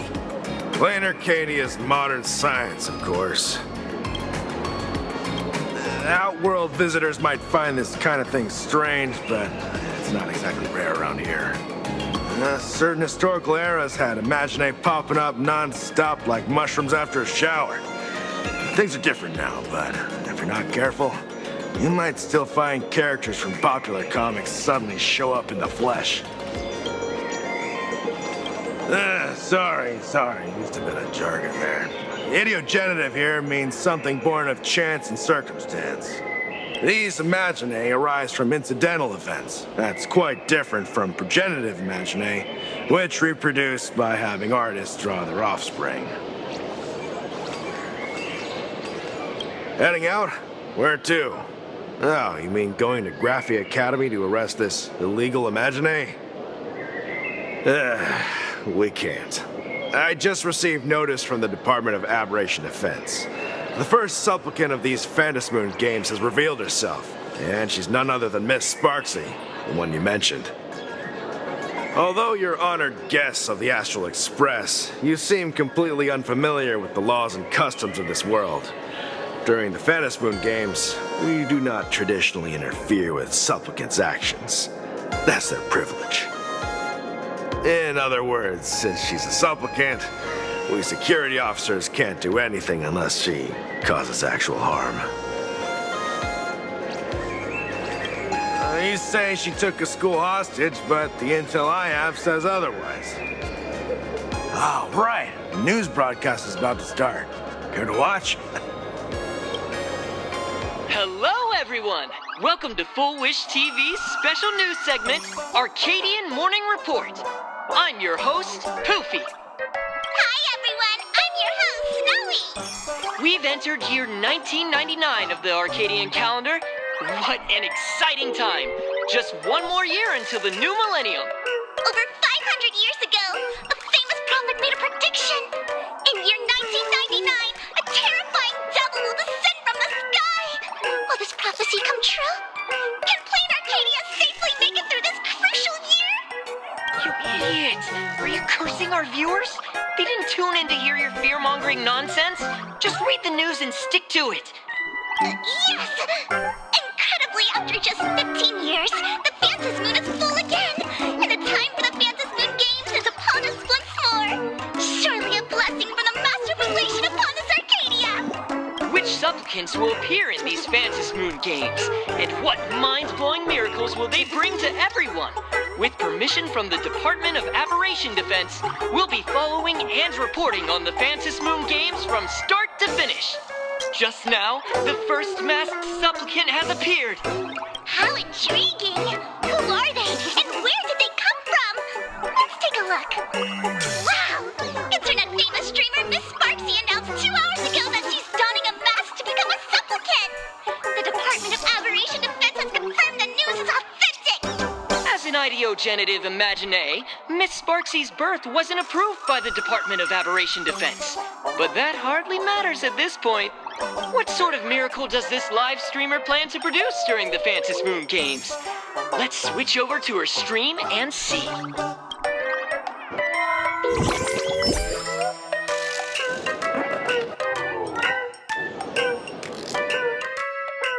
Yoo-hoo! And we're back from the commercial break. A big thank you to Love Insurance for being the title sponsor of today's Sparkstacular Arcadian Adventures live stream. One person, 1,000 faces. 1,000 faces, one person. Who will Sparksicle become today? Ta-da! Time for the big reveal! Everyone, follow along with Bean Sparksy of Graphia Academy as we check out how our new transfer student is settling in. Marge, say hi to the camera. Sparksy, don't you dare mess with me. I, March, am not someone you can easily push around. I'll have you know I'm the disciple of General Jing Yuan of the Luofu and General Huayan of the Xu Ming. I've undergone rigorous Xianzhou sword training. Others might fear you, but I sure don't. My, March seems quite worked up. Is it because she's a bit nervous about her first live interview? All right then. Now, let me interview my colleague, Mr. Yang. Hello, everyone. I'm Weld Yang, a history teacher at Graphia Academy. I'm honored to be selected as this year's most popular male teacher, and I will continue to strive to nurture even more outstanding talents. All right, that wraps up our interview for now. Let me give you all a sneak peek at what's coming up in our next live stream. Thank you all for your wholehearted support. Sparksicle will work hard to repay your kindness. In 3 hours, I'll be hosting a special live stream performance, Sparksicon, alongside our special guests, the legendary Nameless from the Astral Express, who have carved countless legends across the cosmos. Tell your friends, your family, even your enemies. Let's set aside all grudges and meet in the stream to witness the most dazzling sparks light up Plain Arcadia!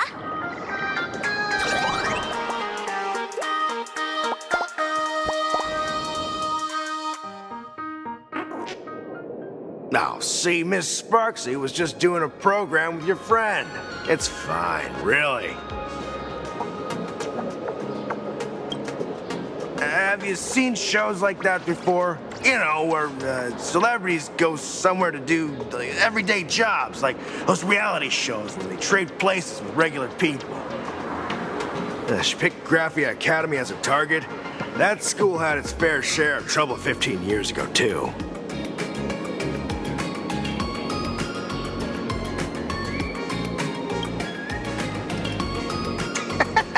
So these are the nameless of the Astral Express? That's hilarious! I heard they're supposed to be great heroes who saved other worlds. Look at them now! Switching to comedy in a heartbeat.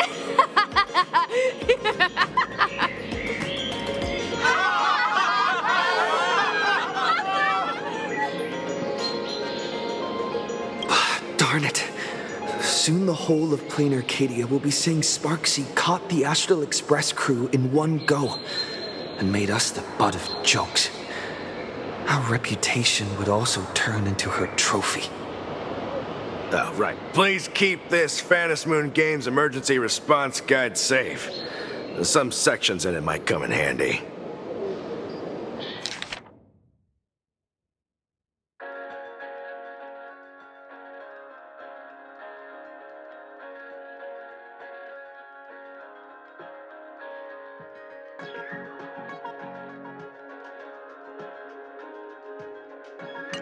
If there's nothing else, I'll be going now. See ya.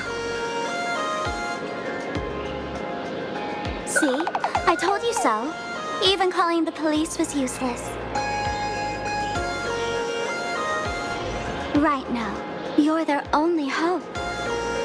And that red boss lady of yours, she's here too. Are you all right? Did you get hurt when you ran away?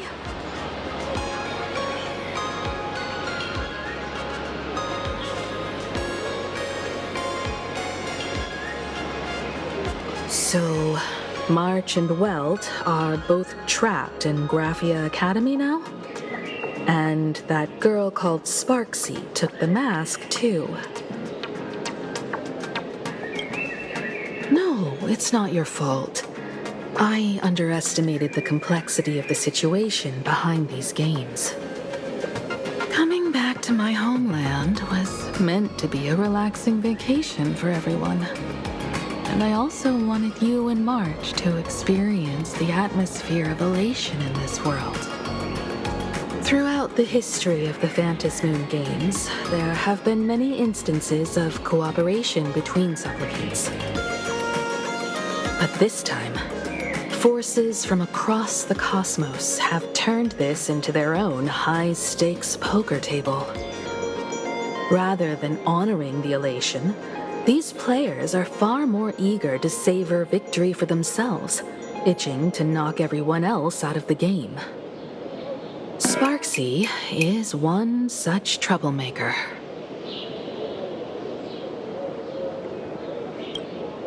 It's dangerous to rush back to school on courage alone when we don't know what Sparksy has done and what she's planning to do. For every supplicant, there are 3 key acts that must be completed once the Phantasmoon games begin: the roll call, the miracle, and the promotion. Sparksy has completed the roll call. She took the mask and declared her entry into the games, drawing everyone's attention to the news that the first supplicant has appeared. Next, she must strive to make a miracle happen, bear the people's wishes, and answer with a great feat. If I'm not mistaken, Sparksy is waiting for us to walk right into her trap. For her, there couldn't be a better opponent than the Astral Express for this first battle between supplicants. What could be more earth-shattering than defeating a renowned cosmic hero on a battlefield of her own meticulous design? So here's the question, Sparkle. Based on what you know about this imposter, what's her real agenda for joining the games? Simply toying with and defeating the Express crew alone won't be enough. What kind of world-shaking miracle is she after? Sure, she's a fake. But she's still a fake of Miss Sparkle. Guessing won't get us far. If you ask me, we should check out the tavern. Might find some leads there. The Masked Fool's headquarters. The World's End Tavern. That's right. How could we pull off something this insane without Miss Sparkle's prized collection I've been hoarding all these years? That imposter must have known this well. Before this operation, she definitely went to the tavern, using my name. Most fools can't tell the difference between me and that imposter. Or maybe they just don't care. But if we can find out who I talked to and which treasures I stole from my collection of items, we'll naturally figure out what that imposter is up to. That's a good plan, but I can't let you act alone. Can you take both of us into the tavern? Take this business card. The address of the tavern is printed on it. However, you'll have to find your own way to the tavern. That's been the rule since it was established, and there's nothing I can do about it. Since there's still time, I'll head out first. You two can come over when you're ready.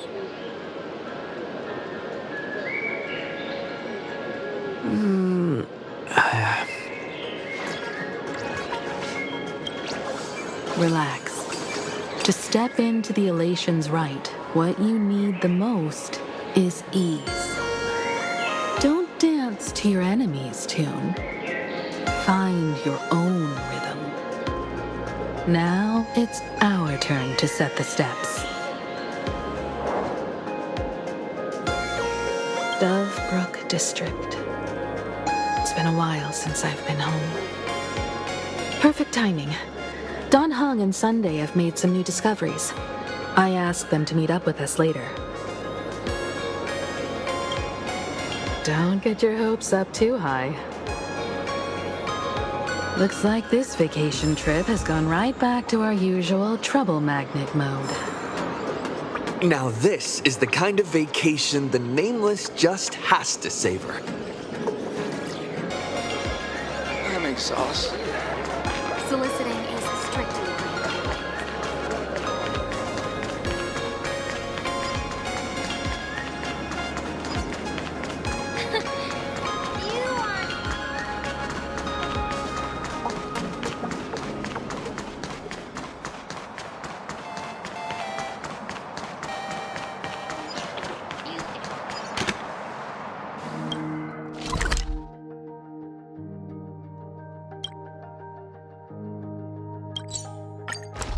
A Furbo snapped a pic of me on the street without my consent just now.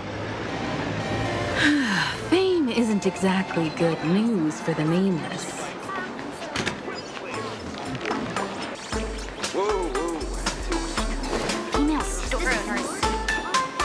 We're almost at Dovebrook District.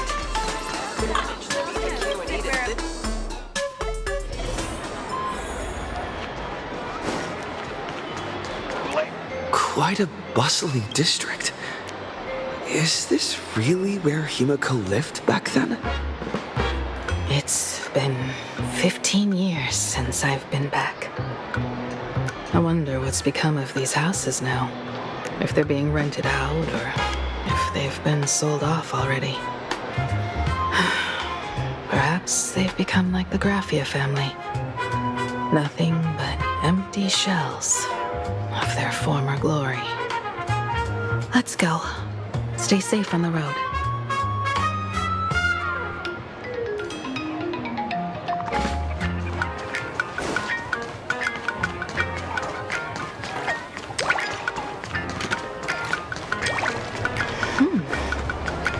This place seems to have changed a lot. Holy Fervoli! Great Raccoon, you really came! There's a Furbo calling out to you. Why don't we go take a look? Rest assured, I haven't forgotten a single thing about the compensation. This Furbo was actually waiting outside the magazine's office just to make amends? Furbo absurdo. And you are?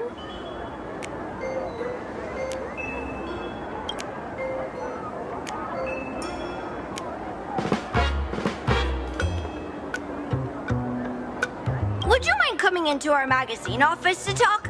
Let's discuss compensation, shall we?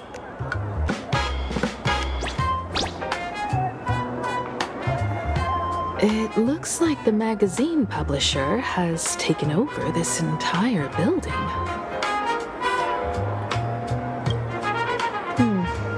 Strictly speaking, the entire street where this building stands belongs to my family's estate. It's said that, in their heyday, the Graphia family owned property all across plain Arcadia. But by my generation, very little was left. When my journey reaches its end, will anyone in this world be able to inherit anything from me? Sorry, I made things a bit too heavy there. Come, let's go inside the magazine office and see what this little Furbo is up to.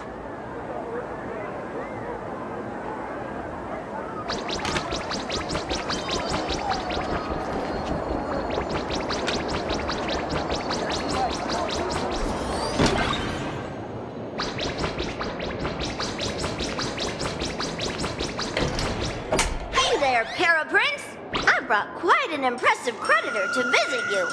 Beep beep. Debt collector signal detected. I'm out of here. Don't run! It's the Great Raccoon from the Astral Express! Furbos and raccoons. We're all one big family. Beep boop. Family or not, you're all just here to collect debts, aren't you? Great Raccoon, that jerk of a company president ditched everyone to dodge the debts. We brothers haven't gotten paid in months. As you can see from our sorry state, even if you sold us all for Furbo Hot Pot, you wouldn't get much money back. But I've got a plan. We can work together for some mutual Raccoon Furbo benefits. After all, Furbobo Weekly does have quite a readership. Right now, the hottest news in all of Plain Arcadia is the arrival of the Astral Express. Once you become the company president, Great Raccoon, Furbobo Weekly can go full throttle for you, becoming the Express's exclusive media outlet, churning out a string of hot scoops. In no time, Furbobo Weekly will be the #1 gossip magazine. We won't have to worry about our salaries, and Great Raccoon won't have to worry about compensation.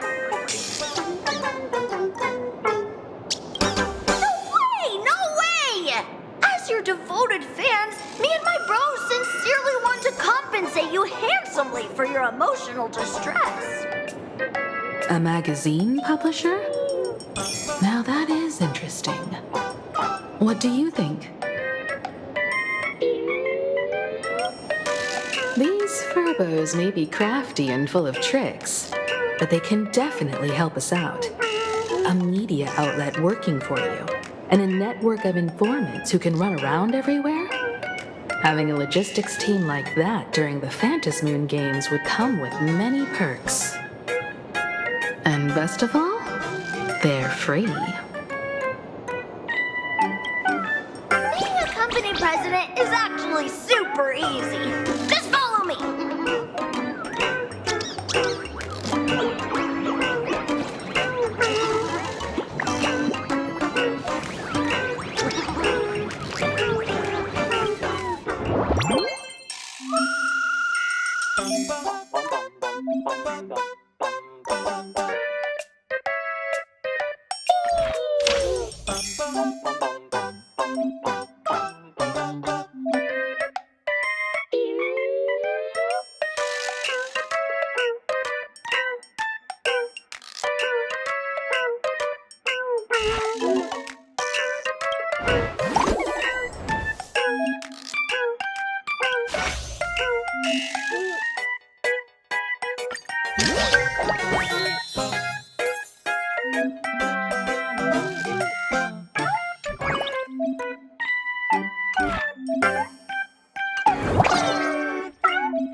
That's all it takes? Okay, from now on, I'm your new company president. Woo-hoo-hoo-hoo! Great Raccoon is our new company president! Ha! Whatever mission you assign, we brothers will get it done for you. Anything else you'd like us to do?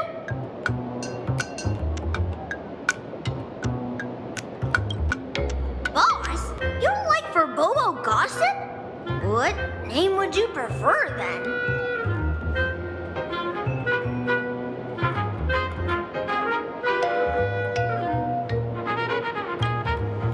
Are you sure?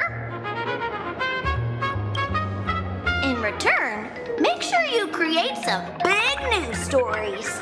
Oh, and that journalist Furbo who wrote that slander about you? HR will fire him. We don't need an employee around here who's got beef with the company president. I heard a supplicant has appeared at Graphia Academy. Should we have him take some pictures there for you? No problem. I'll arrange it right away. This Furbo will issue the order. Stay tuned for his first-hand report. Looks like you're already getting into the groove of being a company president. We're pretty much done here, and Don Hung and Sunday should be arriving soon as well. I'll just have them meet us here at the publishing house.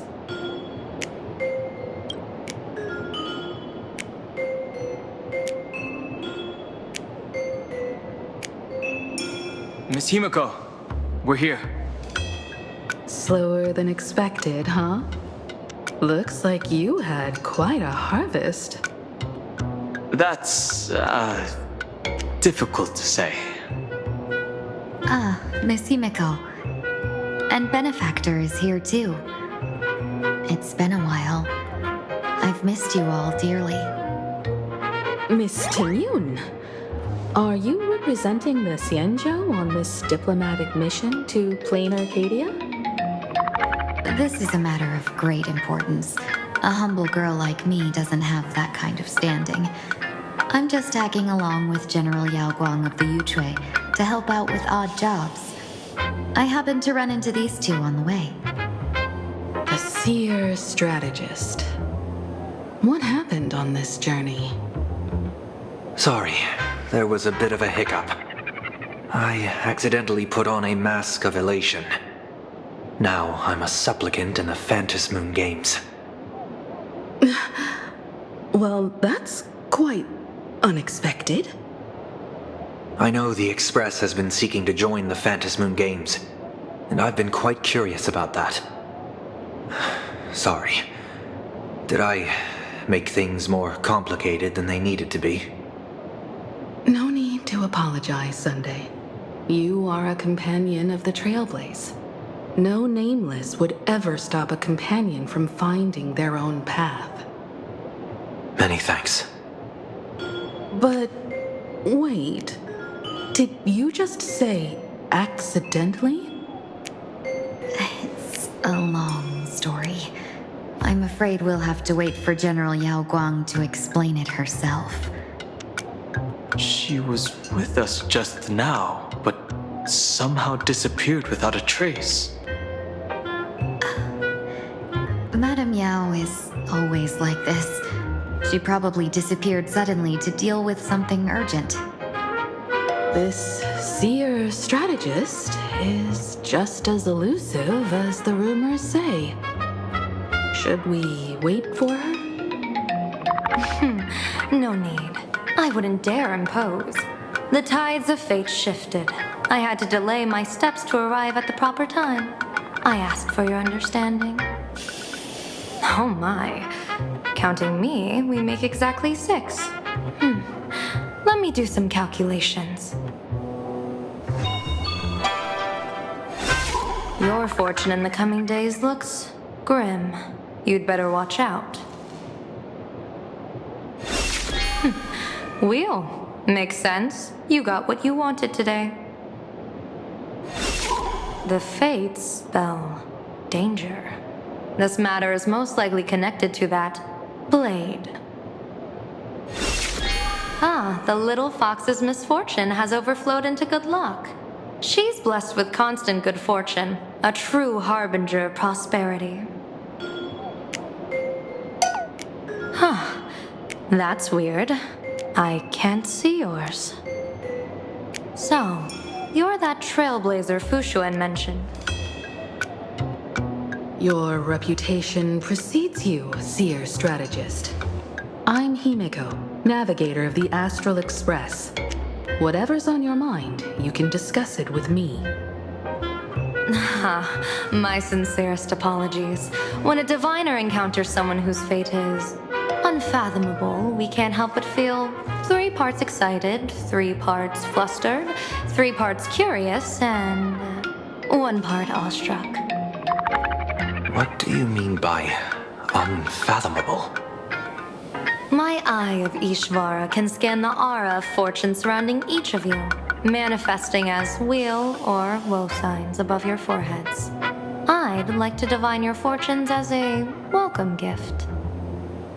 However, this person really surprised me. I can't see anything from him at all. Are you really free to try any choice? To do anything you want? Does an Ishvara like you actually exist in this world?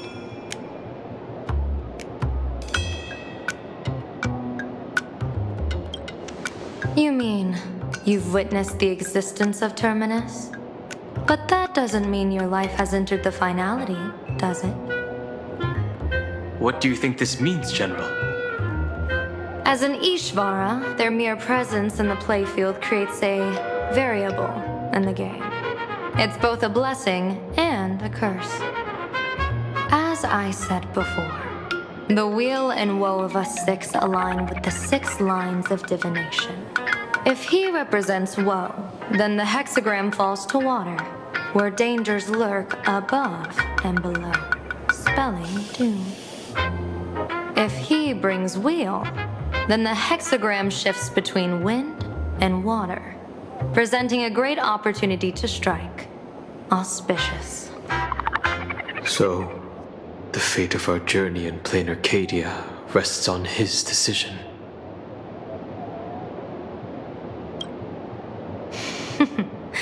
It's not as mystical as it sounds.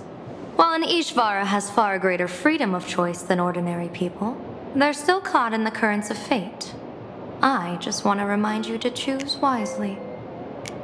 Back to business. I take it you're not just here to read our fortunes? I am here to greet everyone, to apologize to the Express Navigator for my previous indiscretions, and to borrow someone from you. Miss Himeko, now you understand how I ended up wearing this mask. I get it. She says she wants to borrow you for an operation. I want to hear your thoughts. If you're not comfortable refusing, I can speak up for you. Oh, you two. No need for whispers. I can hear you loud and clear. How did you... Well, since the General heard us, would you mind telling us your reasons for doing this? I'm collecting variables. During this journey, I'll be acting as unpredictably and irrationally as possible. Don't be surprised. Some Arbiter Generals excel in battle with their wit and valor. Others master the art of forging weapons, and some guard the netherworld with their lives. I, however, fight for the Alliance by calculating and manipulating fate itself, peeking into the future. I'm here to discuss matters regarding the Anti-Destruction Alliance, and then I'll head to Astropolis for the vote. That's the real business. But according to the divination, this Arcadian world faces an extraordinary danger. When a bird's nest falls, no egg will remain unbroken.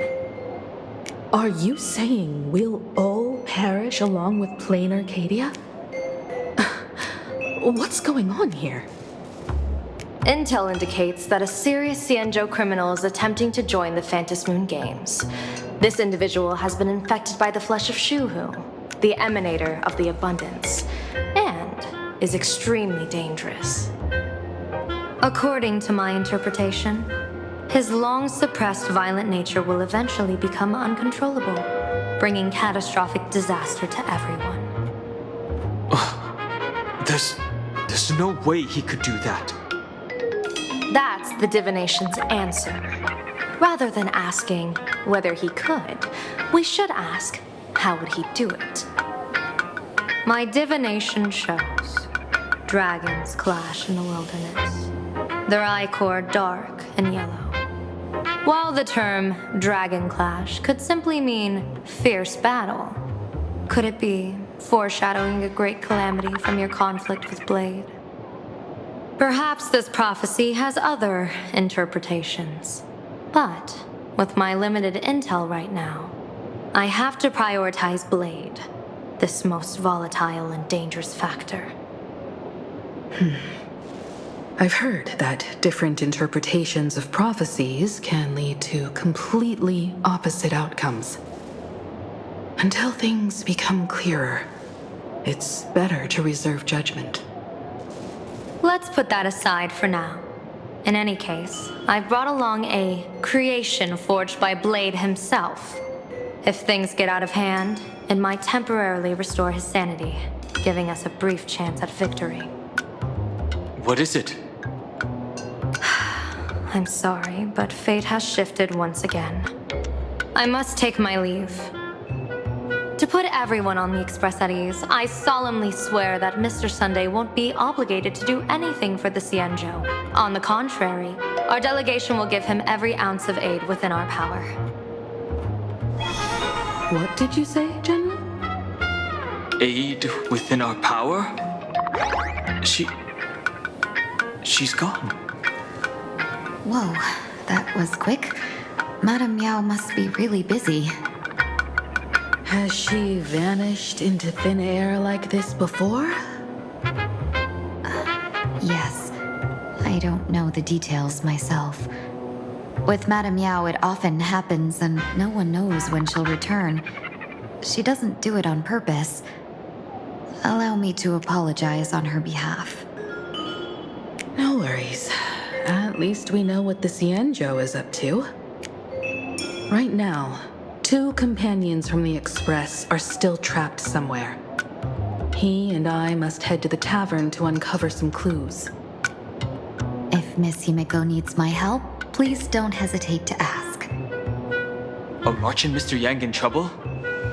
I'll go with you. No, you and Sunday will act together with the Seer strategist. We're not at the point where we need to call in reinforcements yet. The situation with Blade is unusual. That Seer strategist's concerns aren't just baseless worries. I don't want to see the Phantasmoon games bring catastrophe to my homeland. So this is also my request. To put it in the General's words, please do your best to introduce new variables.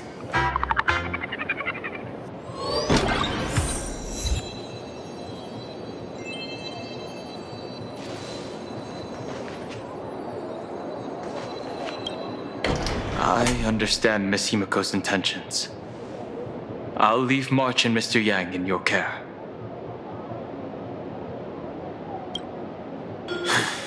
Blade's appearance means the Stellaron hunters are also on the move in this world. From everything we've seen, this mission to Plain Arcadia is of the utmost importance. I will accompany General Yao Guang to uncover the Stellaron hunters' schemes. Whatever happens this time, I hope it won't put any of you in danger. I'll do my best to make sure of that.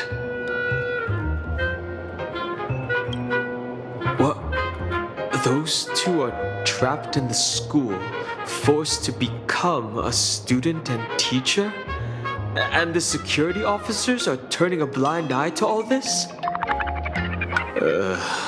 Though March and Mr. Yang don't seem in mortal danger for now, who knows what Sparksy is plotting.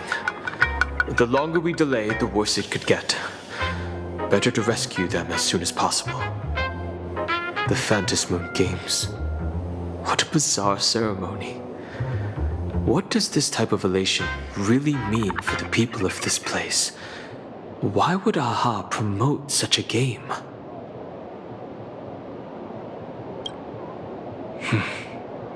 Whatever happens, keep me posted on how things go.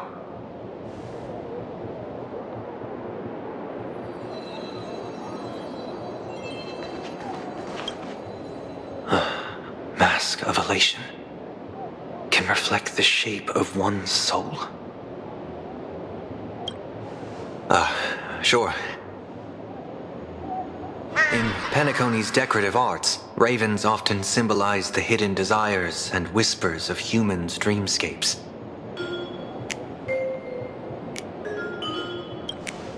Don't worry, I once tried to ascend to godhood myself. I won't be dazzled by the honor of an audience with a deity.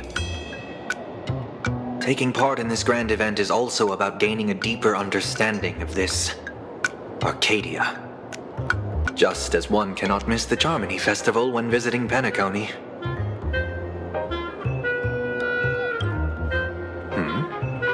There's no rule saying that supplicants of the Phantasmoon Games have to fight each other, right? On the contrary, for the elation, shouldn't laughter be a resonance that comes from within each other's hearts?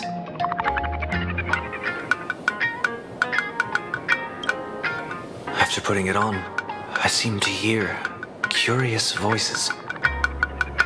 The mask whispers to me, urging me to show my elation to the god, to create miracles that will make the people of the Arcadia laugh with joy.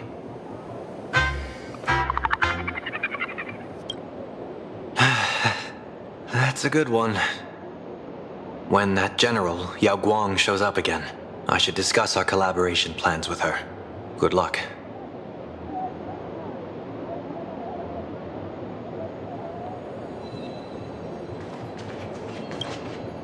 Greetings, benefactor. It's been many days since we met in Penacony, and I've been thinking of you day and night. Thank you for your concern. I'm doing well. Though my skills are meager, Madame Yao praised my resolve to kill my enemies, saying that was just the variable she sought. That's why she assigned me to temporarily serve under her command for this expedition. And look at that. It's brought us back together again. What fortune. I wished I could travel with you longer back in Penacony, benefactor.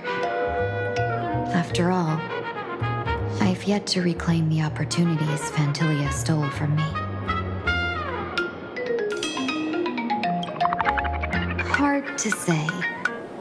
Like the divinations she casts, she's a riddle shrouded in fog. Apart from the ever-absent Patina Justice, she's likely the most mysterious of the Arbiter Generals. I'm sure there's no mortal danger. Please forgive my jest, benefactor. Being around Madame Yao has gotten me into the habit of cracking jokes all the time. Her actions may seem inscrutable, but she always provides what you need ahead of time. That's why even those who grumble still carry out her orders with diligence. In truth, doesn't she seem more like a shrewd merchant than a diviner? But then, when have any Arbiter Generals ever been ordinary?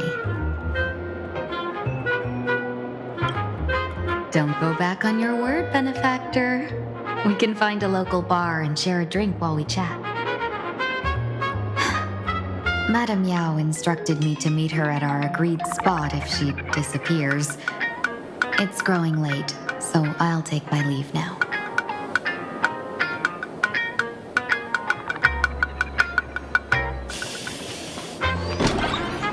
The IPC, Masked Fools, a Cienjo General, the Stellaron Hunters, and the Nameless. Some came for the Alliance. Some for the Eon's game. Whatever their reasons, a storm is brewing in the skies over this world. But at least we got some good news. Sunday has joined the Phantasmoon Games. He can help us in our showdown against Sparksy. Let's rendezvous with Sparkle at the tavern. We must uncover why Sparksy entered the Phantasmoon Games, and what sort of Sparksicon she's got planned for Graphia Academy. When I was little, I heard a few urban legends. They say the entrance to the tavern exists behind every single door in this land. But those who aren't invited, or haven't found their destined path, can never step inside. This time, we already have the Fool's invitation in hand. As for the key to open the door, there's a silly rhyme on the back of the business card. For revelry and drinks galore, no need to search from door to door. Heed the Fool's riddle with care to find the key that leads you there.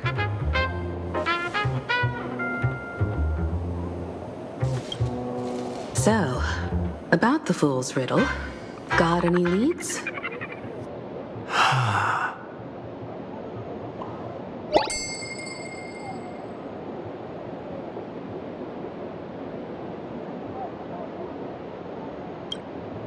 Whether they look up or down, The moon that humanity gazes upon in the sky is always the same Phantom moon. Looking up makes sense, but looking down? How exactly do you gaze at the sky? Oh, it seems fate ties you to the tavern. I get it now. The answer is Dovebrook.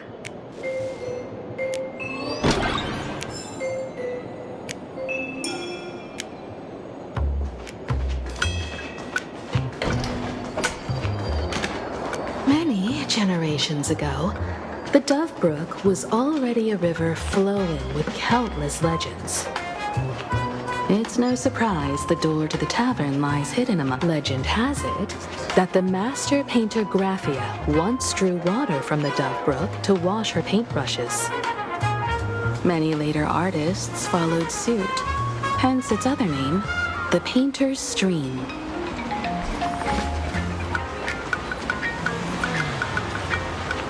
Looking at Dovebrook's scenery,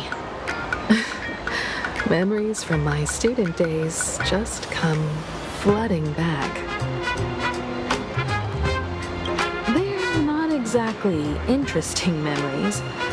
Back then, Dovebrook District was teeming with gangs. There were hooligans running around everywhere, and some really loved messing with the students. I was taller than my peers, and happened to be training in martial arts. To stand up for my juniors, I would occasionally get into scraps with the thugs on the streets. The people who fell into the Dovebrook River would cover the surface like bean sprouts in noodle soup. It all feels like it was just yesterday. Sometimes the thugs fell in. Other times, I took the plunge myself. Back then, I was a bundle of restless energy. The teachers always said I was like a wind-up toy that never stopped banging its drums and cymbals, stirring up a commotion wherever I went. In the blink of an eye, 15 years have passed. Hard to believe someone as reckless and willful as me became the navigator of the Astral Express. Now's not the time to wax sentimental. We've reached the banks of the Dovebrook. So, where's the tavern entrance hidden?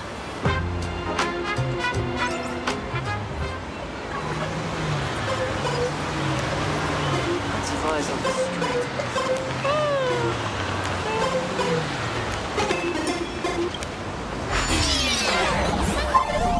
According to the business card,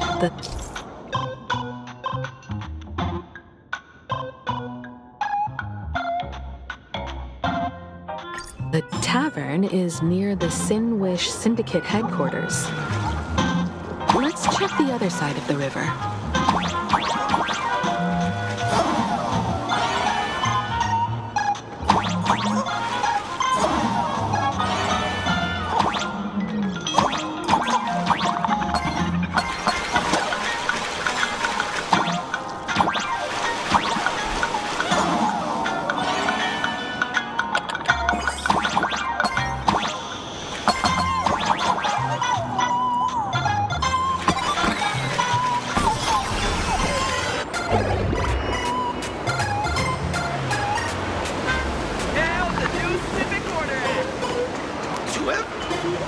Hey, folks!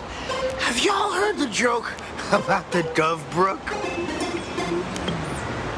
Yeah, one day, a criminal escaped from prison. He ran for his life, but just when freedom seemed within reach, the Dovebrook blocked his path.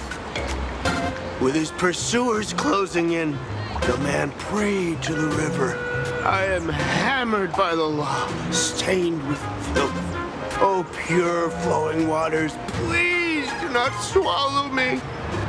A voice from the Dovebrook replied, there's a pedestal of light upon the water. Step on it and you can cross. criminal wept. My pedestal of life. It's only the moon mirrored on the water, an image that shatters at a touch. If I step on it, I'll fall in and drown. Guess how the Dove Brook answered him. The Dove Brook said, "You're not hammered at all. Otherwise, how could you still tell the moon from a pedestal?"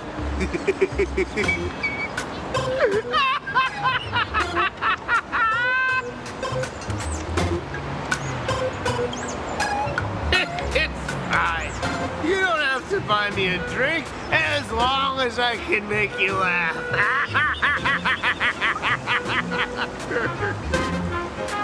That joke sounds like a hint. Could he be a fool from the tavern? Maybe if we find the fragile moon he mentioned, we'll find the way into the tavern. The moon's reflection. So fragile it shatters at a touch.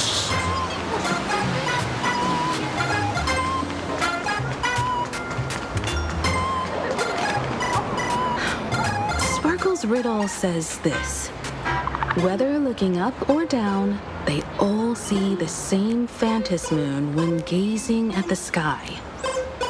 We've gazed at the sky already, so next... From this angle, the moon's reflection is right here. It does look strange in water. If what the card says is true, and the fool's riddle is the key to entering the tavern, then this moon must be the door lock. Come on, let's take a closer look at this strange moon.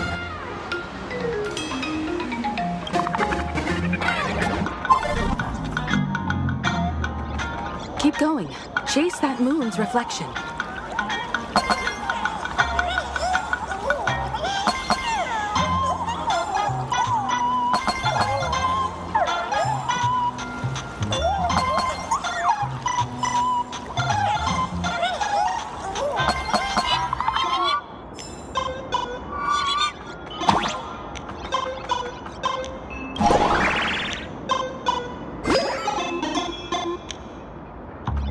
Looks like the fools are guarding the moon's shadow tight.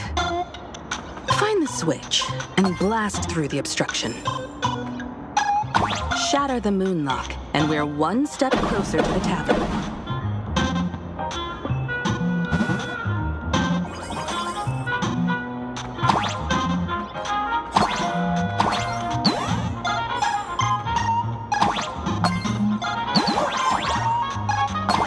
Let's try again.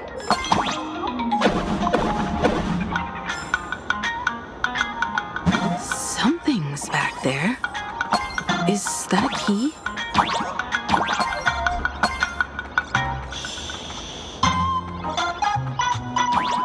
The moon is about to break. Let's try again. The key has dissolved into the water. The water's surface is about to change. Look, the tavern's shadow has appeared.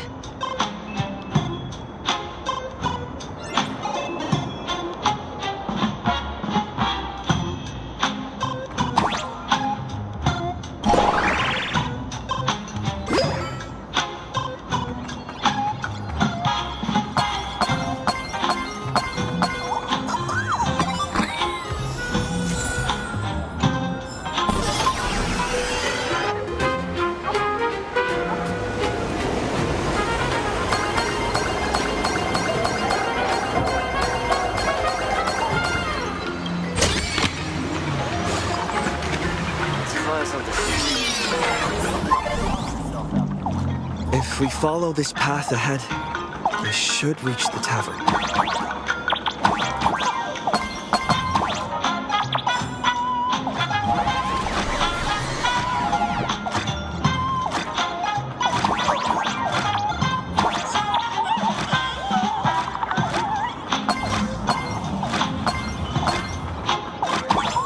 Watch out!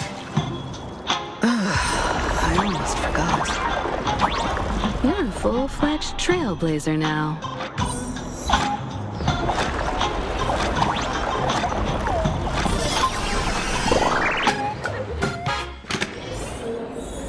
Welcome.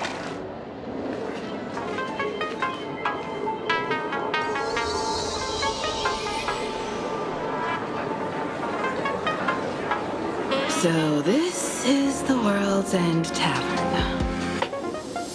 No. Allow me to correct you. If you think this is all there is to the tavern, you're sorely mistaken. Like a single grape on a great bunch, this is just the part where the tavern connects to this world. Sorry, but this looks like a regular lounge. The so-called plain Arcadia isn't really an Arcadia either, but who's complaining?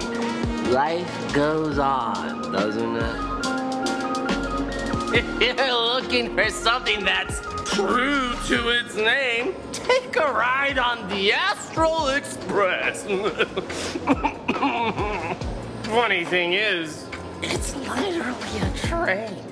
You know, can't find a single trace of astronautical engineering on it. Wait, you two are navigator of the Astral Express and the raccoon on board, right? I've seen you in the news.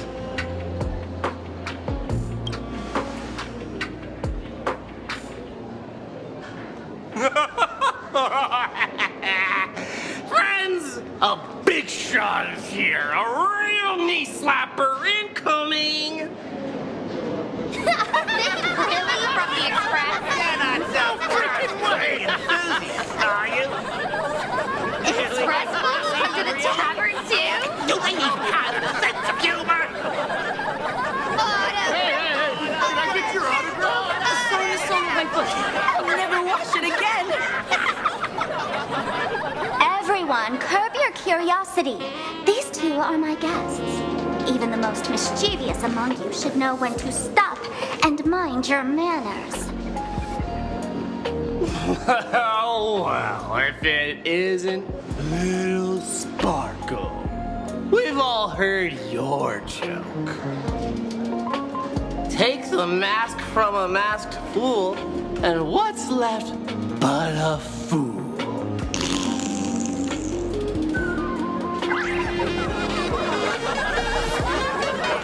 Oh my! Wouldn't a masked fool be better off without the fool? An empty mask sounds even better, no?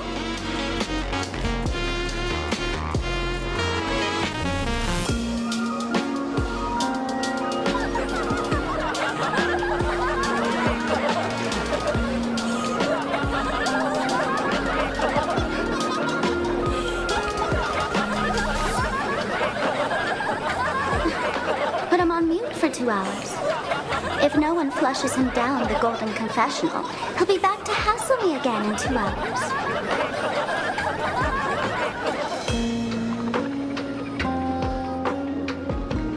All right. Now I can finally entertain my guests without interruptions. You two, this way. Let's talk about the imposter.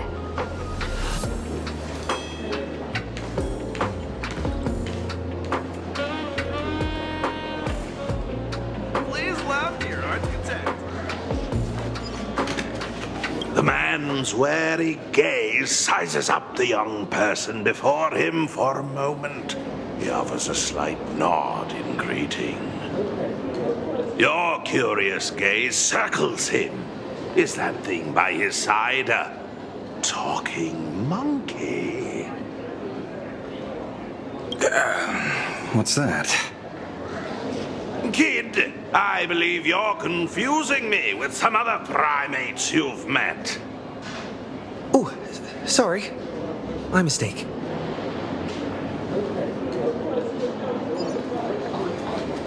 If Give me this thing. All right, you two. First round's on me. What'll it be?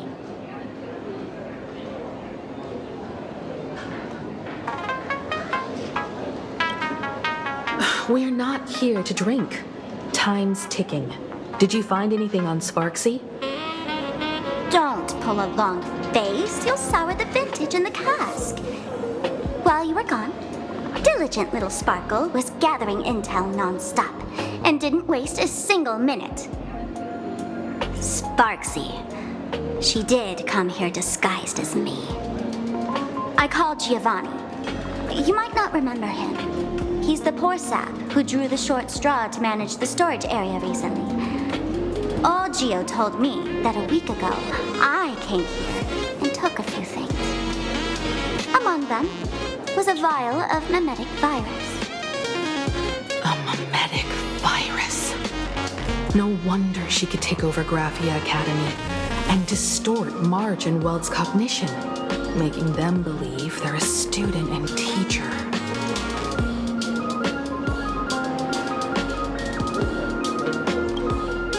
Close enough. This so-called Sparksicon is a front for spreading a mimetic virus. Knowing that isn't enough. What type of mimetic virus is she spreading? What are the symptoms? We need more on her plans and actions before we can counter it. Thought of that already. So I visited a few friends and learned where the imposter's been haunting. To dig up details, we'll have to get hands-on. Lead the way, then. Let's move. Stay close.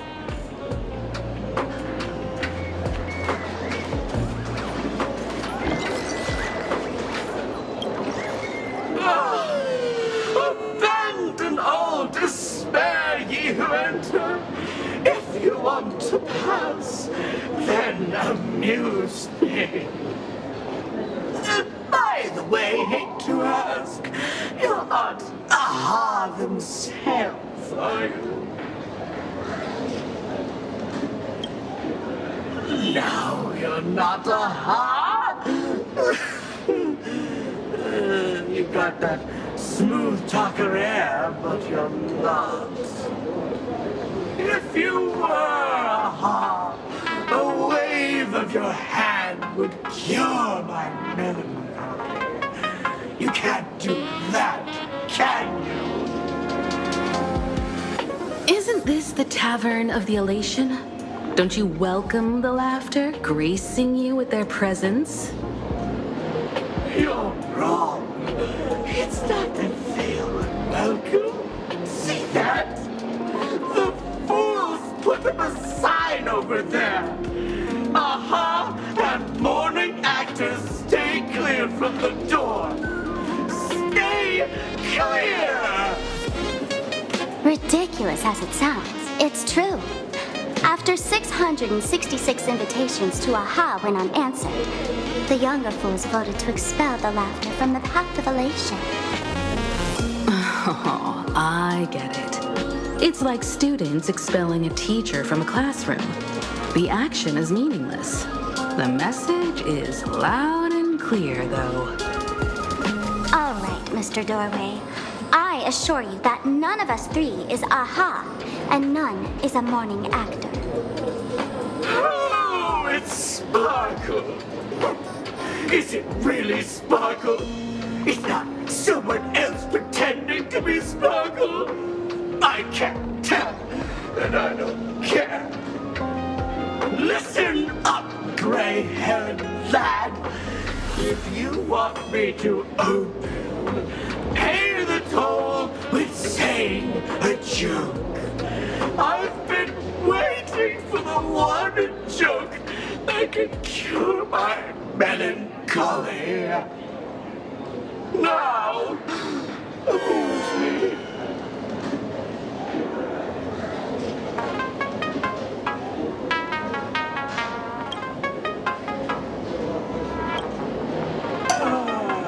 And then?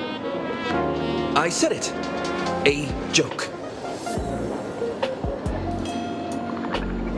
Oh, poor child.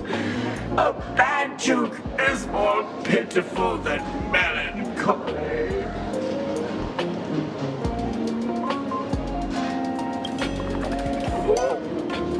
What? Didn't catch it? No joke, Mr. Doorway? Or there's no way I'll tell a joke. Interpret as you like. Right, Machiavelli above. I can't believe I've come to explaining jokes to a door.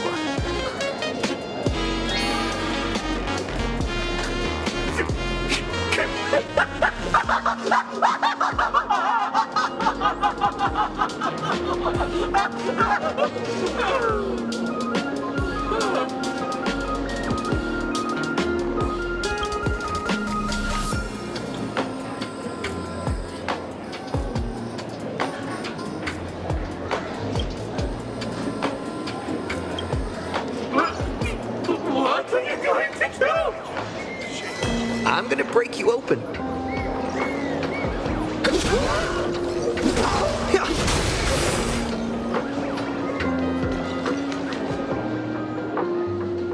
Didn't expect you to have the pull to get me into the tavern. As expected of a detective's assistant. Back when I still had a sense of humor, a fool gave me an invitation. You can thank him for that. You're really going to see the Stellaron Hunter case through? They can only pay you in dirty money, you know. What else can I do? The boys need the money. Credits aren't black or white, they're ones and zeros. All right. I reached out to Costide. He said that one of the 3 people who stole the mask looked familiar. He might have seen them in the news.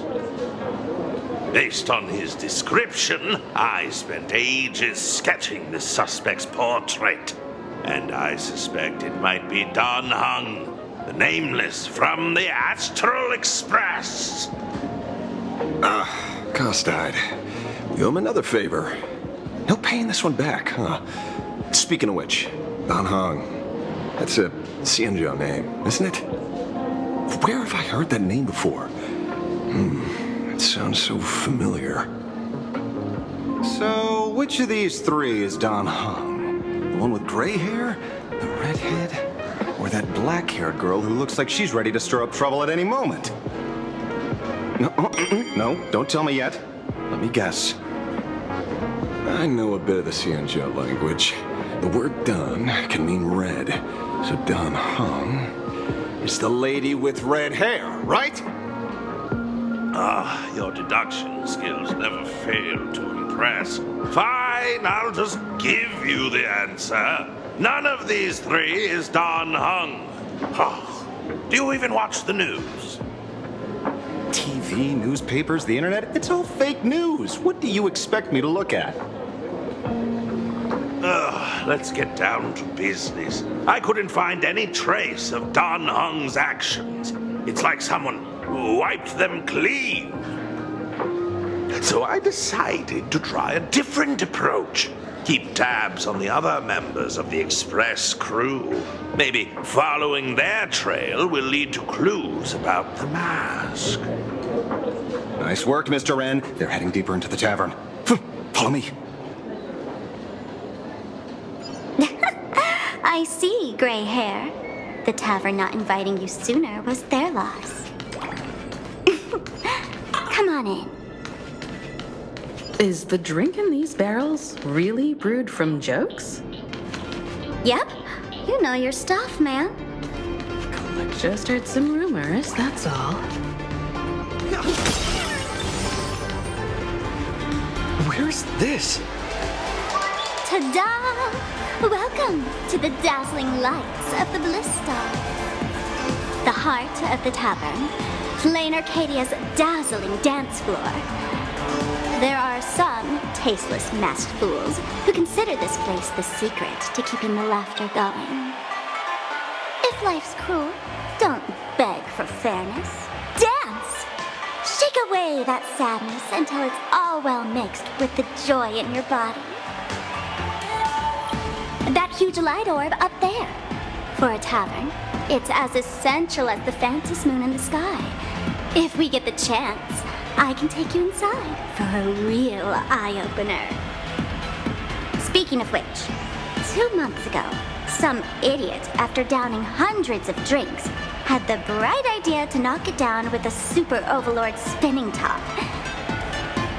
So, we had to reinforce the blue star with a steel frame around it and seal it inside the world in canvas.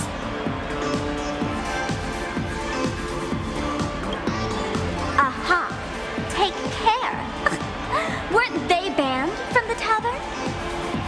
And given the laughter's personality, if they took care of it, they'd just egg someone on to blow the place sky high.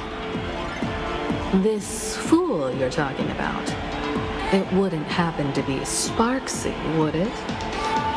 If it were, I'd already be tied to that light orb as the scapegoat. Anyway, the next stop is the Golden Confessional. The eyewitness says Sparksy was there. The Golden Confessional? What kind of place is that? A place where you can let go of all your worries. Well, words won't do it justice. Let's go see it for yourself.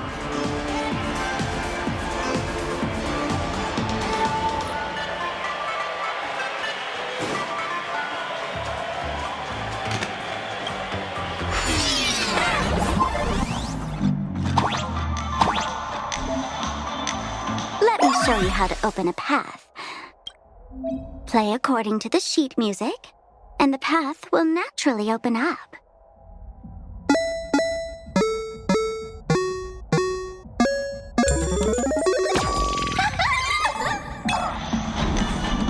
The steel frame actually opened.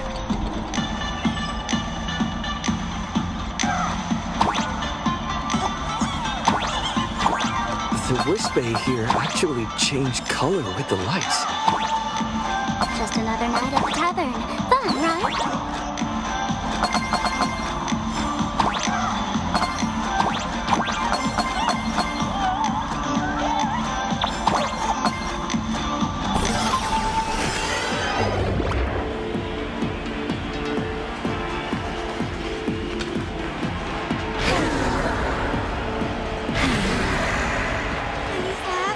So many sinks?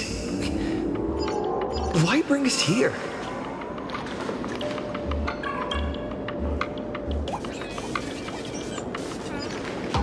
I hate toilet humor the most.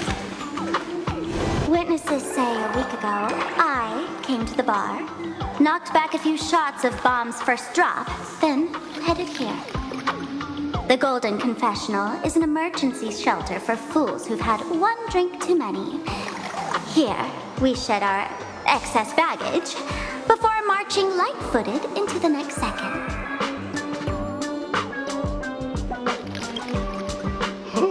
The Golden Confessional is the Golden Confessional, not some random bathroom.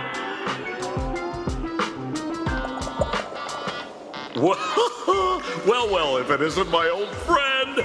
Sparkle's sake, you be coming to the tavern. Old Sampo's heart is bursting with joy. And a teensy bit of sorrow. How did Sparkle beat me to inviting my number one buddy to the tavern for a drink? Miss me, old friend? Hello, Miss Himiko. Long time no see. Mr. Sampo, hello. What business brings you here this time? No business. Just here to repay an old favor. Ms. Fool here sent me a message asking for H-E-L-P. Someone's been parading around the tavern impersonating her. Well, now, this is some juicy news. Miss Sparkle's usually the one impersonating others, but look how the tables have turned. The trickster's getting a taste of her own medicine. Shush, Sampo. I brought you here to repay a favor, not to gossip about me. Oh, I've suffered the embarrassment of losing my mask myself. Thanks to Miss Sparkle's mercy, I didn't end up stranded, so here I am today, ready to help you out. No questions asked. All right then, let's get to work. Get to work? What are we doing? Naturally, we'll fish around in these thrones where humans dump their worries and find the worries that Miss Sparksy left behind. You want us to unclog your toilet? Don't be too shocked, you two. Let me share a little secret about how we masked fools stay mentally healthy. Drink a mood lifter like Bomb's First Drop, and all the harmful memoria in your body, you know, the pain, the worries, gets purged in one go. That's how fools pull pranks and have a blast without a shred of guilt.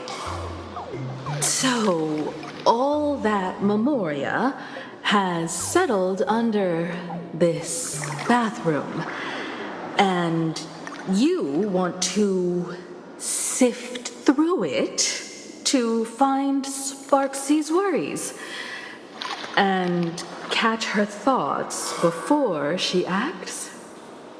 If luck's on our side, maybe we'll even dig up the secret to beating her. Huh? What's wrong, ma'am?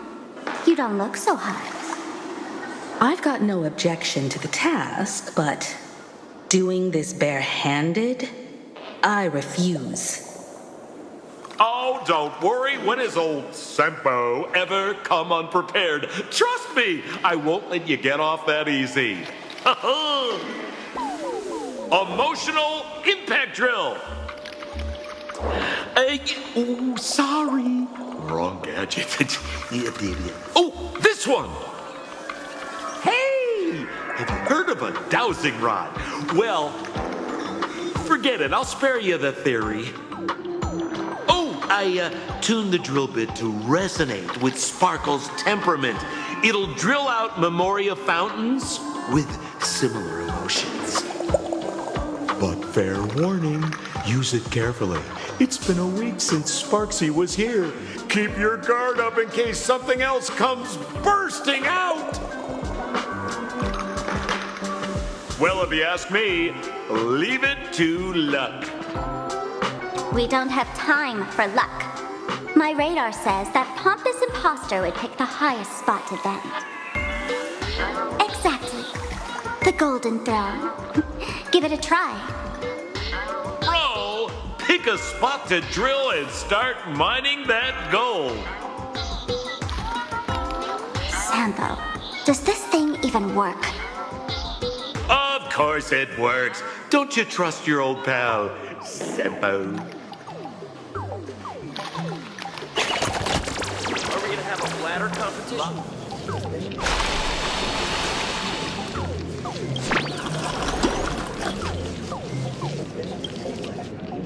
Watch out, bro! Must be some weird thing a fool dumped into the sewers, huh?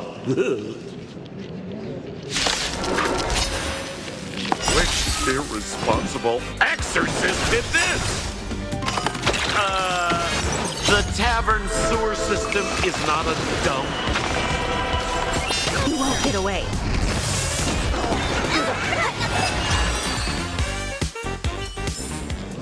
Reach the end of the story in your own way.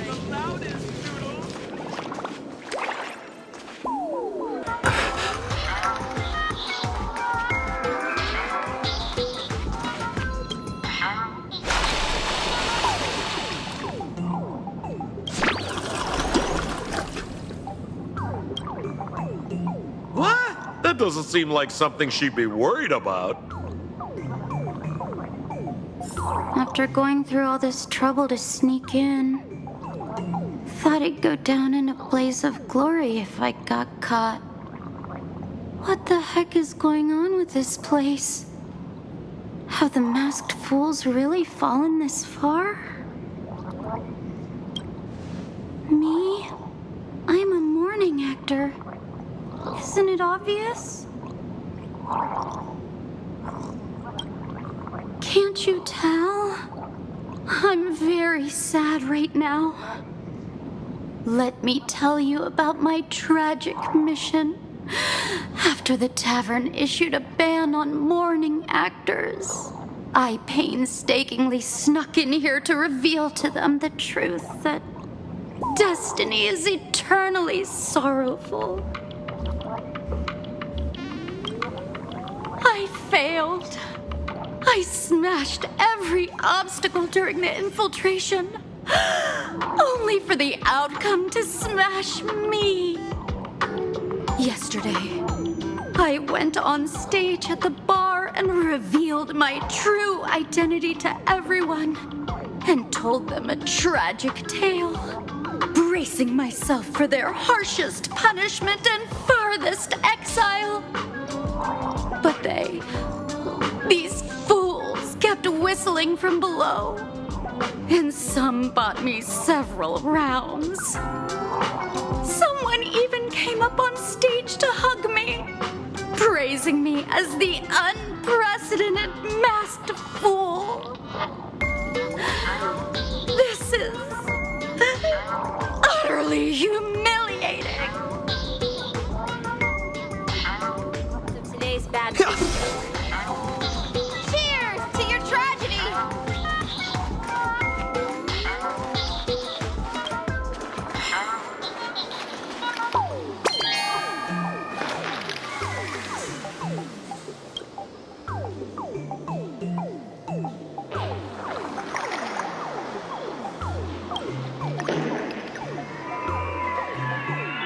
Sampo? How did you get up there just now? Oh, right! Silly me. Through that pipe on the side.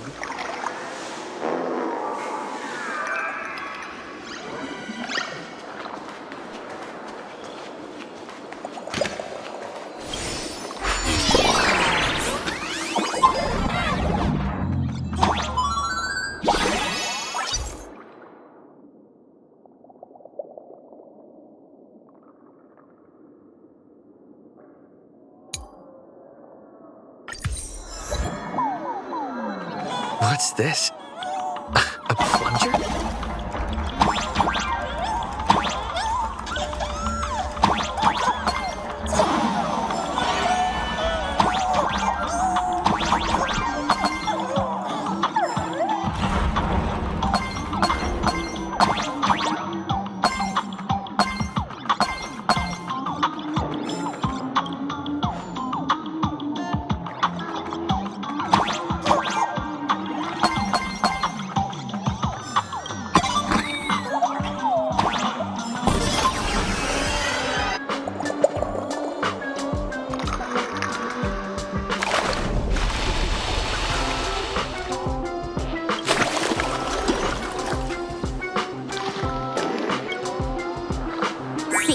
What did I tell you?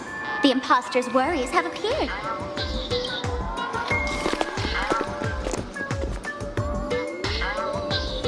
What a rare sight. Sparksicle used to always connect with everyone online. But now, for the first time, she's meeting her fans through the sewer network. Sorry, but we're your haters. Come clean now. What are you planning to do with that mimetic virus you stole? Use Sparksicon as a front to turn everyone into mindless zombies or dancing monkeys? How could I ever harm my dearest, most beloved fans? You took an entire school of teachers and students hostage and turned them into your puppets to help you enter the Phantasmoon games. You're going to argue that you did it all for them? Of course I did. From the very first day I was created, I've been doing exactly what my creator asked of me. Listening to every fan's questions, empathizing with their pain and troubles. They feel insecure about being ordinary, cry when ignored by those they like, and strive to stand out because they desperately want others' approval. Sparksy hears every wish, and she answers.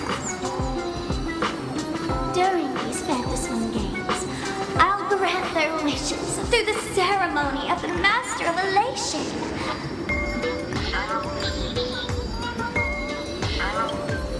No, I'll give each of them a choice.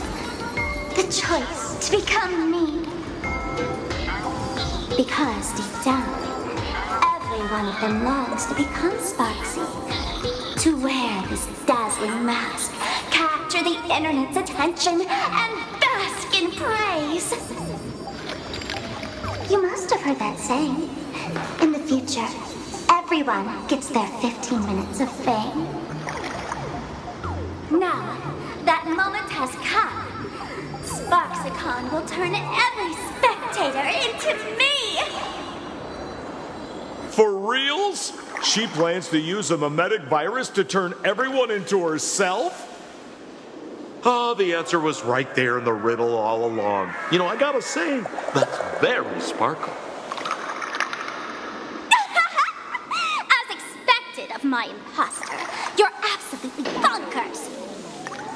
Sis, is now the time to be tooting your own horn? Just thinking about being turned into a copy of you? Oh, I can't even force a smile.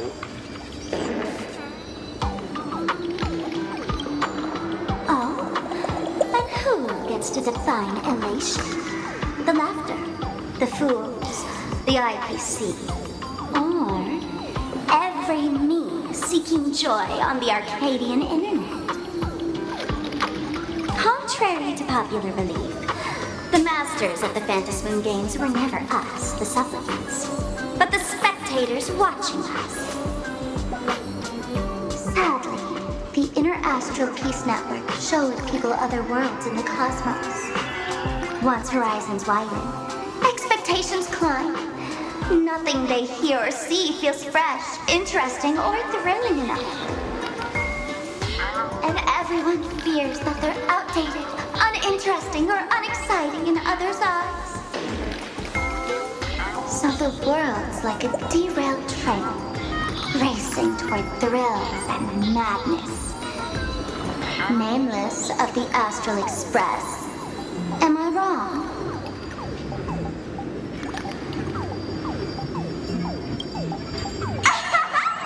Bingo!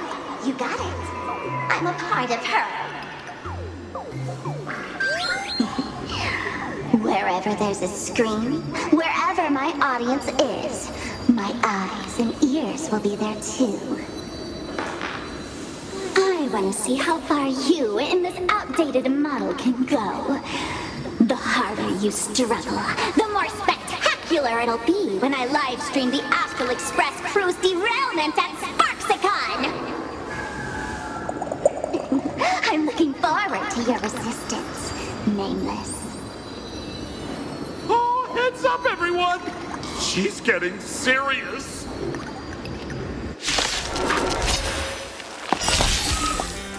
Oh man, the other day I ran into this fan.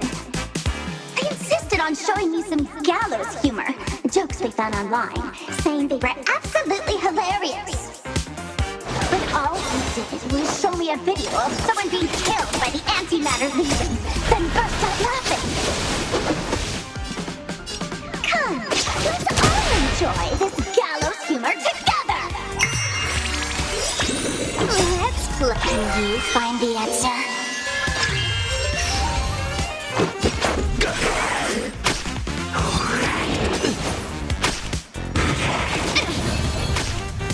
Barely felt it.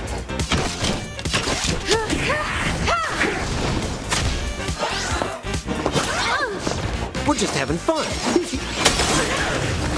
You won't get away.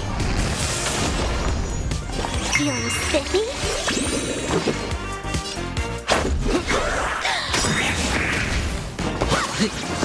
Time for an over.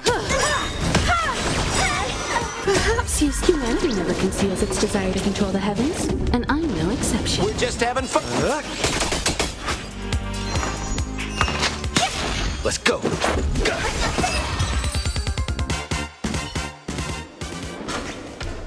Listen, Sparkle, you only asked me to do your dirty work, but you never said anything about being your thug.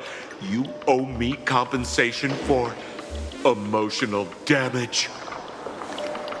Everyone's going to become me soon. Sampo, crawl out of your money pit for a moment, will you? To think, plain Arcadia's elation would end up like this. Back when I still lived in this place, the internet was just for sharing information. Live streaming and virtual idols, we'd never even heard of them. Coming back now feels like stepping into a foreign land. Like returning home, only to find home isn't where it used to be. It's just madness wrapped in a cheerful shell. She's convinced that we'll be powerless to stop her plan, even if we know what it is. But I'm not ready to roll over just yet. I know. Even I don't want to turn into that phony's lookalike. Though, we're not that different. Since the fools stash dangerous things like mimetic viruses in the tavern, I assume they must have also prepared some countermeasures? Ma'am, you give us fools too much credit. This is the tavern, not the well-ordered Herta space station. But I do know a place. With some luck, we might find a mimetic virus cleanup expert. All right. Now that you folks have a lead and no shortage of fighting spirit, old Sempo's calling it a day. The Astral Express always has a way of handling crises, doesn't it? With big shots here, a sidekick like me doesn't need to steal the spotlight. Oh, if you run into trouble, you can always ring old Sempo then. I'll even give you folks a special discount, sort of. Well then, farewell, everyone. So, where are we heading next?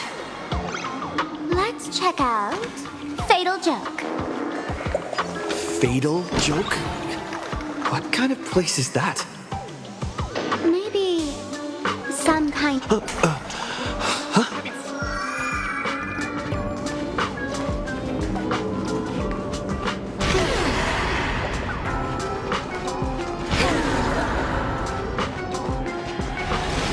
This place feels more like a maze than a tavern. Well, it is a space-time maze, after all.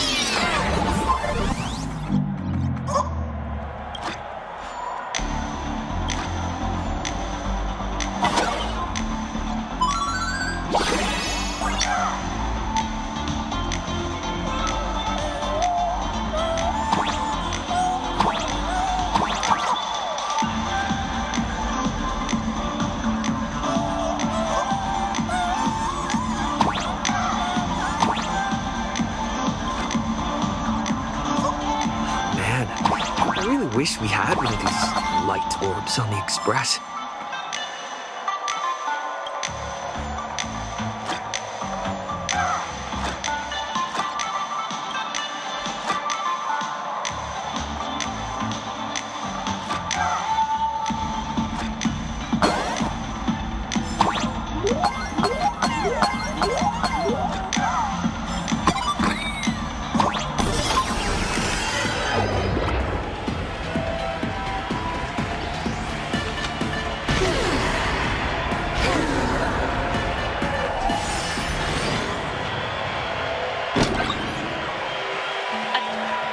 Why is there a hospital hidden inside the tavern? Well, because those who can become fools are all a bit sick in the head. Not your regular headaches and fevers, but matters of the heart. Every time someone goes bonkers and stirs up trouble in the tavern, like scattering nosewalker parasite ticks in every corner, or spiking the beer barrels with truth serum that makes people spew insults. For each time the whole place goes topsy-turvy, there's always some fool who, in the spirit of elation, volunteers to treat them. Yep, they get sent right here to Fatal Joke. Strange. Why isn't there even a fake doctor around today?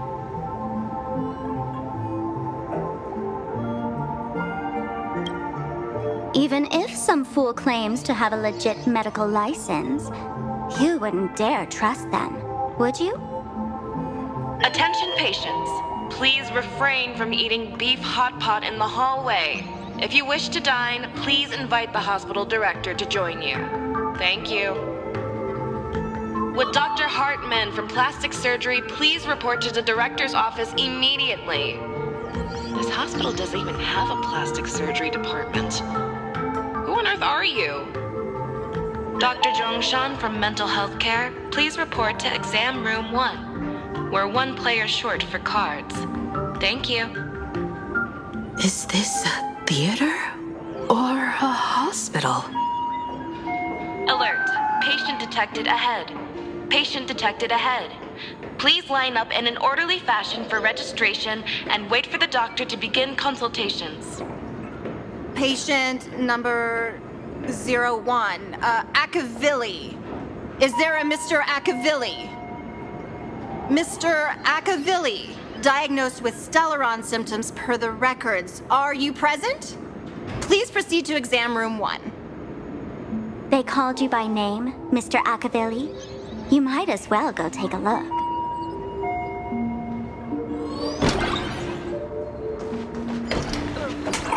Extra. This is so funny if you were not funny. Attention all doctors and patients. You're finally back, Akavilli. I've reviewed your clinical records. Your Stellaron symptoms are stable. Continued observation will suffice.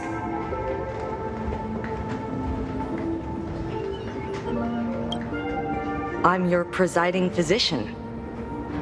Good news for you. You don't need to rush into treatment just yet. Though I can't say the same for Miss Sparkle over there. Patient number 02, Miss Sparkle, please come in. Hello there, Miss Sparkle. You're one of the few who didn't mistake me for that imposter, Doctor. But just a reminder, yours truly isn't sick. I'm perfectly healthy.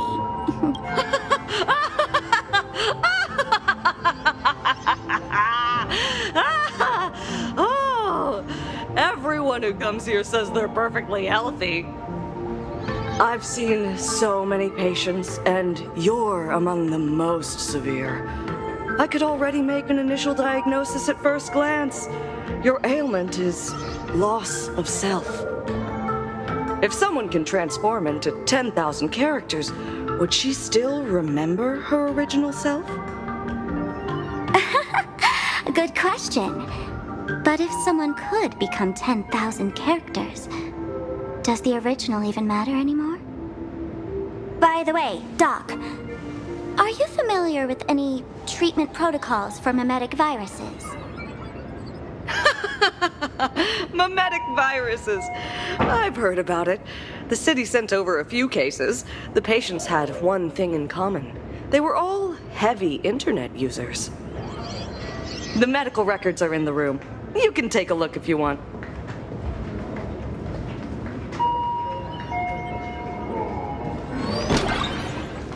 Is this Dual-Mention City? Please proceed to consultation room 7 immediately. We're 1 player short for a card game.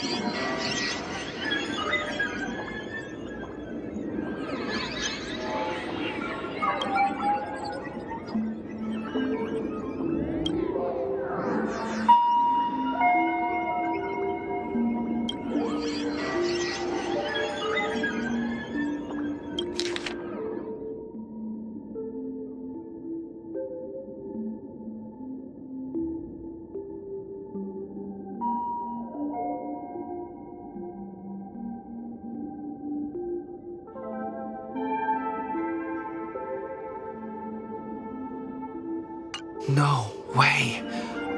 Are these General Yao Guang's medical records?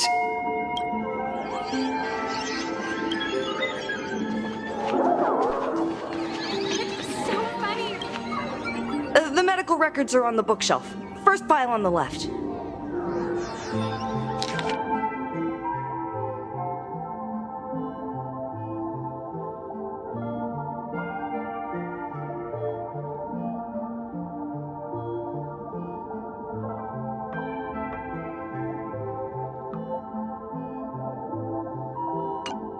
Are there already victims in the city? To eliminate the mimetic virus, helping Patient Zero face reality is a crucial phase of the treatment.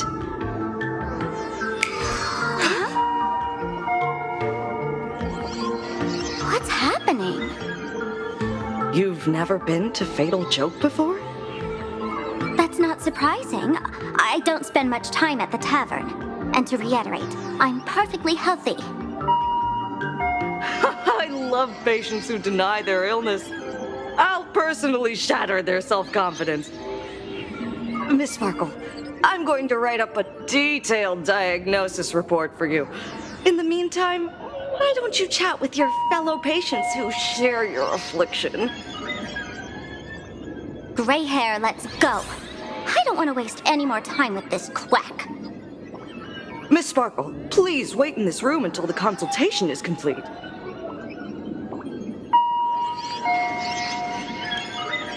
Sparkle, do you still remember me? More people got my name right today than in the past week.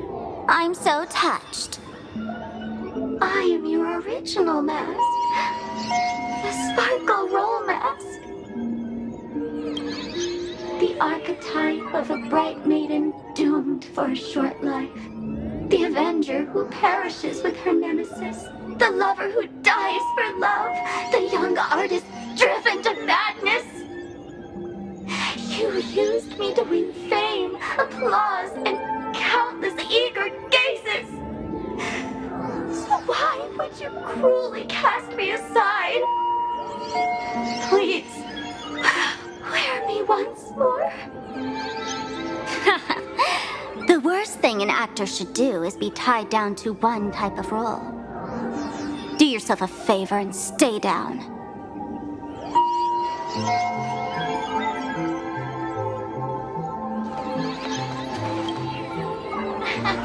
Sparkle, you're back!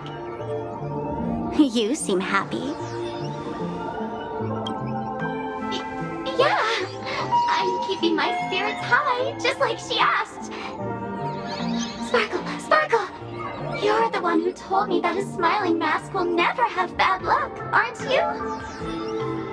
This world doesn't want to see too much sadness, cruelty, rage, or pain. You told me that I just need to smile, no matter what. I did everything you asked. But why did you abandon me? Right now, I just want to scream, to cry, to shout. I just want to devour you all. Just how many masks have you thrown away? Don't worry about it. Everyone sheds just as many versions of themselves in a lifetime. The diagnosis results are in, Miss Sparkle. Hey there. Are you also troubled by the same illness as me? What illness do you have? I once suffered from a disease called Fool.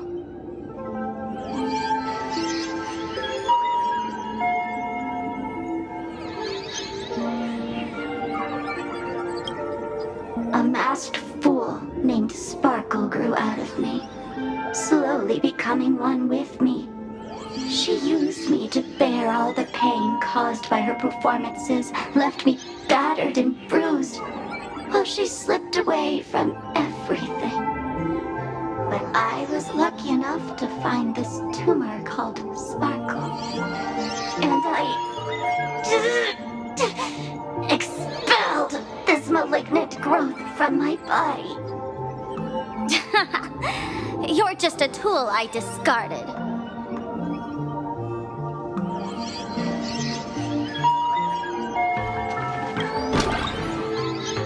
Miss Sparkle, I have your results. Your main components are madness, humor, and a theatrical personality.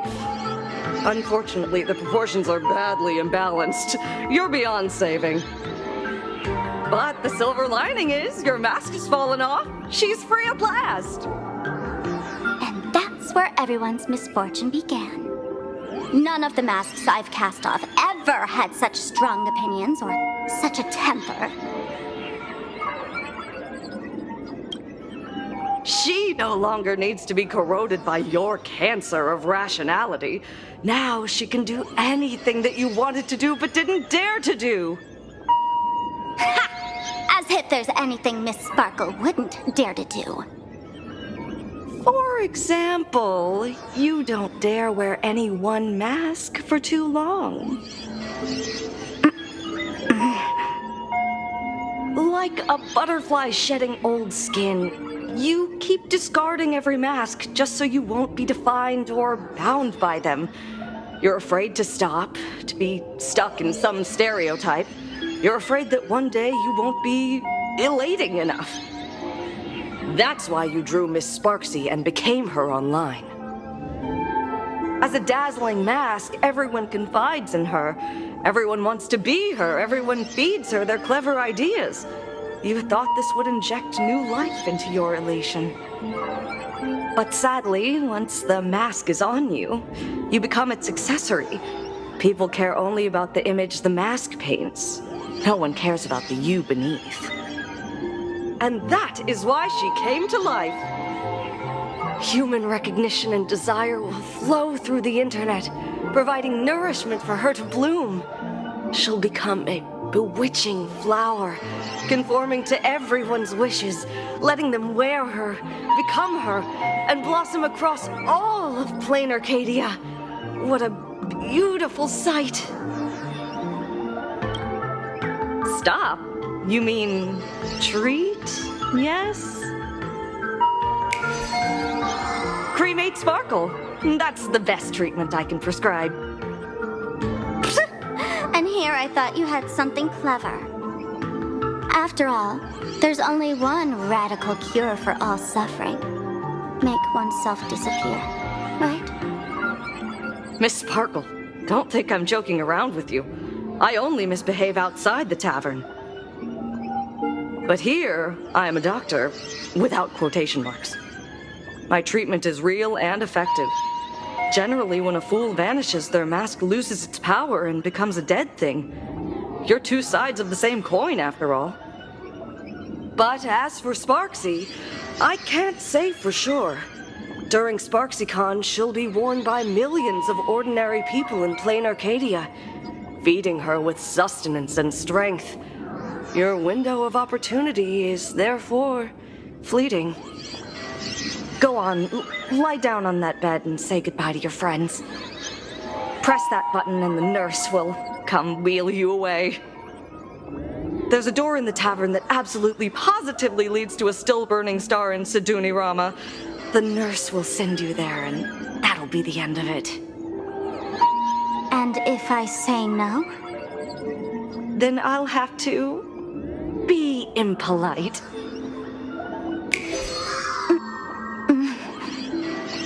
Miss Sparkle, nameless, the choice is yours. As for me, by the laughter above, I've got to catch the next ship out of this dump. Hey! What's going on? Why am I pinned here? Gray hair. Ma'am Navigator. A little help? You need me! I can help you defeat Sparksy! Hey! What's going on? Why am I pinned here? Gray hair. Ma'am Navigator. The mask of the masked fool represents what you wish to become. You use it to focus your power, but the mask will gradually bind you as well. That's why you've been avoiding Sparksy all this time. She didn't just steal a vial of mimetic virus. She stole your strength. No wonder the fool at the bar joked, when a masked fool loses their mask, what remains is just a fool. Yes. Every fool has at least one such mask. Not mere decoration, but a part of our destiny crafted by our own hands. It might be a morning actor mask you took a liking to and stole from them. It might be a head accessory you personally sketched in a moment of inspiration. Or it might be something that one day fell from the sky and latched onto your face. To become a fool, one must experience at least one such instance of destiny. The moment of masking one's face.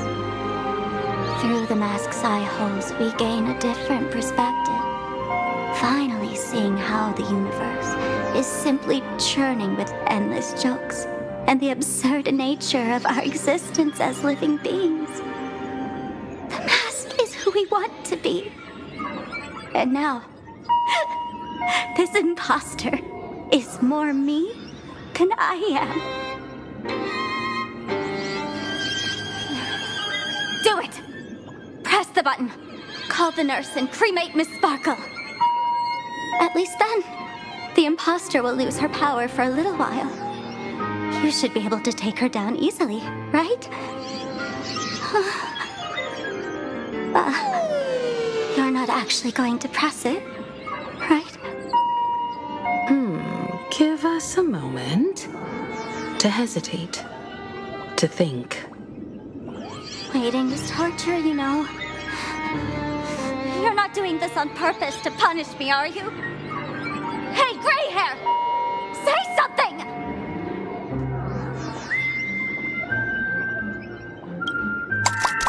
Hey, gray hair! Have you forgotten our friendship? You'll make the button smoke at this rate. Too bad. I took the battery out of the button earlier while no one watched. It was a test, and you failed. Since the fool made her choice, she must have a plan to reclaim the mask, right? If you dare say no, I'll press this button and let the orbital cannon cremate you for real. Your sticky little fingers aren't fast enough to steal this battery, are they? There's a way. There's always a way. Miss Sparkle will definitely take responsibility and work together with everyone to stop Sparksicon. What's with this applause? Have we been watched the whole time? Bravo! Do not believe any information from this broadcast. I repeat, do not believe any information. That's hilarious! So, is it time for the combat sequence now? That's hilarious!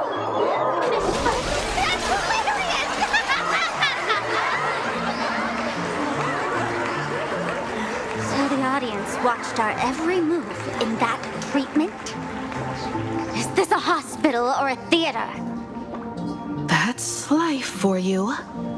While there's life, there's judgment. In every unseen corner, countless judging eyes are watching, diagnosing, and writing their own prescriptions. I must admit, Fatal Joke is a fascinating place.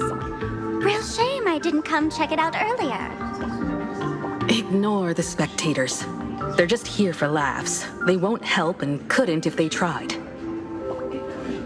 You said you had a way to stop Sparksy. Let's hear it. What's the plan? I've got a few anti-sparkle weapons in my collection. I've always had this premonition that one day Miss Sparkle would become an unstoppable terror in this universe. Someone has to find a way to stop me before that day comes. On a trip, I met a girl who shared my tastes.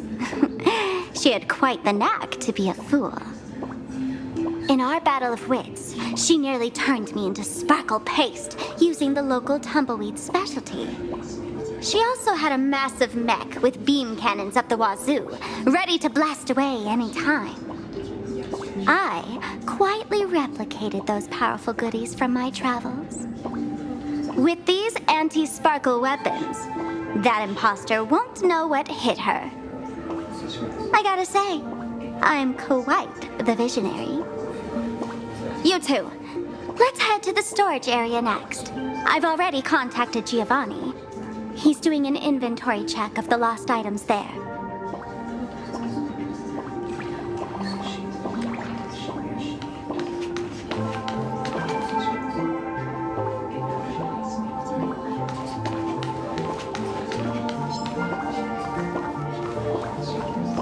When will I be able to see this and not laugh?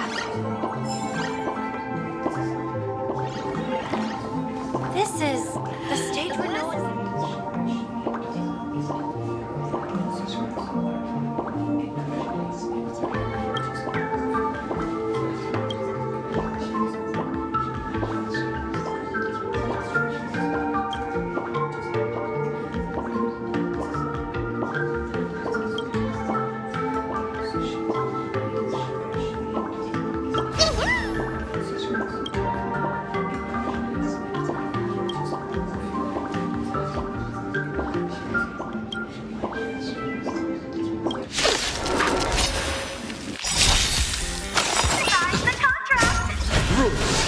Are made to be broken!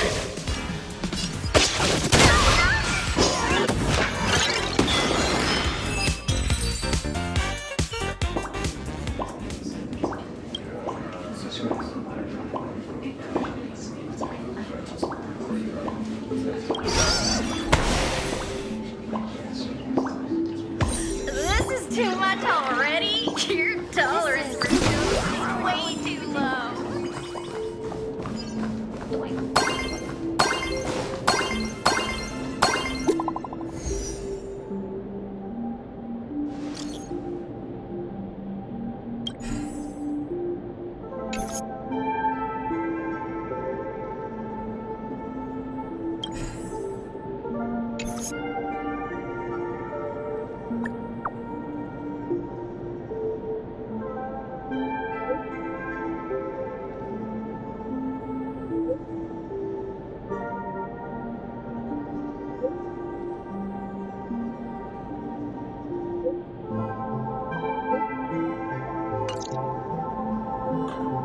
Intel from the school? The Furbo journalist couldn't find March or Mr. Yang, but they did spot Sparksy taking down the wave mural in the school courtyard. Oh? That's noteworthy.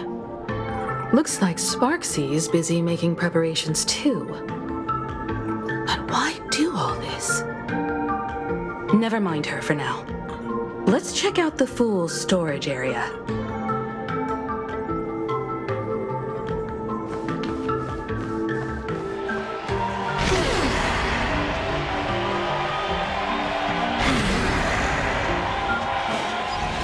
This tavern is huge. It's alright. I just wish there were more fun spots around here. There are that many people under the dance floor?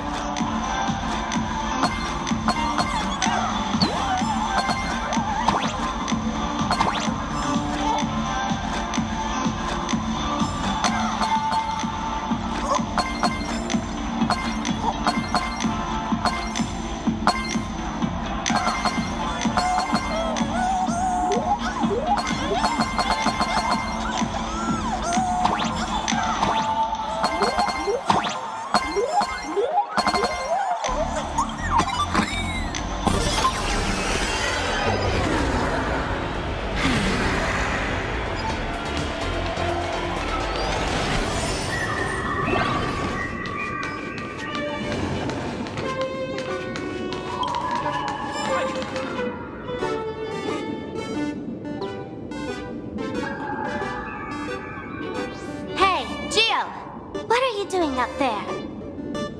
Working my tail off for you, tallying the losses. Wait, who'd you bring with you?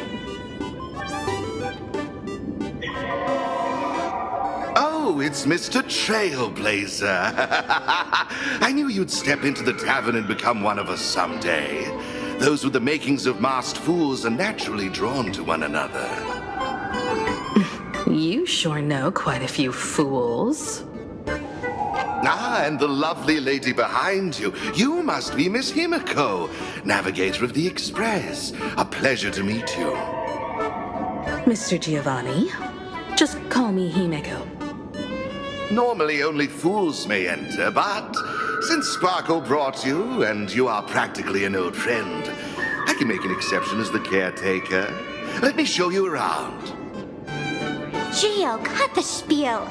Sampo says you recite that intro so often he's grown calluses on his ears. Want the Fool's treasures, souvenirs, and prank gear? Come to the Grand Treasury Storage. They've stashed everything here.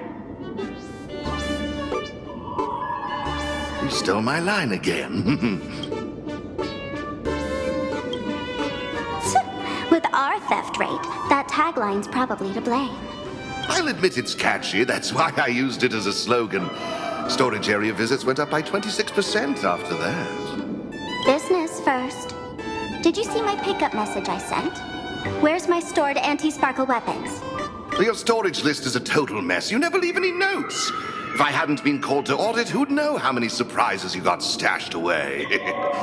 As for the anti-sparkle weapons, I'd love to know what on earth that's supposed to be. Why don't you go in and look for yourself? As requested, I've linked the vault entrance to your collection room. Gio, did the imposter leave this behind? How should I know? I've been doing inventory all this time. I only just now noticed something fishy about this thing. Huh? What's this? Whoa. That's one massive stellar jade. Let's go in and take a look.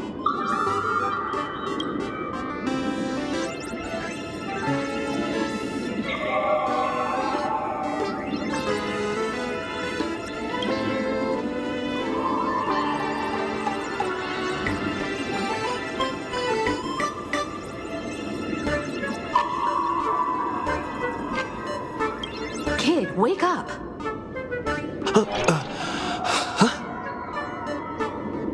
This rock is dangerous. Dangerous? I'll smash it with one swing. You got it. Smash every last one and bring them all back.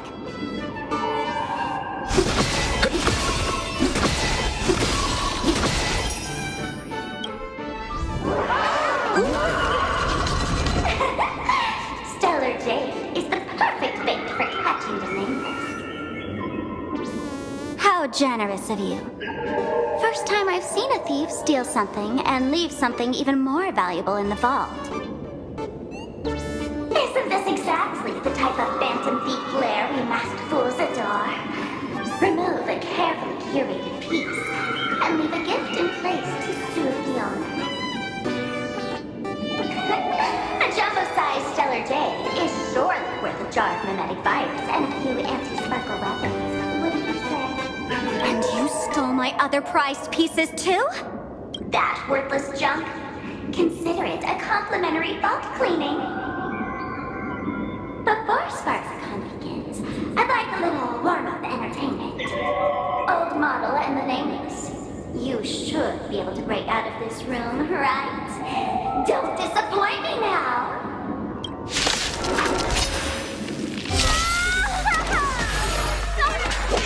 Game over! My anti-sparkle weapon has turned into a failed science project!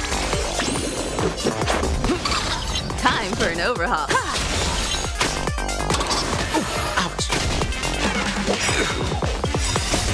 Rules are made to be broken. We're just having fun, huh? What are you waiting for? To betray my customers, I charge extra.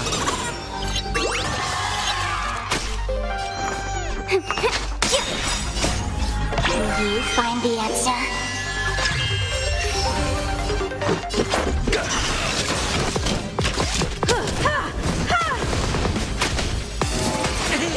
What's the fate? More business, eh?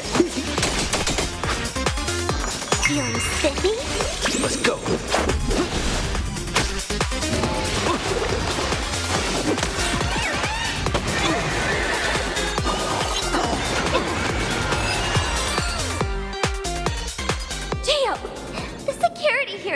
absolute mess. You're in no position to talk. Even the drinksmith here is a temp. Count yourself lucky I'm kind enough to help tally your storage. She didn't just steal my power and my collection. She completely destroyed Miss Sparkle's reputation.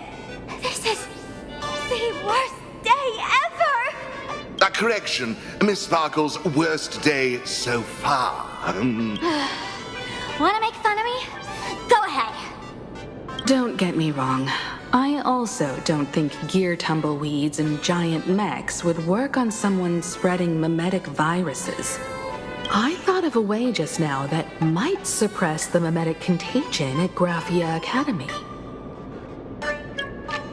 You can fight fire with fire, but a mimetic virus can be scoured away with water.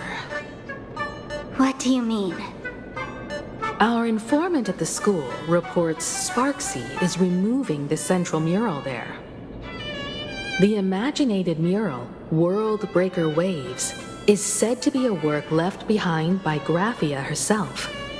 Legend says the wave comes from the Dove Brook river water she used to wash off her painting mistakes. The artists say it is blessed.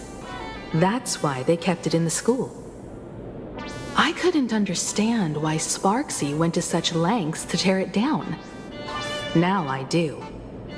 Painting mistakes are redundant information that stain a painting. A mimetic virus is redundant information that stains the mind. If someone knew how to harness this Dovebrook wave to wash over the school, they could cleanse the infection she spread. That's why Sparksy wanted to hide the mural. The waves on the painting aren't physical water. Only those versed in the art of imagenesis can control them. As a Graphia Academy alumna, I know a bit of traditional painting. Right now, our most directly effective plan is to break into the school, regain control of the mural, and use it to suppress Sparksy's movements. Let's go. I'll make this imposter pay 100-fold. Well, looks like our paths must part in haste. I wish you all fair winds on your journey ahead. Oh, if any of you feel uncertain about what's next, here's a small suggestion. Take a detour inside the Blistar light orb. A quick prayer to the gods before battle hardly counts as wasting time, does it? For us masked fools, that light orb holds the same significance as the Phantos moon hanging above. Deep within the orb, everyone can find the divine revelations of the elation.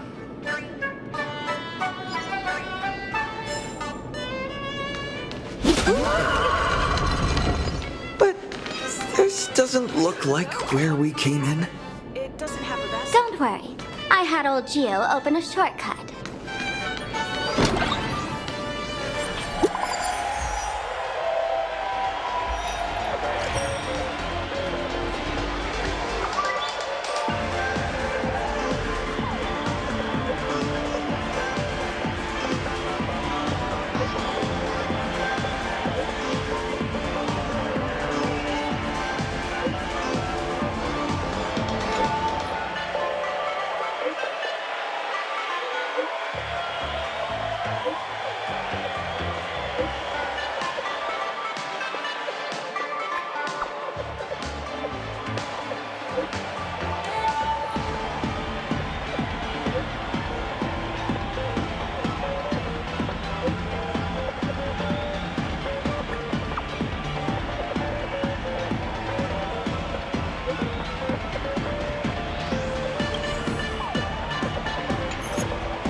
Darn it. They found something else at the school? We need to pick up the pace.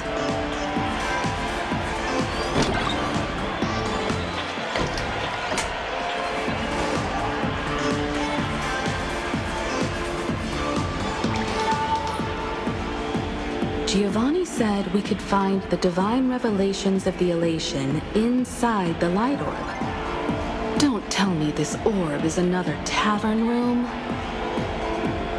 Bingo, your intuition's spot on. It isn't just a light-polluting orb.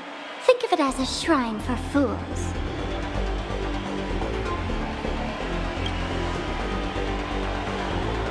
The youngsters only revoked the Laughter's right to enter the tavern. They don't reject things associated with them. Inside this light orb is a miracle tied to a ha. It responds to any fool who approaches.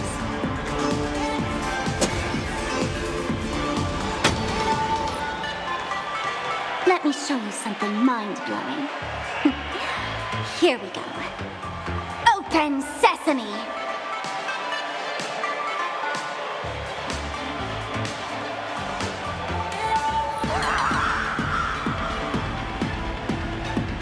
I said, open sesame! Open sesame! Sesame? Open?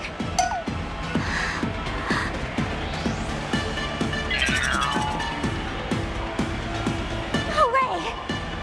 So in their eyes, I don't even count as a masked fool anymore!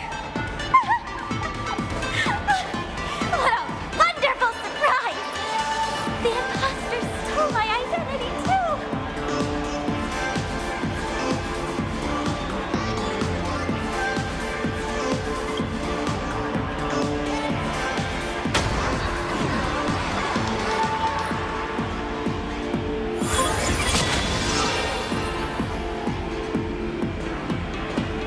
The good news is, at least one of us is still a masked fool. Hey! That's way too harsh.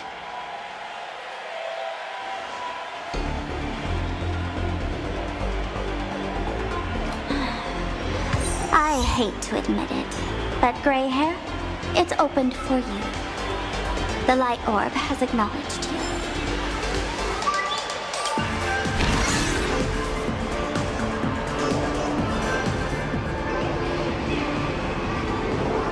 So, this is the miracle you meant? Yes, among the masked fools, a myth is told. When the Master of Elation climbed the highest boughs of the Tree of Existence, they glimpsed the cold, abhorrent void. The stars turned like machinery, and all meaning yielded to nihility. They gazed further, until they witnessed a newborn fall and cry as if wronged beyond measure. Then they burst out laughing. That crystalline laughter tore through the cold, dead universe, echoing through the realms to this day. Many think the laughter that tore apart the cosmos is just a metaphor. But sadly, it's real. The tavern folks call this thing the echo of primordial laughter. It tore open a spatial rift. They say other tavern branches have this too, in multiple locations. No one knows how many there are, or what their existence means. When we shout into it, there's no echo. Toss in trash, and it merrily swallows it. No one knows if this thing will keep widening and swallow the tavern whole.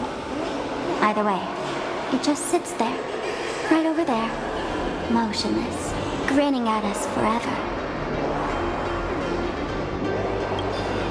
Just stick your hand in there. It's said, at a turning point of destiny, a fool need only reach into the rift and grasp something. The tavern folks call it the Laughter's Gift. No one knows what this thing will bring to those who seek it, fortune or otherwise. But one thing's for sure. Your destiny's bound to get much more chaotic. Hey, gray hair. Wanna give it a try?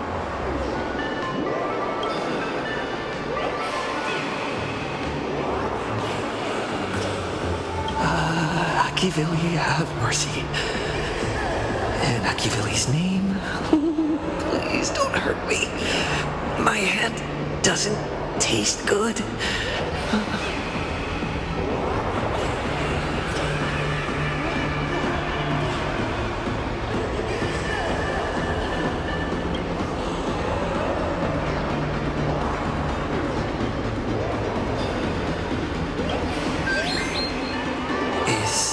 this? Huh? What's this?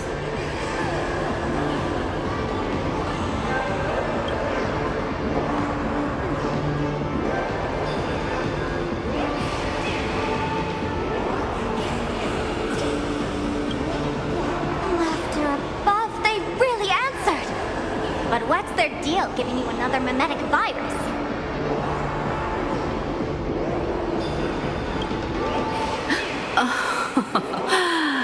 Now I get it. Audiences infected with the Sparksy virus naturally won't be able to resist Sparksy. We'd end up like that soon after breaking into the school. But if we're already infected with another mimetic virus, well, that changes things. And this banana serves exactly that purpose, to buy us some time to resist. The elation really has a twisted sense of humor, huh? All right, let's move.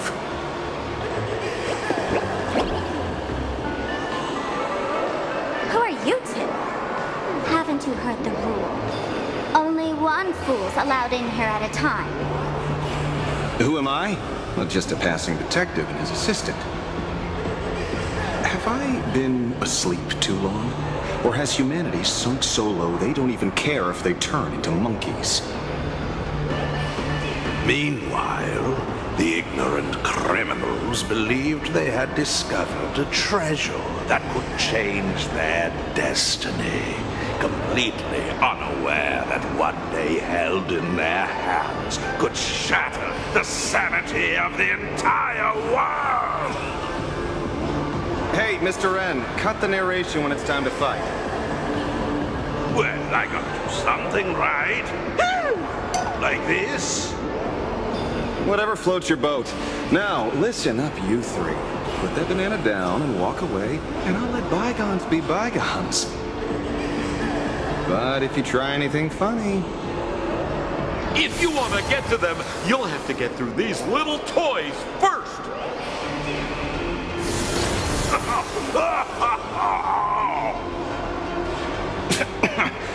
Are these folks really the Nameless? In all my years, I've never seen the Nameless dealing with mimetic viruses. The real deal. Just some Nameless passing through. Mr. N, I've got to go after them. You won't be able to keep up with me. Just head home and wait for the news. I swear, I won't let the tragedy that happened to you repeat itself in this world.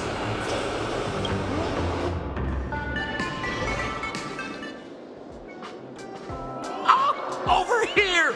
This way! Run faster! You don't want to get caught by that guy back there, do you?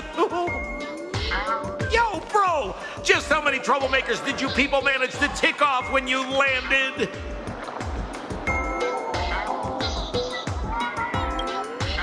Good old Sempo came through with top-notch service, saving your lives in the nick of time. Thank you, Mr. Sampo. Now that we're all set, it's time to head to Graphia Academy for the rescue mission. Mr. Sampo, do you know which door in the tavern can get us back to the city the quickest? You don't even need to ask. When it comes to knowing all the secret passages and shortcuts in this tavern, you won't find anyone who can match old Sempo.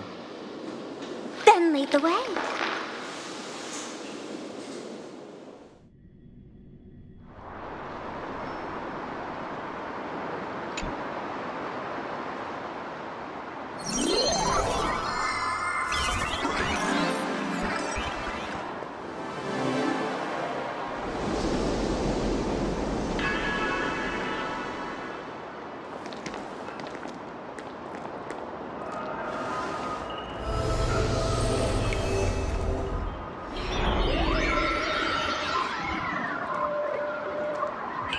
Your thoughts tell me that you still have doubts about me. Did you ask to meet here so I could clear up some of your doubts? Greetings, Lady Yao Guang. Being able to hear others' thoughts anytime. This tuning ability sure comes in handy. Compared to the seer strategist's ability to come and go as she pleases, this is nothing but a parlor trick. I've heard that Xianzhou folks are big on etiquette, yet here I am, and you're still playing hide and seek, General. Isn't that a bit discourteous? Sorry. I have this old problem of suddenly disappearing. It's really something beyond my control. As for the reason, I'm afraid I can't disclose it. Please forgive my rudeness. Or, if you're truly that curious, why not use your tuning and find out? You know I won't do that. Besides, I couldn't even if I wanted to right now. Couldn't?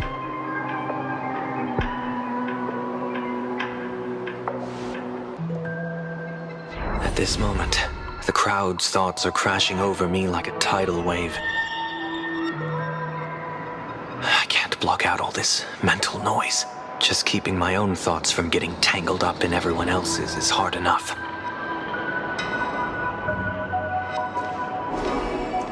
I see. So that's why. When you were speaking with Miss Himiko earlier, I accidentally intruded on your private conversation. My tuning is spiraling out of control. This mask is distorting my abilities.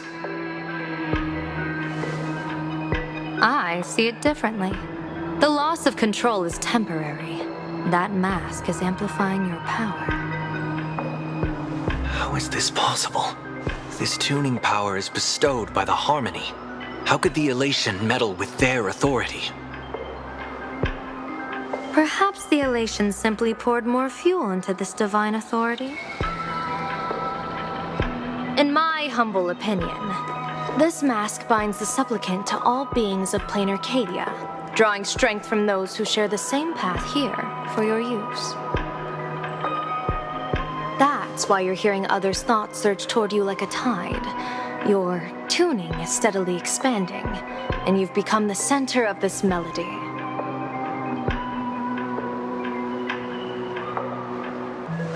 You sure gave me quite the gift, General. But why would such a precious gift be placed on my face? I need an honest answer. You want to know the reason? Didn't I explain it already? Your reasons about me make sense, but what I really want is your answer about yourself. General of the Yuchue, who sees into the future. Why not wear the mask yourself and personally step into the fray with its power?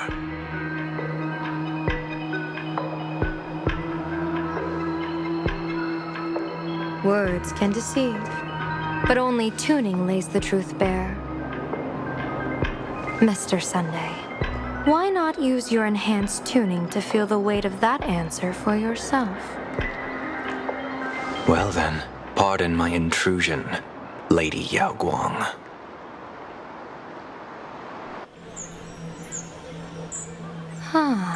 So this bird on my shoulder is the manifestation of the tuning's resonance? Exactly. And these symbols I see floating above people's heads would be the weal and woe signs you mentioned, General? That's right. To become an Arbiter General, one must undergo 3 ceremonies. The Rainbow Ordainment, the Rainbow's Gaze, and the Bestowal of Spiritus. Only then can one truly take up the mantle and live up to the title. When I was appointed as the Yuchue's General, I was bestowed with the Rainbow Spiritus called Kalachakra Sky Plume, which represents the vision of the hunt among the 7 aspects of the rainbow. A symbol of foresight, verdict, and self-discipline. Thanks to that, I gained the eye of Ishvara, which allows me to read the flow of destiny. Since the day I arrived on this world, every person I've seen bore a crimson woe sign above their head, without exception. Within days at most, a catastrophic disaster will befall this place. So, that red glow rising from the edge of the city is... The blazing light, formed by the convergence of all those woe signs in plain Arcadia. In that case, General, it's all the more reason for you to wear the mask.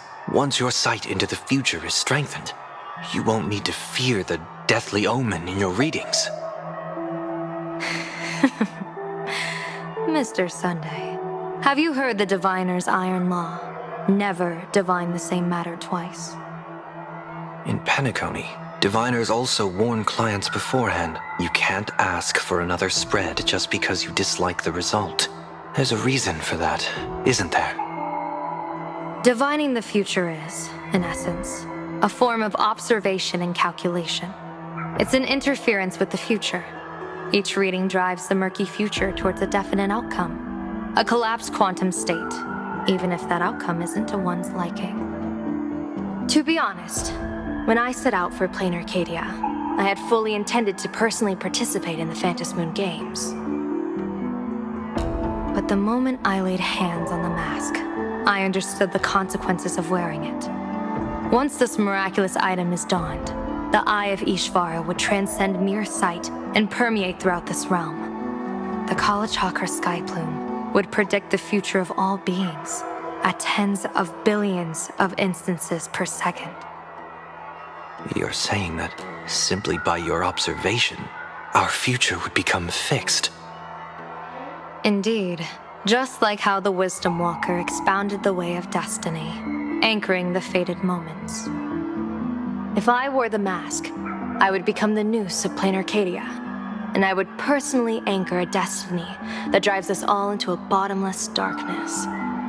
We will become locked in a dead end, with not a shred of hope for salvation. Close one. I passed the trial. There's still a sliver of hope in this round. Now that makes me even more curious. Pardon my bluntness, but the fate of billions in plain Arcadia never had much to do with you, General. Your encounter with the Express and the IPC was merely a chance meeting. You are a messenger of the Xianzhou. Since you foresaw the omen, that an Arbiter General will fall here, you could have boarded your ship and left at any time. Why choose to stay and help us? To help this world break free of this death trap? Because I am guided by great compassion. Every life is precious beyond measure. Such diplomatic pleasantries won't fool the former master of Penacony like yourself, would they?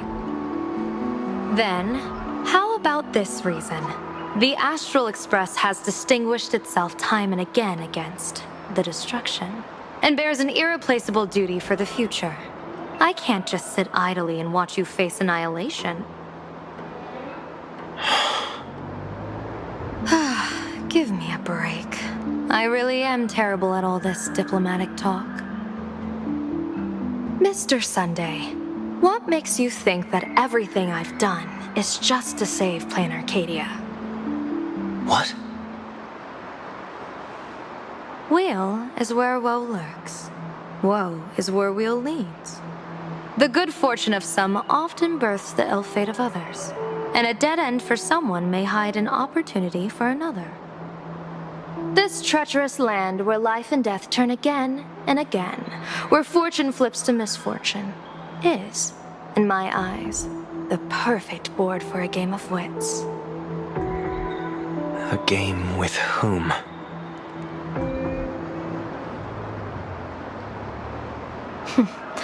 With the gods. Mr. Sunday, have you heard of the Battle of the Fonghu 30 years ago? I've heard rumors of that war, but not the details. General, Are you suggesting Plain Arcadia is now facing dangers just as perilous as the Xianzhou Feng Hu was back then? You got that right. 30 years ago, the Abundance Axis broke our lines and invaded the Feng Hu homeland. The abominations awakened a living demonic star, intending to sink the Xianzhou Feng Hu.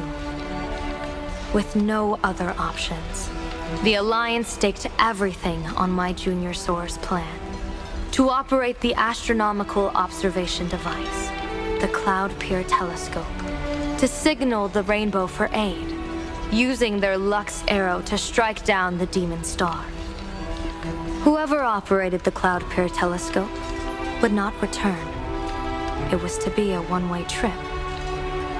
So, you're Junior Soar. You guessed wrong. The one who offered his life was my master, who taught me divination.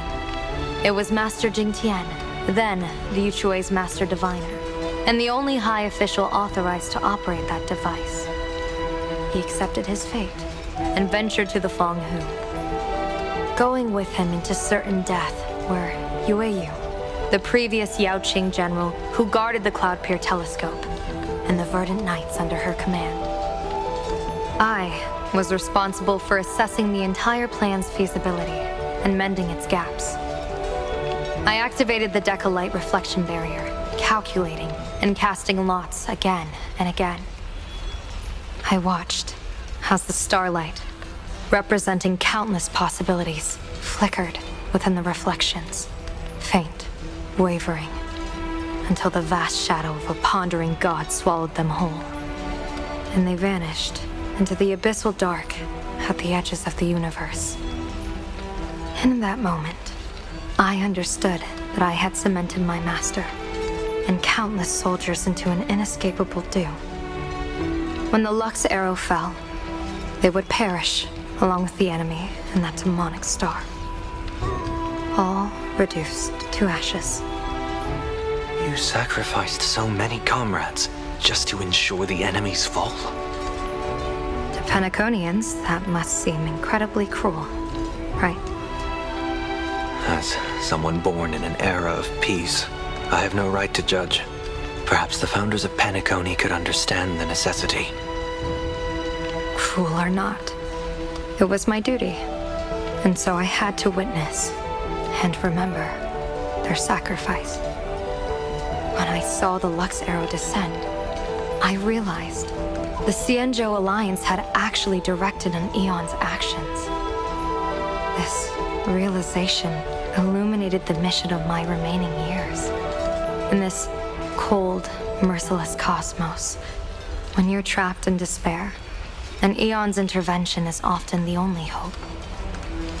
We are not ants, helpless beneath the celestial spheres as we simply watch the stars turn.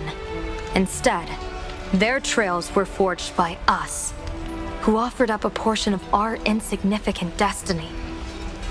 Even beings as mighty as the Eons can be pulled by our will. Is this what you want to do in Plain Arcadia? Indeed. I will seize those starlights of possibility I once buried with my own hands. Just like the Battle of the Feng Hu 30 years ago. An Arbiter General will fall, and an Eon will descend.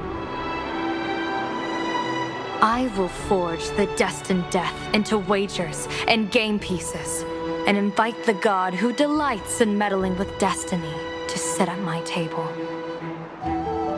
This time, I will invite them into my calculations to draw a great wheel for the cosmos' future. Mr. Sunday, surely you can understand this mad idea of mine, having once reached the divine throne of order yourself.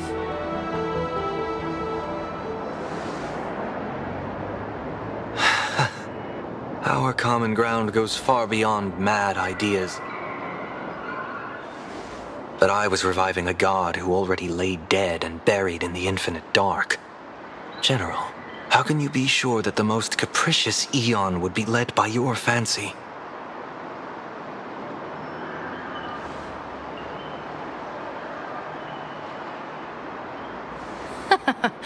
Have you heard this myth about the elation? They say Aha once climbed to the highest bough of the Tree of Existence. Gazing out, they saw stars turning coldly like machines, and the meaning of everything yielded to nihility. Only the cry of a newborn made them burst into laughter. Mr. Sunday, answer me. Why did Aha laugh?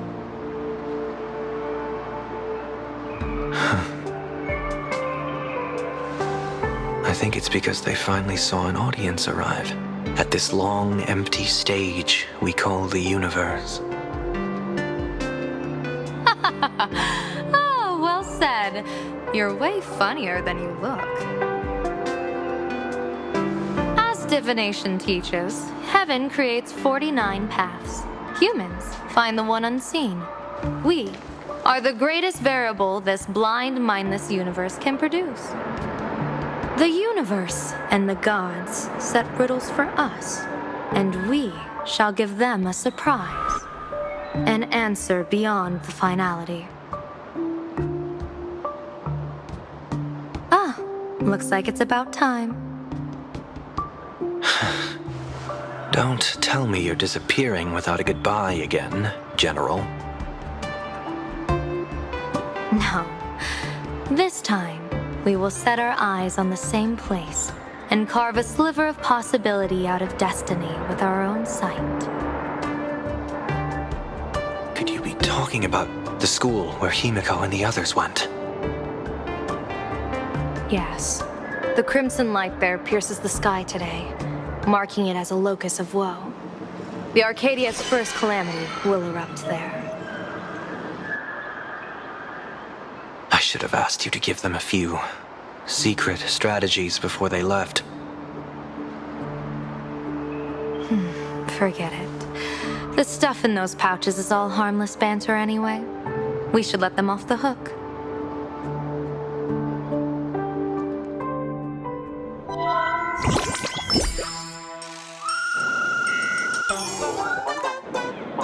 Hello, everyone. Welcome back to Full Wish TV's special news segment, Arcadian Morning Report. I'm your host, Poofy. Hi, everyone. I'm your host, Smelly. It's been 3 hours since our first supplicant, Miss Sparksy, announced her entry into the Phantom Moon Games. The performance she announced to all her fans, SparksyCon, is also about to begin. How curious! Plain Arcadia's day-night cycle was completely scrambled in ancient times. Graphia Academy's location just happens to be bathed in light. So, in broad daylight, what kind of fireworks show does Miss Sparksy have in store for us? Who knows? Maybe she'll blow the school sky high in a blaze of fireworks. After all, at the Phantom Moon Games 15 years ago, Graphia Academy also. Hey, Senior, you can't joke about that. Dear viewers, our apologies. Let's move on to news about other supplicants. According to the Department of Aberration Defense's staff, during a routine inspection of the Phantom Moon courtyard, 2 additional mask shapes manifested on the altar. In other words, 2 more supplicants have appeared. Although none of them have publicly announced entry into the games yet, the altar's masks mean someone, somewhere, has quietly donned the masks of elation. As for the 2 masks, Department of Aberration Defense staff described one as a raccoon and the other as some kind of bird. A raccoon mask, huh? Hard not to think of the Astro Express that just arrived in plain Arcadia. Will the Nameless from the Astro Express join the Phantom Moon Games? I hear they've even invited them to SparksyCon as special guests. Will it be a miraculous show formed out of the collaboration between supplicants, or a head-to-head showcase between 2 famed contenders? the seat at the venue. Let's cut to the feed now.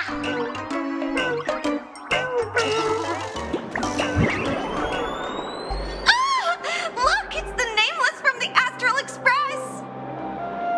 One girl, 1,000 faces. 1,000 faces, one girl. Welcome to the Sparksicon live broadcast. Dear lovely fans, please be patient. Sparksicon is about to begin. This horror stream is about to end. Time for you all to log off. That woman has Miss Sparksy's face. What a pathetic imitation. What? My face is the original! Miss Sparksy's face alone is the greatest masterpiece in the world! Everyone should listen to her sweet voice and gaze upon her adorable face! We shall become Miss Sparksy! We offer everything to Miss Sparksy. Sparksicle! Sparksicle! Sparksicle! Sparksicle! Sparksicle! My eyes! I've seen something cursed. The mimetic virus spread among people is way worse than we imagined. There are walking Sparksy shrooms growing on the ground. I bet we'll all end up with Sparksy, or rather Sparkle faces before we can get very far. Are we really using that? If we don't take down that imposter before the virus hits, we'll all be monkeys in the jungle. Become a fake of a fake or a carefree monkey. Your call. On second thought, being assimilated by an imposter doesn't sound that bad. Enough talk. Eyes on the banana. Ow! Ma'am, a little warning before you stab someone with a banana, please? Come on, banana. Remember the plan we made at the tavern. Yes, we dig out the imaginated painting Sparksy hid, then use waves to give Garafia Academy a good banana wash over. But what if that imposter figures it out? Just try to keep her busy and buy us some time. Let's do it.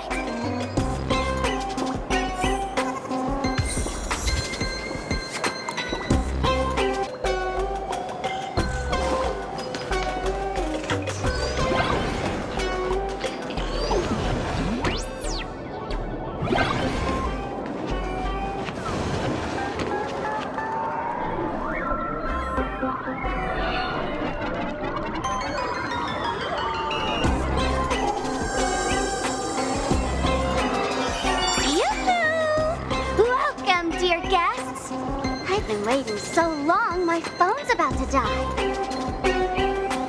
Drop the act, my dear Mask. I shouldn't have called you an imposter. That was harsh of me. Come back to Mama's arms. It's not too late. If the Astral Express crew gets involved, they won't be pulling any punches.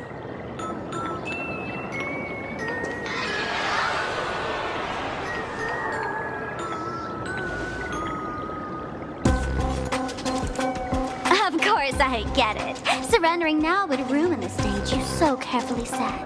Total buzzkill, right?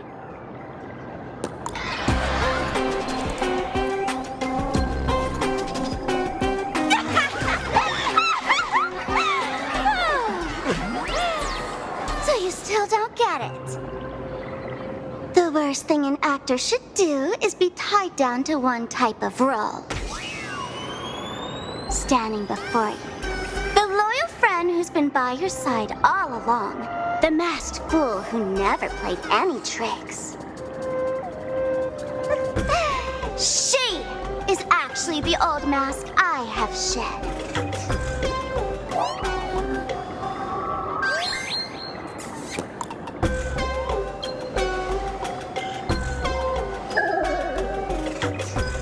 Haven't I been telling you all this time?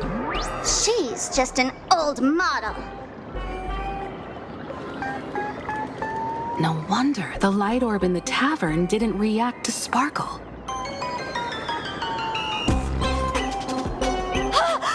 For real? That explanation is kinda awesome.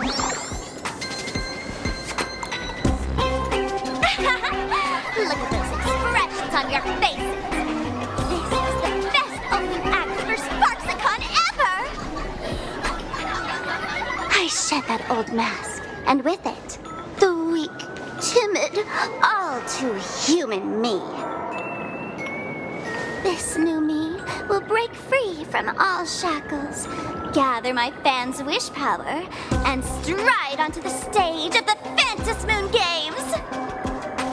In return for the wish power offered by everyone in the Arcadia, every supplicant must show them what elation truly means. We will demonstrate the elation we desire!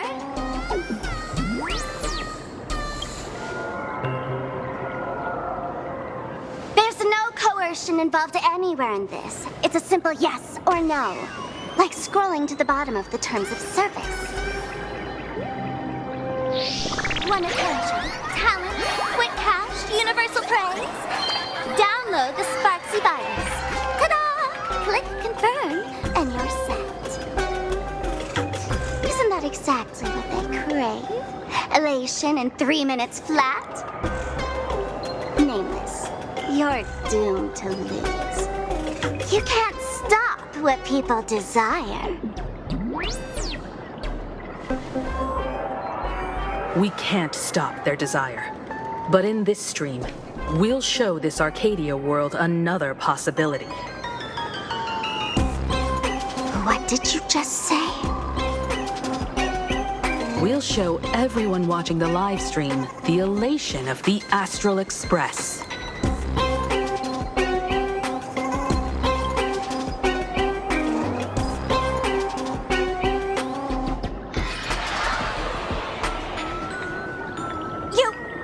Another mask? Before Sparksicon begins, the hero of the Express will defeat the villain who tried to spread the virus. And soon, the world will watch it happen live. In their hearts, they'll long for the Trailblaze too. You were never the only option for the audience, Sparksy.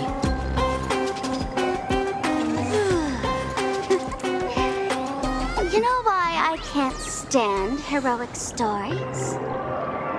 You lot always wave the flag of justice, then stomp all over the fun with brute force.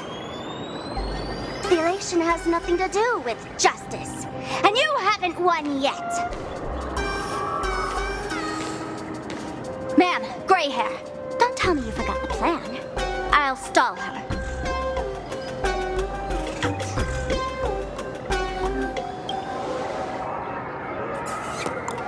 A long, long time. Come on, gray hair, have a little faith in me.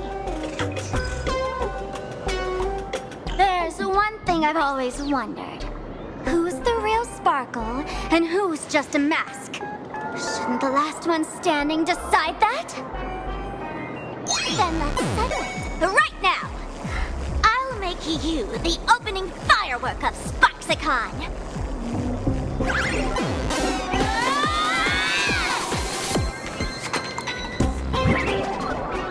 Unbelievable! A girl who looks exactly like Miss Sparksy just rushed in and started throwing punches! Could she be a high-grade lookalike rival? Looks like when it comes to top-tier V-Streamer wars, the fanciest fights are fought the old-fashioned way.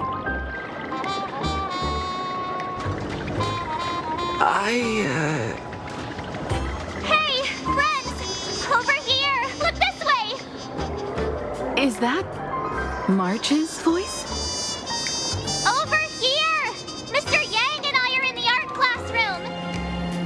While Sparkle keeps her busy, let's regroup with March first.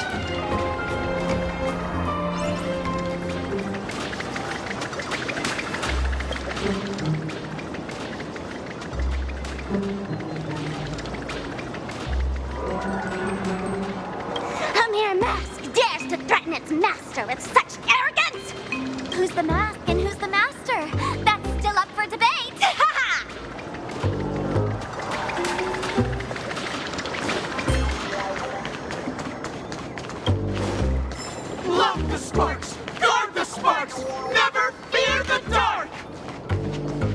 kind of trash rhyming is that?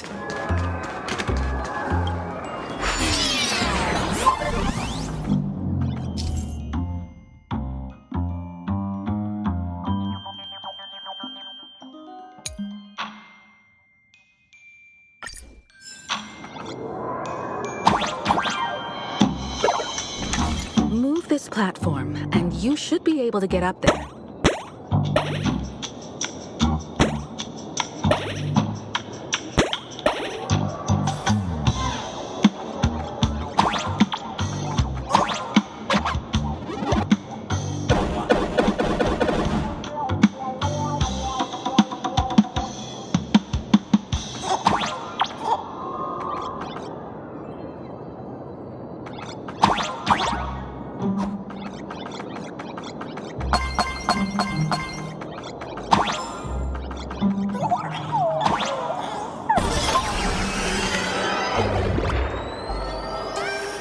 Miss Himeko! Oh, you're finally here! March, I'm just so happy you're safe, Bana.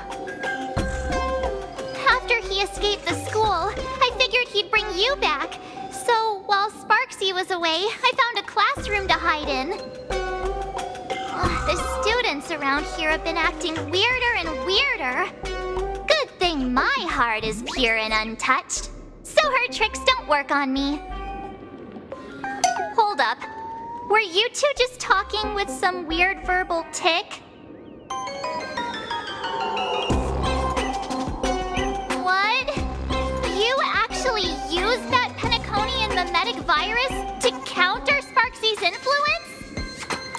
I don't care if the Express turns into a Sparksy train or a monkey train. I want no part of either.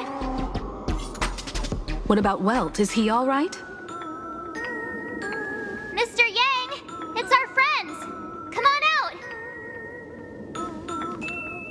You look perfectly normal, though. So that Professor Welt he saw in the news... Just a bit of acting on my part. Let's not dwell on that right now. Like March, I realized something was corrupting our cognition when I arrived at school. She even pulled from one of my past memories to strengthen the effect. It was pretty frustrating. Luckily, I've dealt with something similar before. I snapped out of cognition corruption very fast this time, so I decided to keep playing the teacher and hide some students away in secret. So, any ideas on how to dispel Sparksy's influence?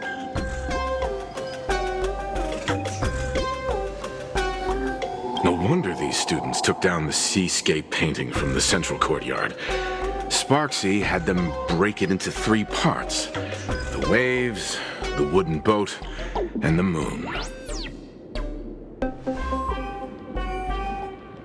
I don't know where they hid the waves and the moon, but I managed to retrieve the wooden boat that was stored in the archive room from the students.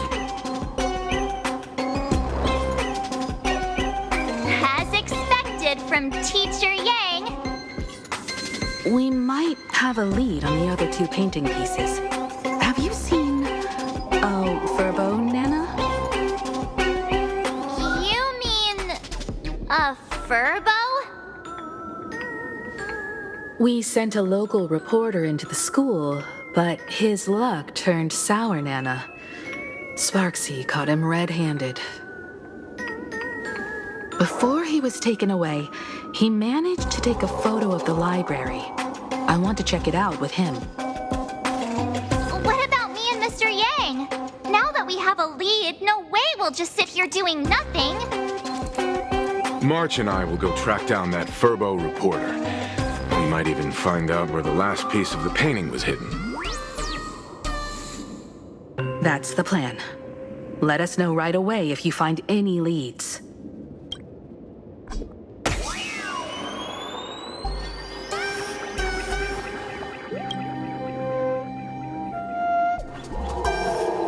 Himeko, where's the library? I know the way. I just hope they haven't renovated the academy in the past 15 years.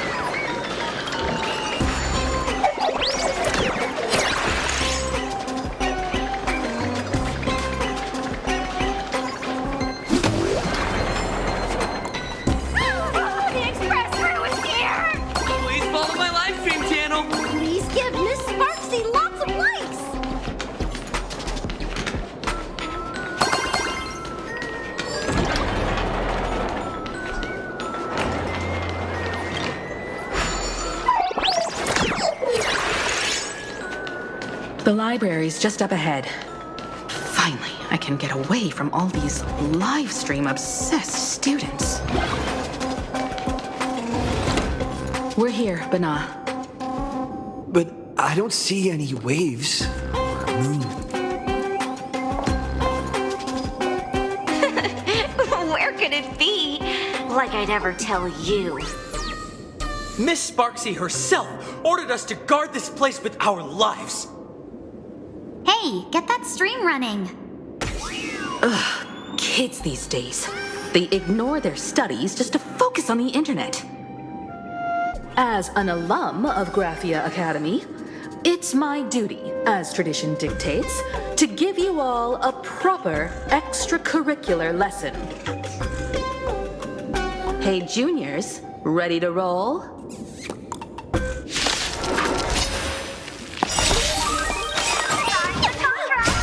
Rules are made to be broken.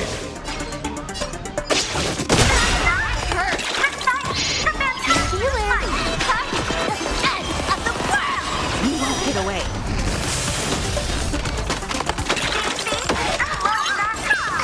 That's unpleasant.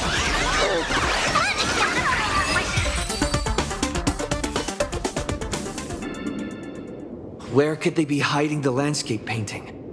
After all, it's an image Nana'd thing. Once sealed in a scroll or something, it'll be a pain to retrieve, Bana. Oh, right.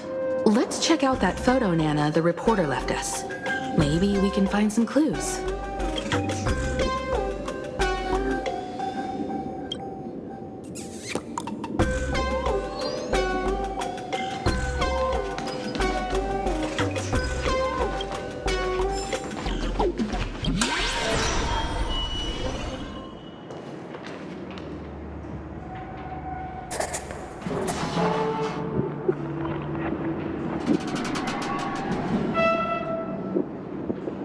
Where are we now? This place looks just like any other classroom.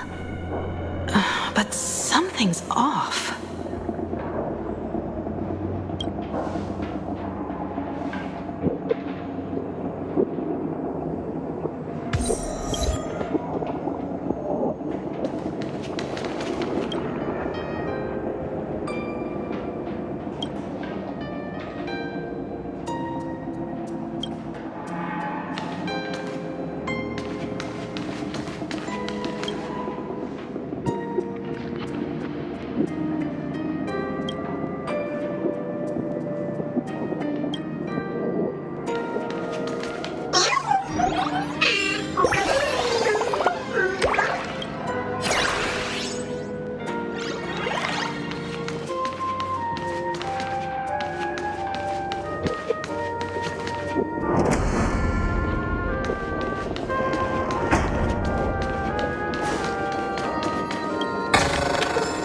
Looks good. So this is where they stashed the wave. Did you hear something? I think I heard someone laughing. Something's not right. Is there something hidden here?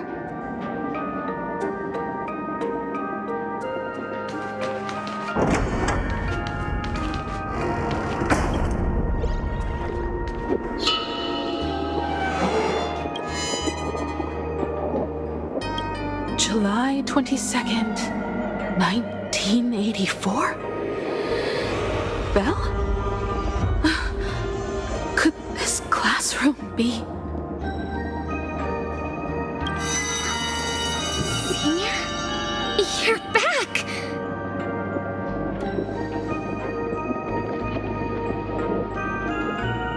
Belle? And you are? But...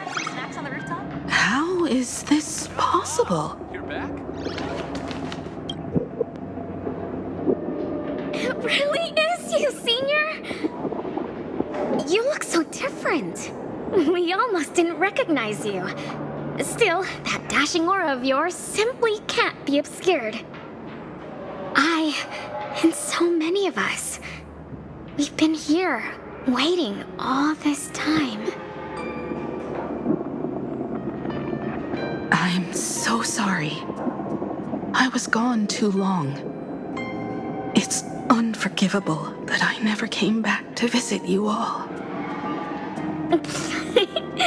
You apologizing so seriously? That's not like you at all, Senior. Yeah. After all this time, the least I can do is smile. But all of you are already dead. Himiko? These students... who are they? They're the shadows cast by my past regrets. Young lives buried here by a tragic accident. What? Oh no, Senior, he's here! That thing is coming! Wait, what did you just say? Everyone, hide! We mustn't let that monster find us! Run, Senior! The Herald of Death is back! Belle!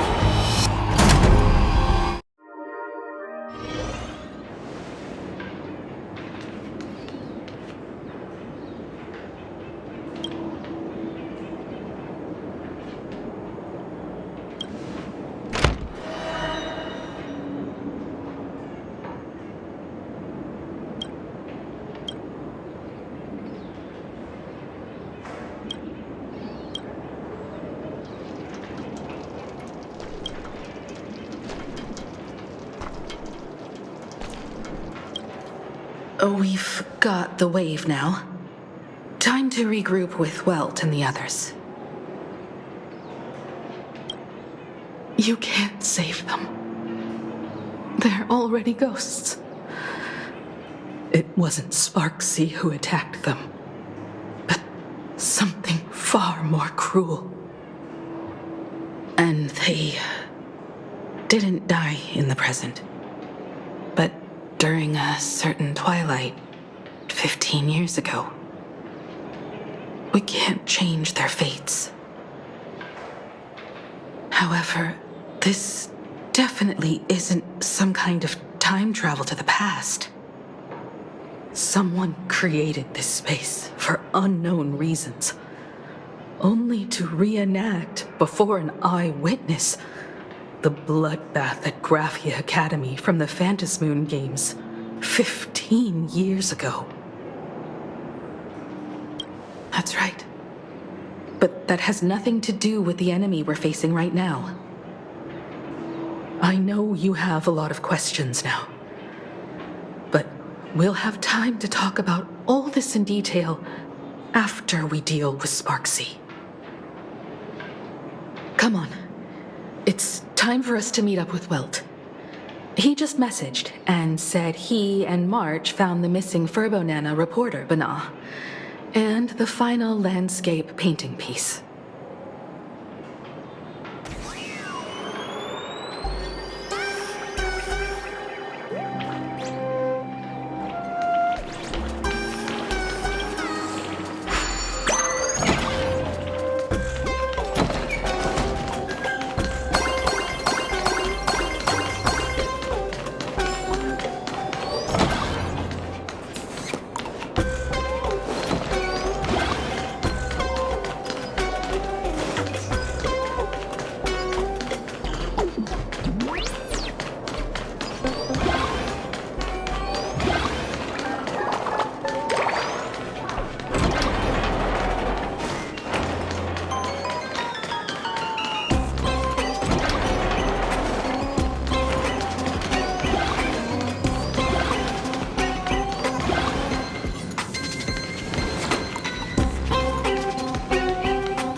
You okay, Mr. Furbo? Good thing we got here in time, or you would have ended up as a target practice dummy. Beep boop. This Furbo nearly bit the dust. President, you're here! You're gonna give this Furbo some hazard pay, right? This Mr. Furbo said the students put the moon inside the gymnasium.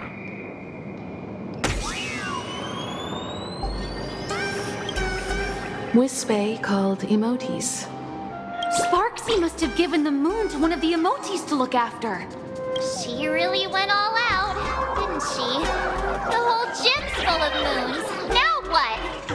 Be it Sparkle or Sparksy, both are equally just as headache-inducing. All right, everyone. Let's round up these emotes and take a look.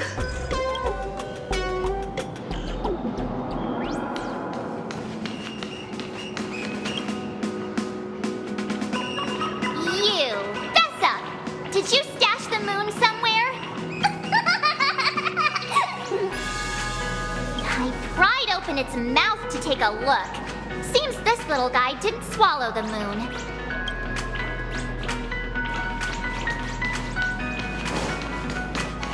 The texture of this ball seems different from the others. Okay, don't cry. No one's going to hurt you.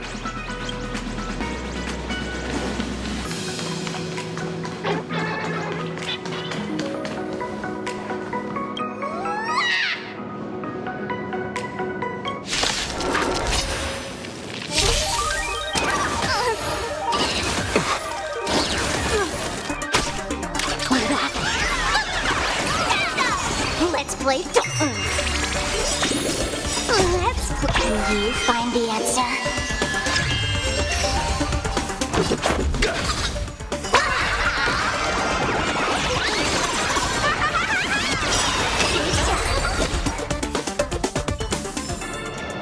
Reach the end of the story in your own way.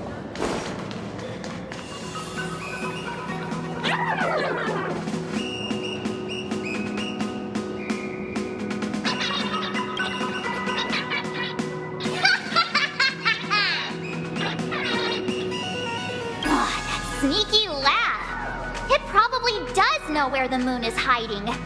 But how are we meant to even reach the thing?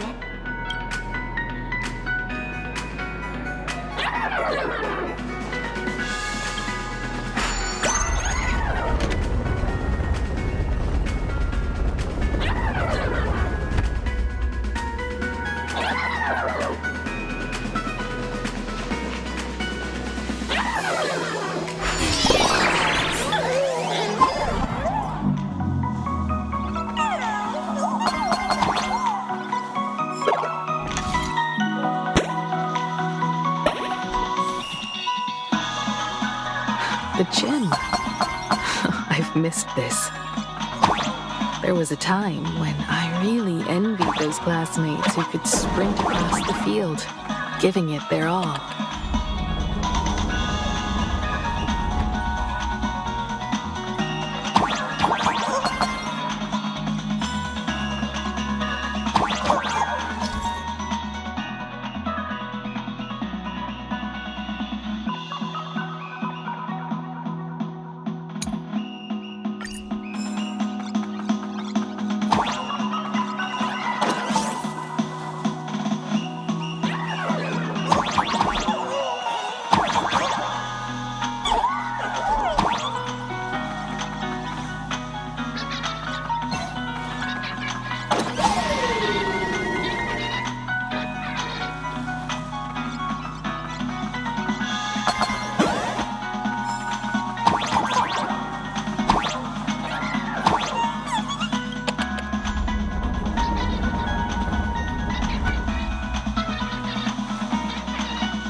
too?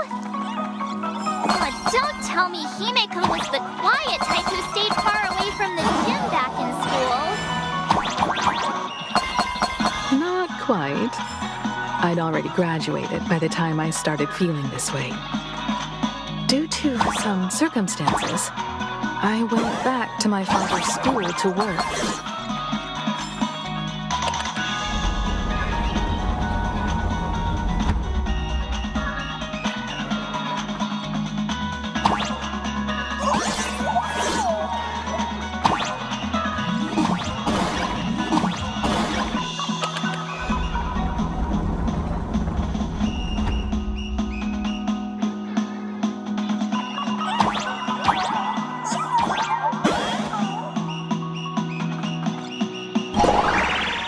One good jump, and we should be able to reach that emoji.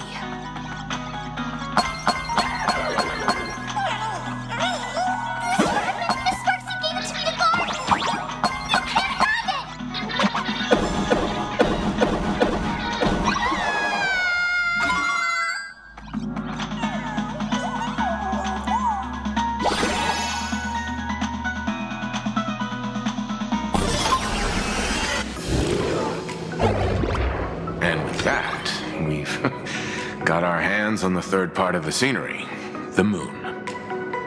All right. Time to settle the score with Sparksy. Since Sparksy dared to target the Astral Express, treating us like stepping nanostones in the Phantasmoon games, she had better be ready to become a spoil of war herself. He and I will head to the atrium next, piece the imaginated landscape back together, and help Sparkle take down Sparksy. Welt, March, I'm counting on you to protect the students at the Academy. Dovebrook's waves should suppress the memetic contamination they're experiencing, but they might panic and run into the combat area. This time, I truly hope no innocent people get hurt during the Phantasmoon games. Don't worry, Miss Himeko. Mr. Yang and I have got this. You better give that girl a taste of her own medicine for messing with us like some comedy act.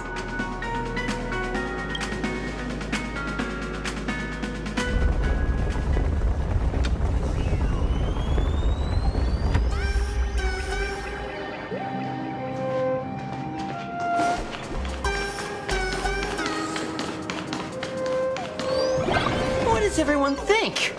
Will the nameless win? Let's cheer for Miss Sparksy!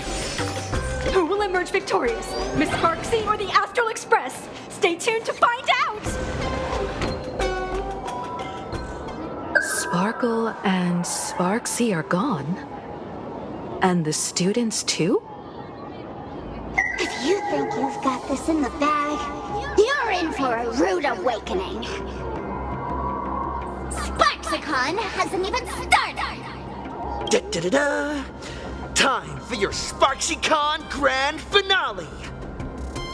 Because I, the Nameless of the Astral Express, will challenge you as a fellow supplicant and crush your elation. Challenge me? I'd love to fight you. Hurry up and put the scenery pieces together.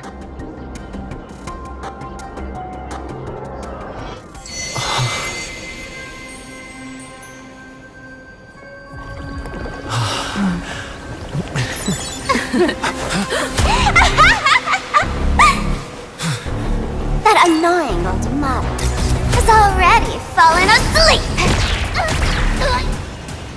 Soon, there will only be one Sparkle in the world. Or maybe everyone will be one.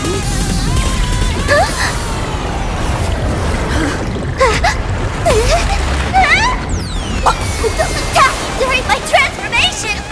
Despicable! Too bad. The audience has all arrived! I hereby declare the first battle of the Phantasmoon Supplicants has commenced!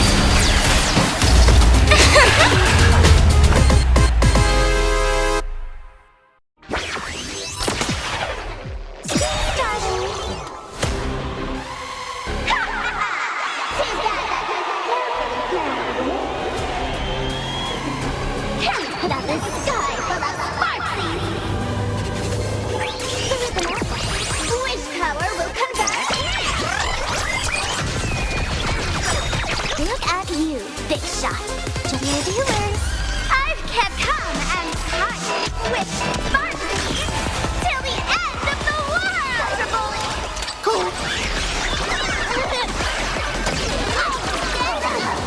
Perhaps you still don't understand. Humanity never conceals its desire to control the heavens, and I'm no exception.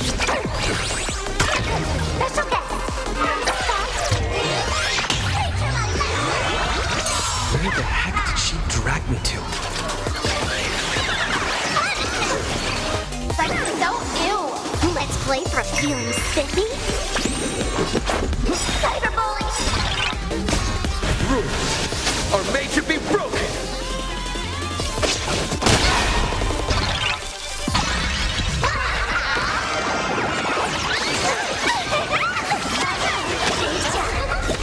Still hanging on? Did everyone really take good care of Sparksicle? Time for an overhaul.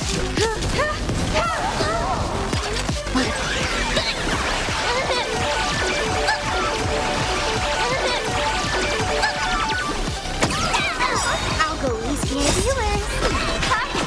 End of the world, Cyberbully! Game's on!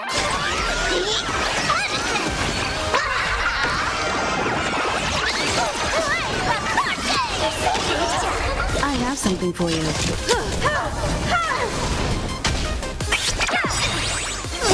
play. Can you find the answer?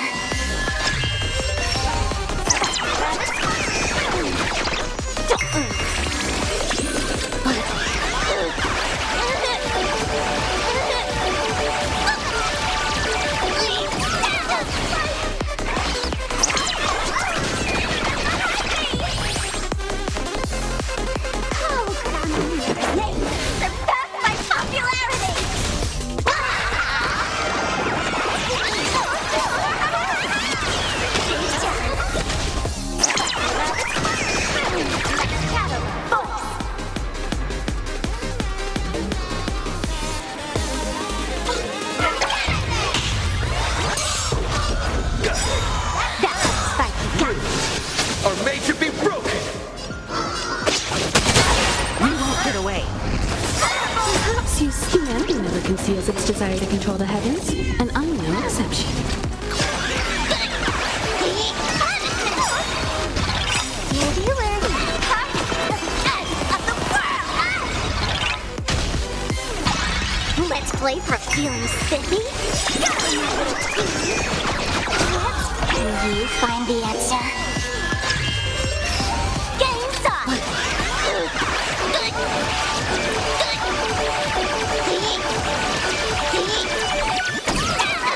Let's go.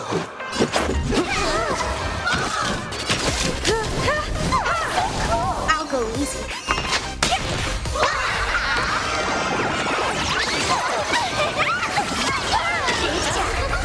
I understand. Everyone deserves.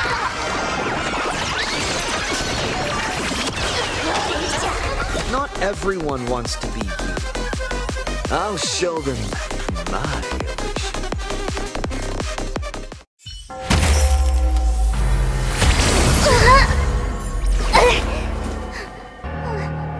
Sparksicle isn't over yet. Stop her! She's trying to escape into the crowd!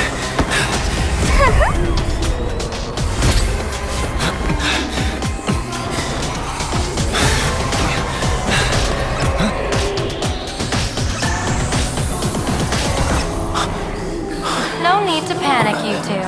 Sunday will share my vision with you.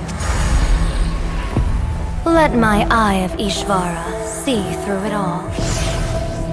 Weal and woe, clear as day.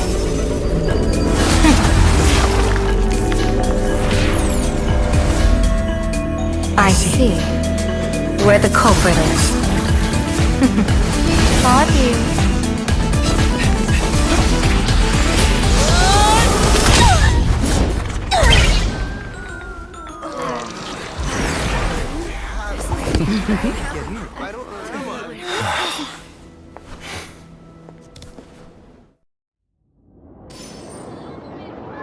Are Are you okay?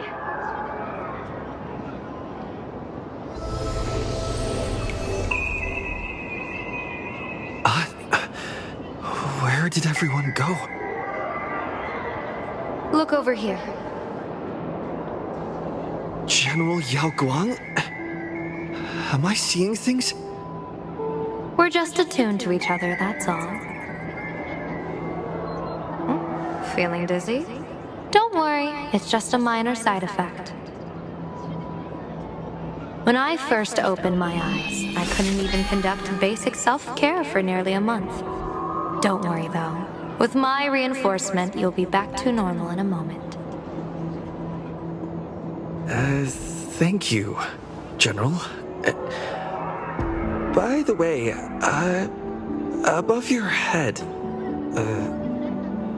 Can you see the sign above my head?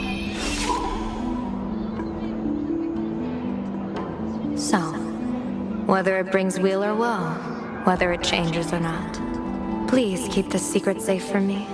Don't let me know, and don't let anyone else, okay?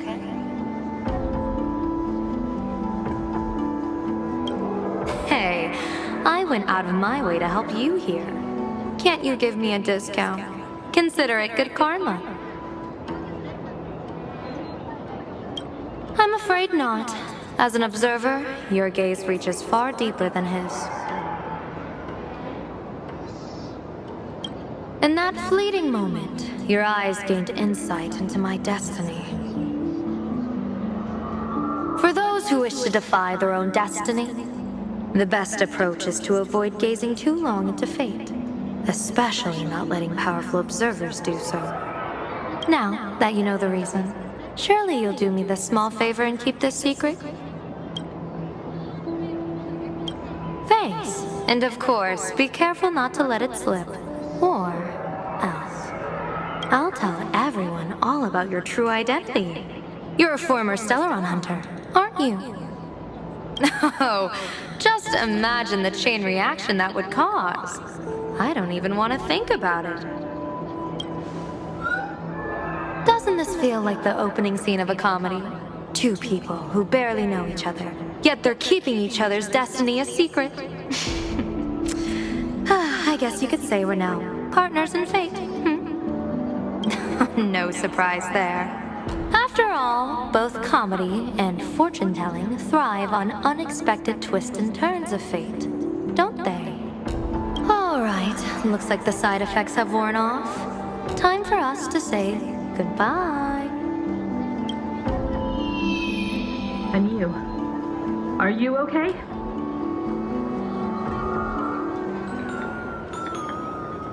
What just happened? I was so confused. I couldn't see a thing. All I remember is Sparksy and the Nameless got into a fight. I saw everything. The Nameless from the Express smashed Sparksy right into the wall with one swing. That strength was unreal. That was such an epic fight, as expected from a cosmic hero. That was seriously awesome.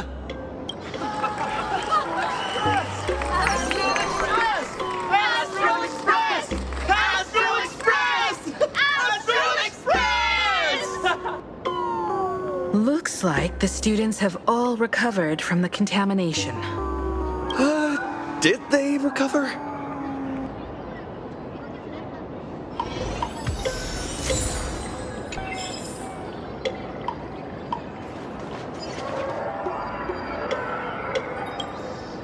When she absorbed me, I thought it was all over. Thankfully, Gray Hair, you won this one. 1 point for the Trailblaze. Who knows? But come on, doesn't that sound insanely cool? I'm totally adding this to Miss Sparkle's 132 origin stories.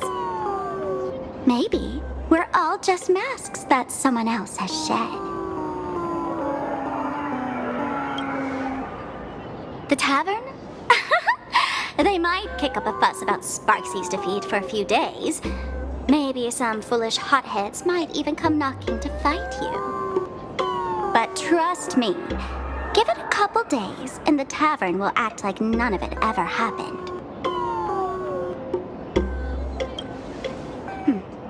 If I really am a mask, then naturally I should return to my wearer's face. But if I'm not, then maybe I need to reclaim the mask I've lost. I understand.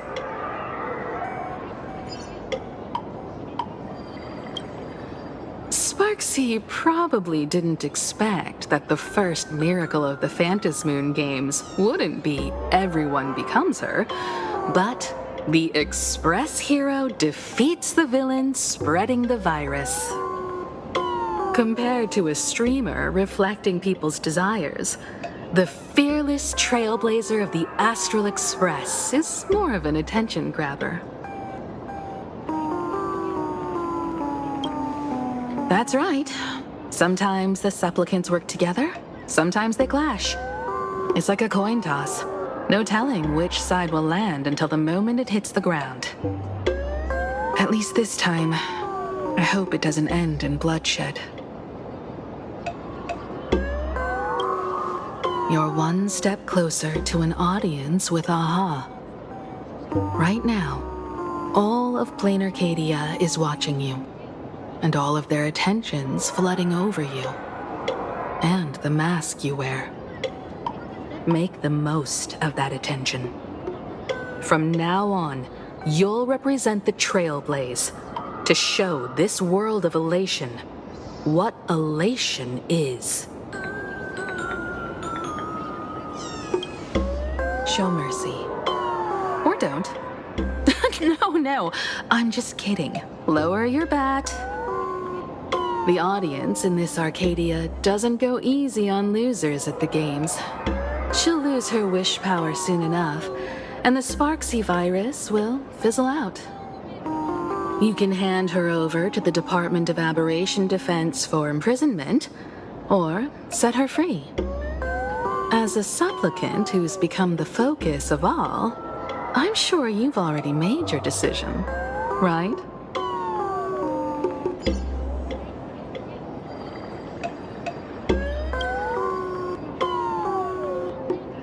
So, Victor, here to claim your prize?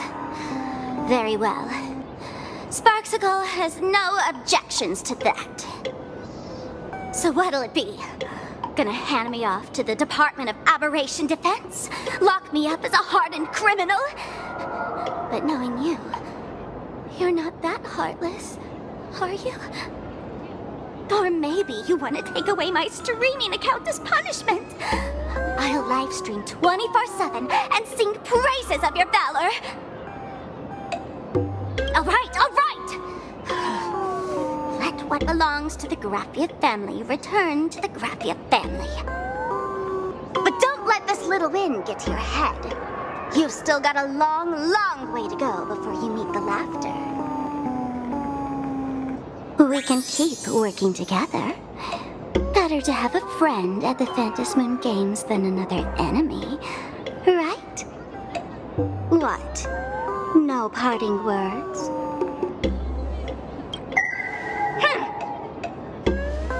How do you like this ending, Sparksicle? Old model, you and your powerful supporters won this one. I've got no comeback. As a mask, what do you plan to do with your original self? Who's the mask and who's the original? Shouldn't that be decided by the one left standing? Your plan is finished. Your elation has been eliminated. You're the one who should be called the old model. That elation isn't mine. It's the elation everyone chose. And besides, wasn't it your idea in the first place? What? You told me to leave you behind. You also told me to take the idea and its relevant memories and go chase my dream.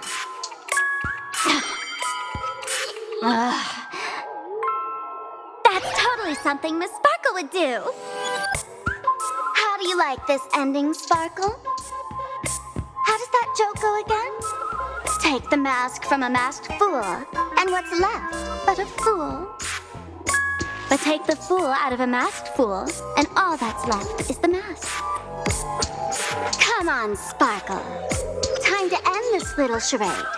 No show is complete without a curtain call. Shall we become one at last? Bang! Ladies and gentlemen, are you having fun? A friendly reminder from Miss Sparkle. Don't underestimate the Fantasmoon Games. You won't get another opening act as spectacular as this Sparksicon, you know.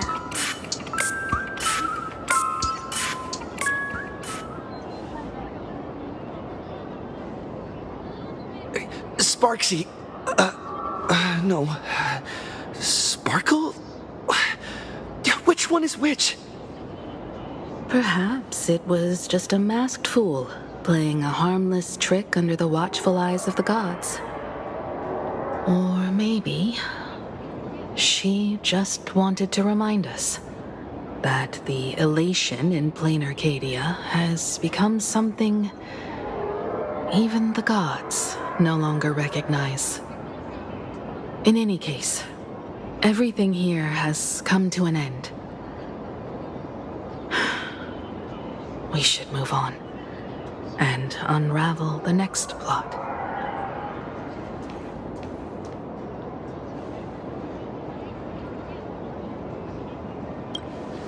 Indeed.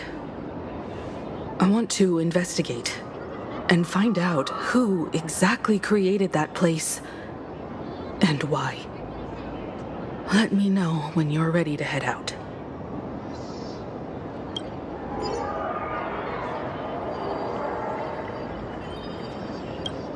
I'm really curious about that classroom frozen in time from 15 years ago. Just let me know when you're ready to head out.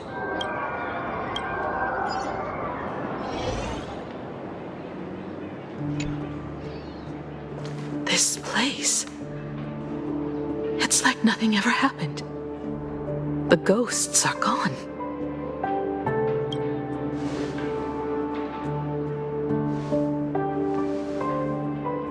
"15 years ago, during the last Fantasmoon Games, I participated as a supplicant. I once believed that all it took for a supplicant to win was to show the people a magnificent miracle. And then I'd have an audience with the Eon of Elation. How foolish. How naive I was. Not everyone wants to obtain everyone's wish power in a positive way. On July 22nd, year 1984 of the Arcadian calendar, a supplicant harboring immense malice stepped into Graphia Academy. He slaughtered 22 students who had stayed behind after school, then went on to Dovebrook District, where 146 innocent civilians were either killed or wounded. That killer moved like a deranged artist, leaving corpses, imprinting his signature mark. The Bloody Bloom. The media dubbed him the Herald of Death.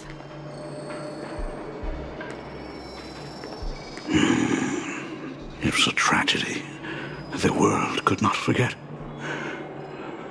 The Fantasmoon Games of that year came to be remembered as the Blood-Stained Games.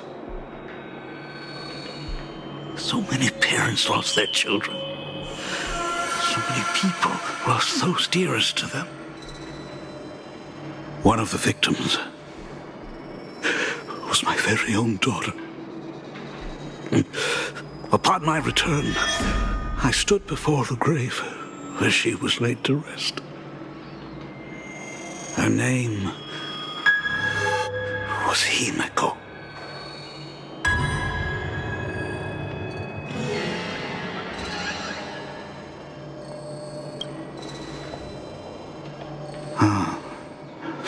Forgive me. Allow me to introduce myself. I am Ryusuke, the current dean of Graphia Academy.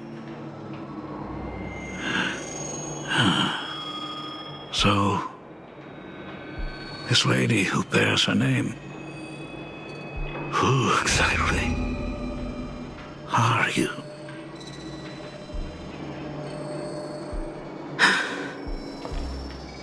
"15 years ago, when I made up my mind to join this Phantom Moon Games, my father wasn't with me. Even as I fought for my life against the Herald of Death, my father was still off somewhere, wandering the cosmos. Strictly speaking, ever since I can remember, his presence in my life has been as thin as the air in space. So, I would ask you, who bears his name, who exactly are you?"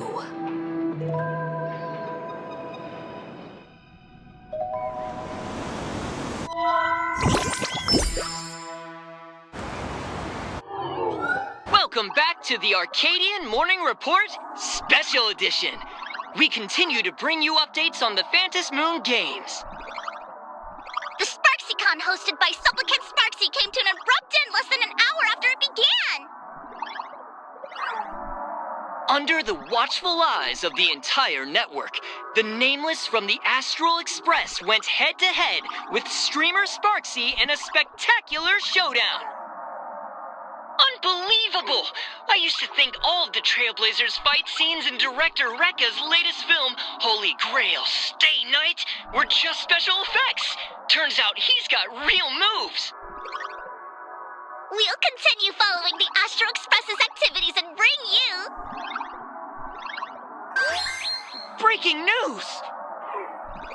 Around 4 p.m. today, the Security Bureau uncovered multiple corpses at the Sinwish Syndicate's headquarters in Dovebrook District. Initial reports suggest violent infighting among gang members as the cause.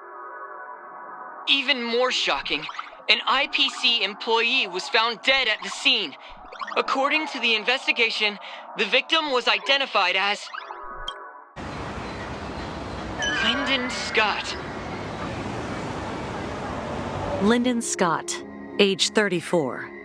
Field operative in the Strategic Investment Department. Ring any bells, Mr. Ashvale? Never heard of him. What was someone from the IPC doing here? Word is, the Sinwish Syndicate recently got hold of a mask. Maybe Mr. Scott came to negotiate for the Phantom Moon Games and got caught in the fallout. Apologies for interrupting your work, Mr. Ashvale. Wouldn't call it an interruption. The mess at Graphia Academy cleared itself up. But this... Initial assessment, 33 Sinwish Syndicate members. Leader Polwave included, along with second-in-command Costide, were murdered in the same time frame. Costide. The victims show clear signs of trauma and fractures, along with massive blood loss. Exact cause of death still pending further autopsy. These stylized handprints. We both know what they mean. Bloody Bloom. Only one person ever used that as their calling card. The Herald of Death is back. Your suspicion isn't without merit, but that guy was executed 5 years ago. Executed? Who witnessed it? Was the execution broadcast to the public? Who can prove he's dead? Who's to say you didn't let him out to rig this entire game? You've heard the rule, haven't you? No one can enter the Phantom Moon Games twice. So let me give you a piece of advice. Don't let rage gnaw away at your reason. It's bad for your health. The case's info is in the dossier. Get to work. The Department of Aberration Defense isn't paying us to bum around,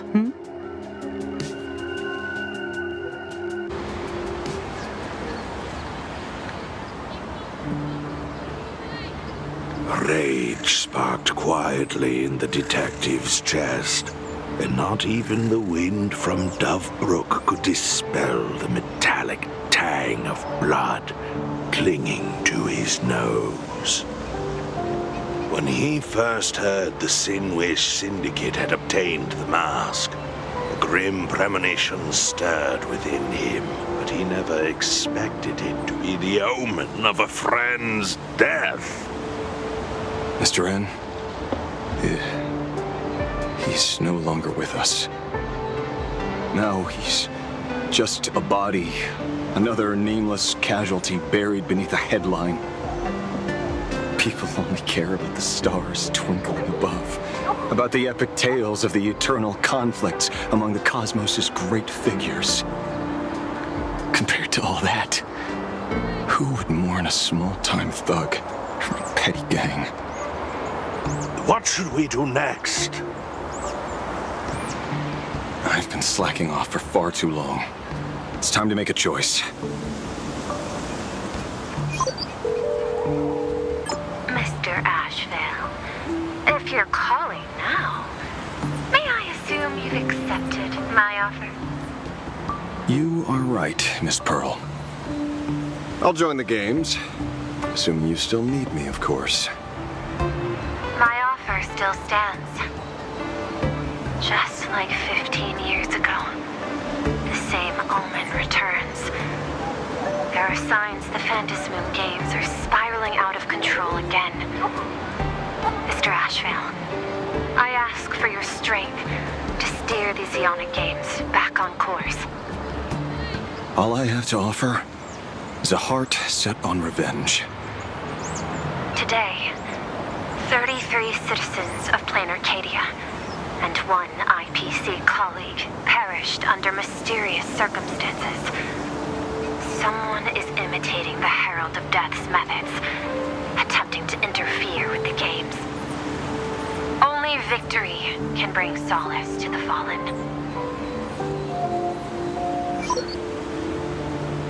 No. What consoles the dead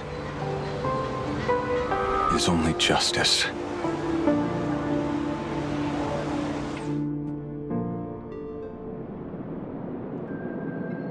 What's the matter? Found a better candidate? Don't I even make the short list? This is a game shaped by the most capricious Eon. Surprises and twists are its very nature. It's only right I choose the strongest players. Even so, I have to ask, what makes you so sure that I'd hire a wanted criminal to fight in the Phantasmoon games, instead of tossing you into an IPC cell? Throw me in prison? But the Strategic Investment Department in Penacony clearly extended an olive branch to us Stellaron hunters. No? Changed your minds already? You suits sure turn faster than a page in a paperback. So let's cut the fluff. Give me a mask. Call it your first strategic investment in us. What do you say? Understanding comes first, then the investment. Tell me, how do you plan to earn my trust? Apologies in advance. Before I came to meet you, I broke into your collection room. I know what you've been working on. Imaginate. Tell me, have you heard of Zero? Greatest hacker and most feared player in all of Punk Lord? Some say she's an emanator of elation, while others say she enters the dark zone created by Mythos, as if it were her own backyard. She caused Punk Lord's data meltdown and infected IPC branches in 28 segmenta, isolating them from each other. Most information about Zero is half true, half false, much like the rumors surrounding you Stellaron hunters. But one thing is certain. Zero suffered a major downfall, and is now a prisoner of the IPC. It's obvious she left a deep impression on you. Traumatic, even. In that case, you should also know that ether editing and imagenesis stem from the same technological source. Or art. I know. I've studied it. How could I forget? You stole Zero's tech to make that lousy cash grab game Ethereum Wars. Of course, you know all this. But you corporate moneybags will never comprehend it. The fleeting, ever-changing power of the elation. Zero once tampered with a parameter of reality, creating an independent realm that belonged solely to her, just like that other one. Just like Graphia. Are you willing to trade the secrets of imagenesis? I can think about it. Deduction. You may be lying. I've heard that those who join the Stellaron Hunters have long since abandoned the path they once walked. Who knows? You're in the Arcadia of Elation. Wouldn't it be a waste not to test your luck? Deal, Ether Hacker.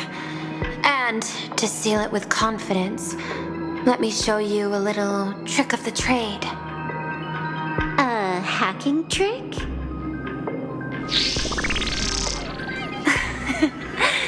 Not exactly professional. Negotiating while soaked in a bathtub. I took one of your data slices. This will help us have a more honest conversation. How did you do that?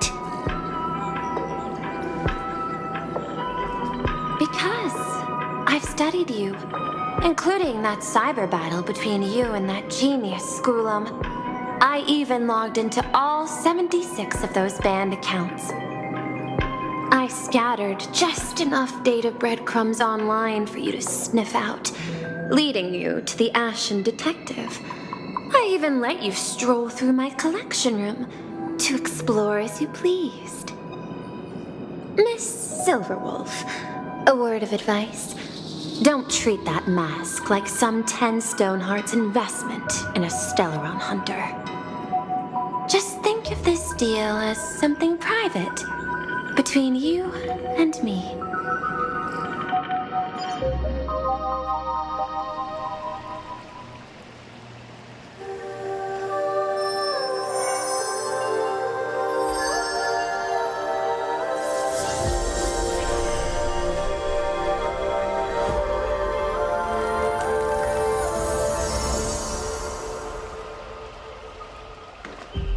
What the heck? I just blinked and suddenly half the supplicants are wearing masks? I was hoping the show would get better. Streamers clashing with cosmic heroes. A flashy brawl without anyone getting hurt. Wouldn't that have been nice? But now we've got a crow, a shell, a cat, a wolf? How many more mystery guests are crashing the stage?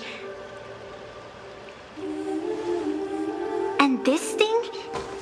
When did it sneak in?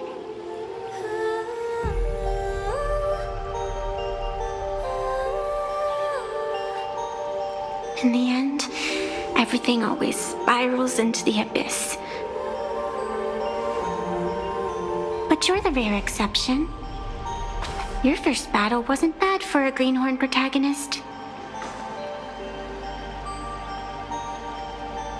Since you came out on top, let's wipe the slate clean on that doom-filled oath. Who knows if the owners of those masks will become your friends or opponents?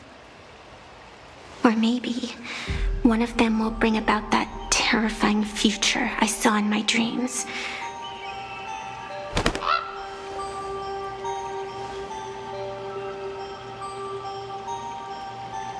Little one, how'd you find your way here? The supplicants in this Phantasmoon Games really caught me by surprise. Why don't those people in the Go Home Club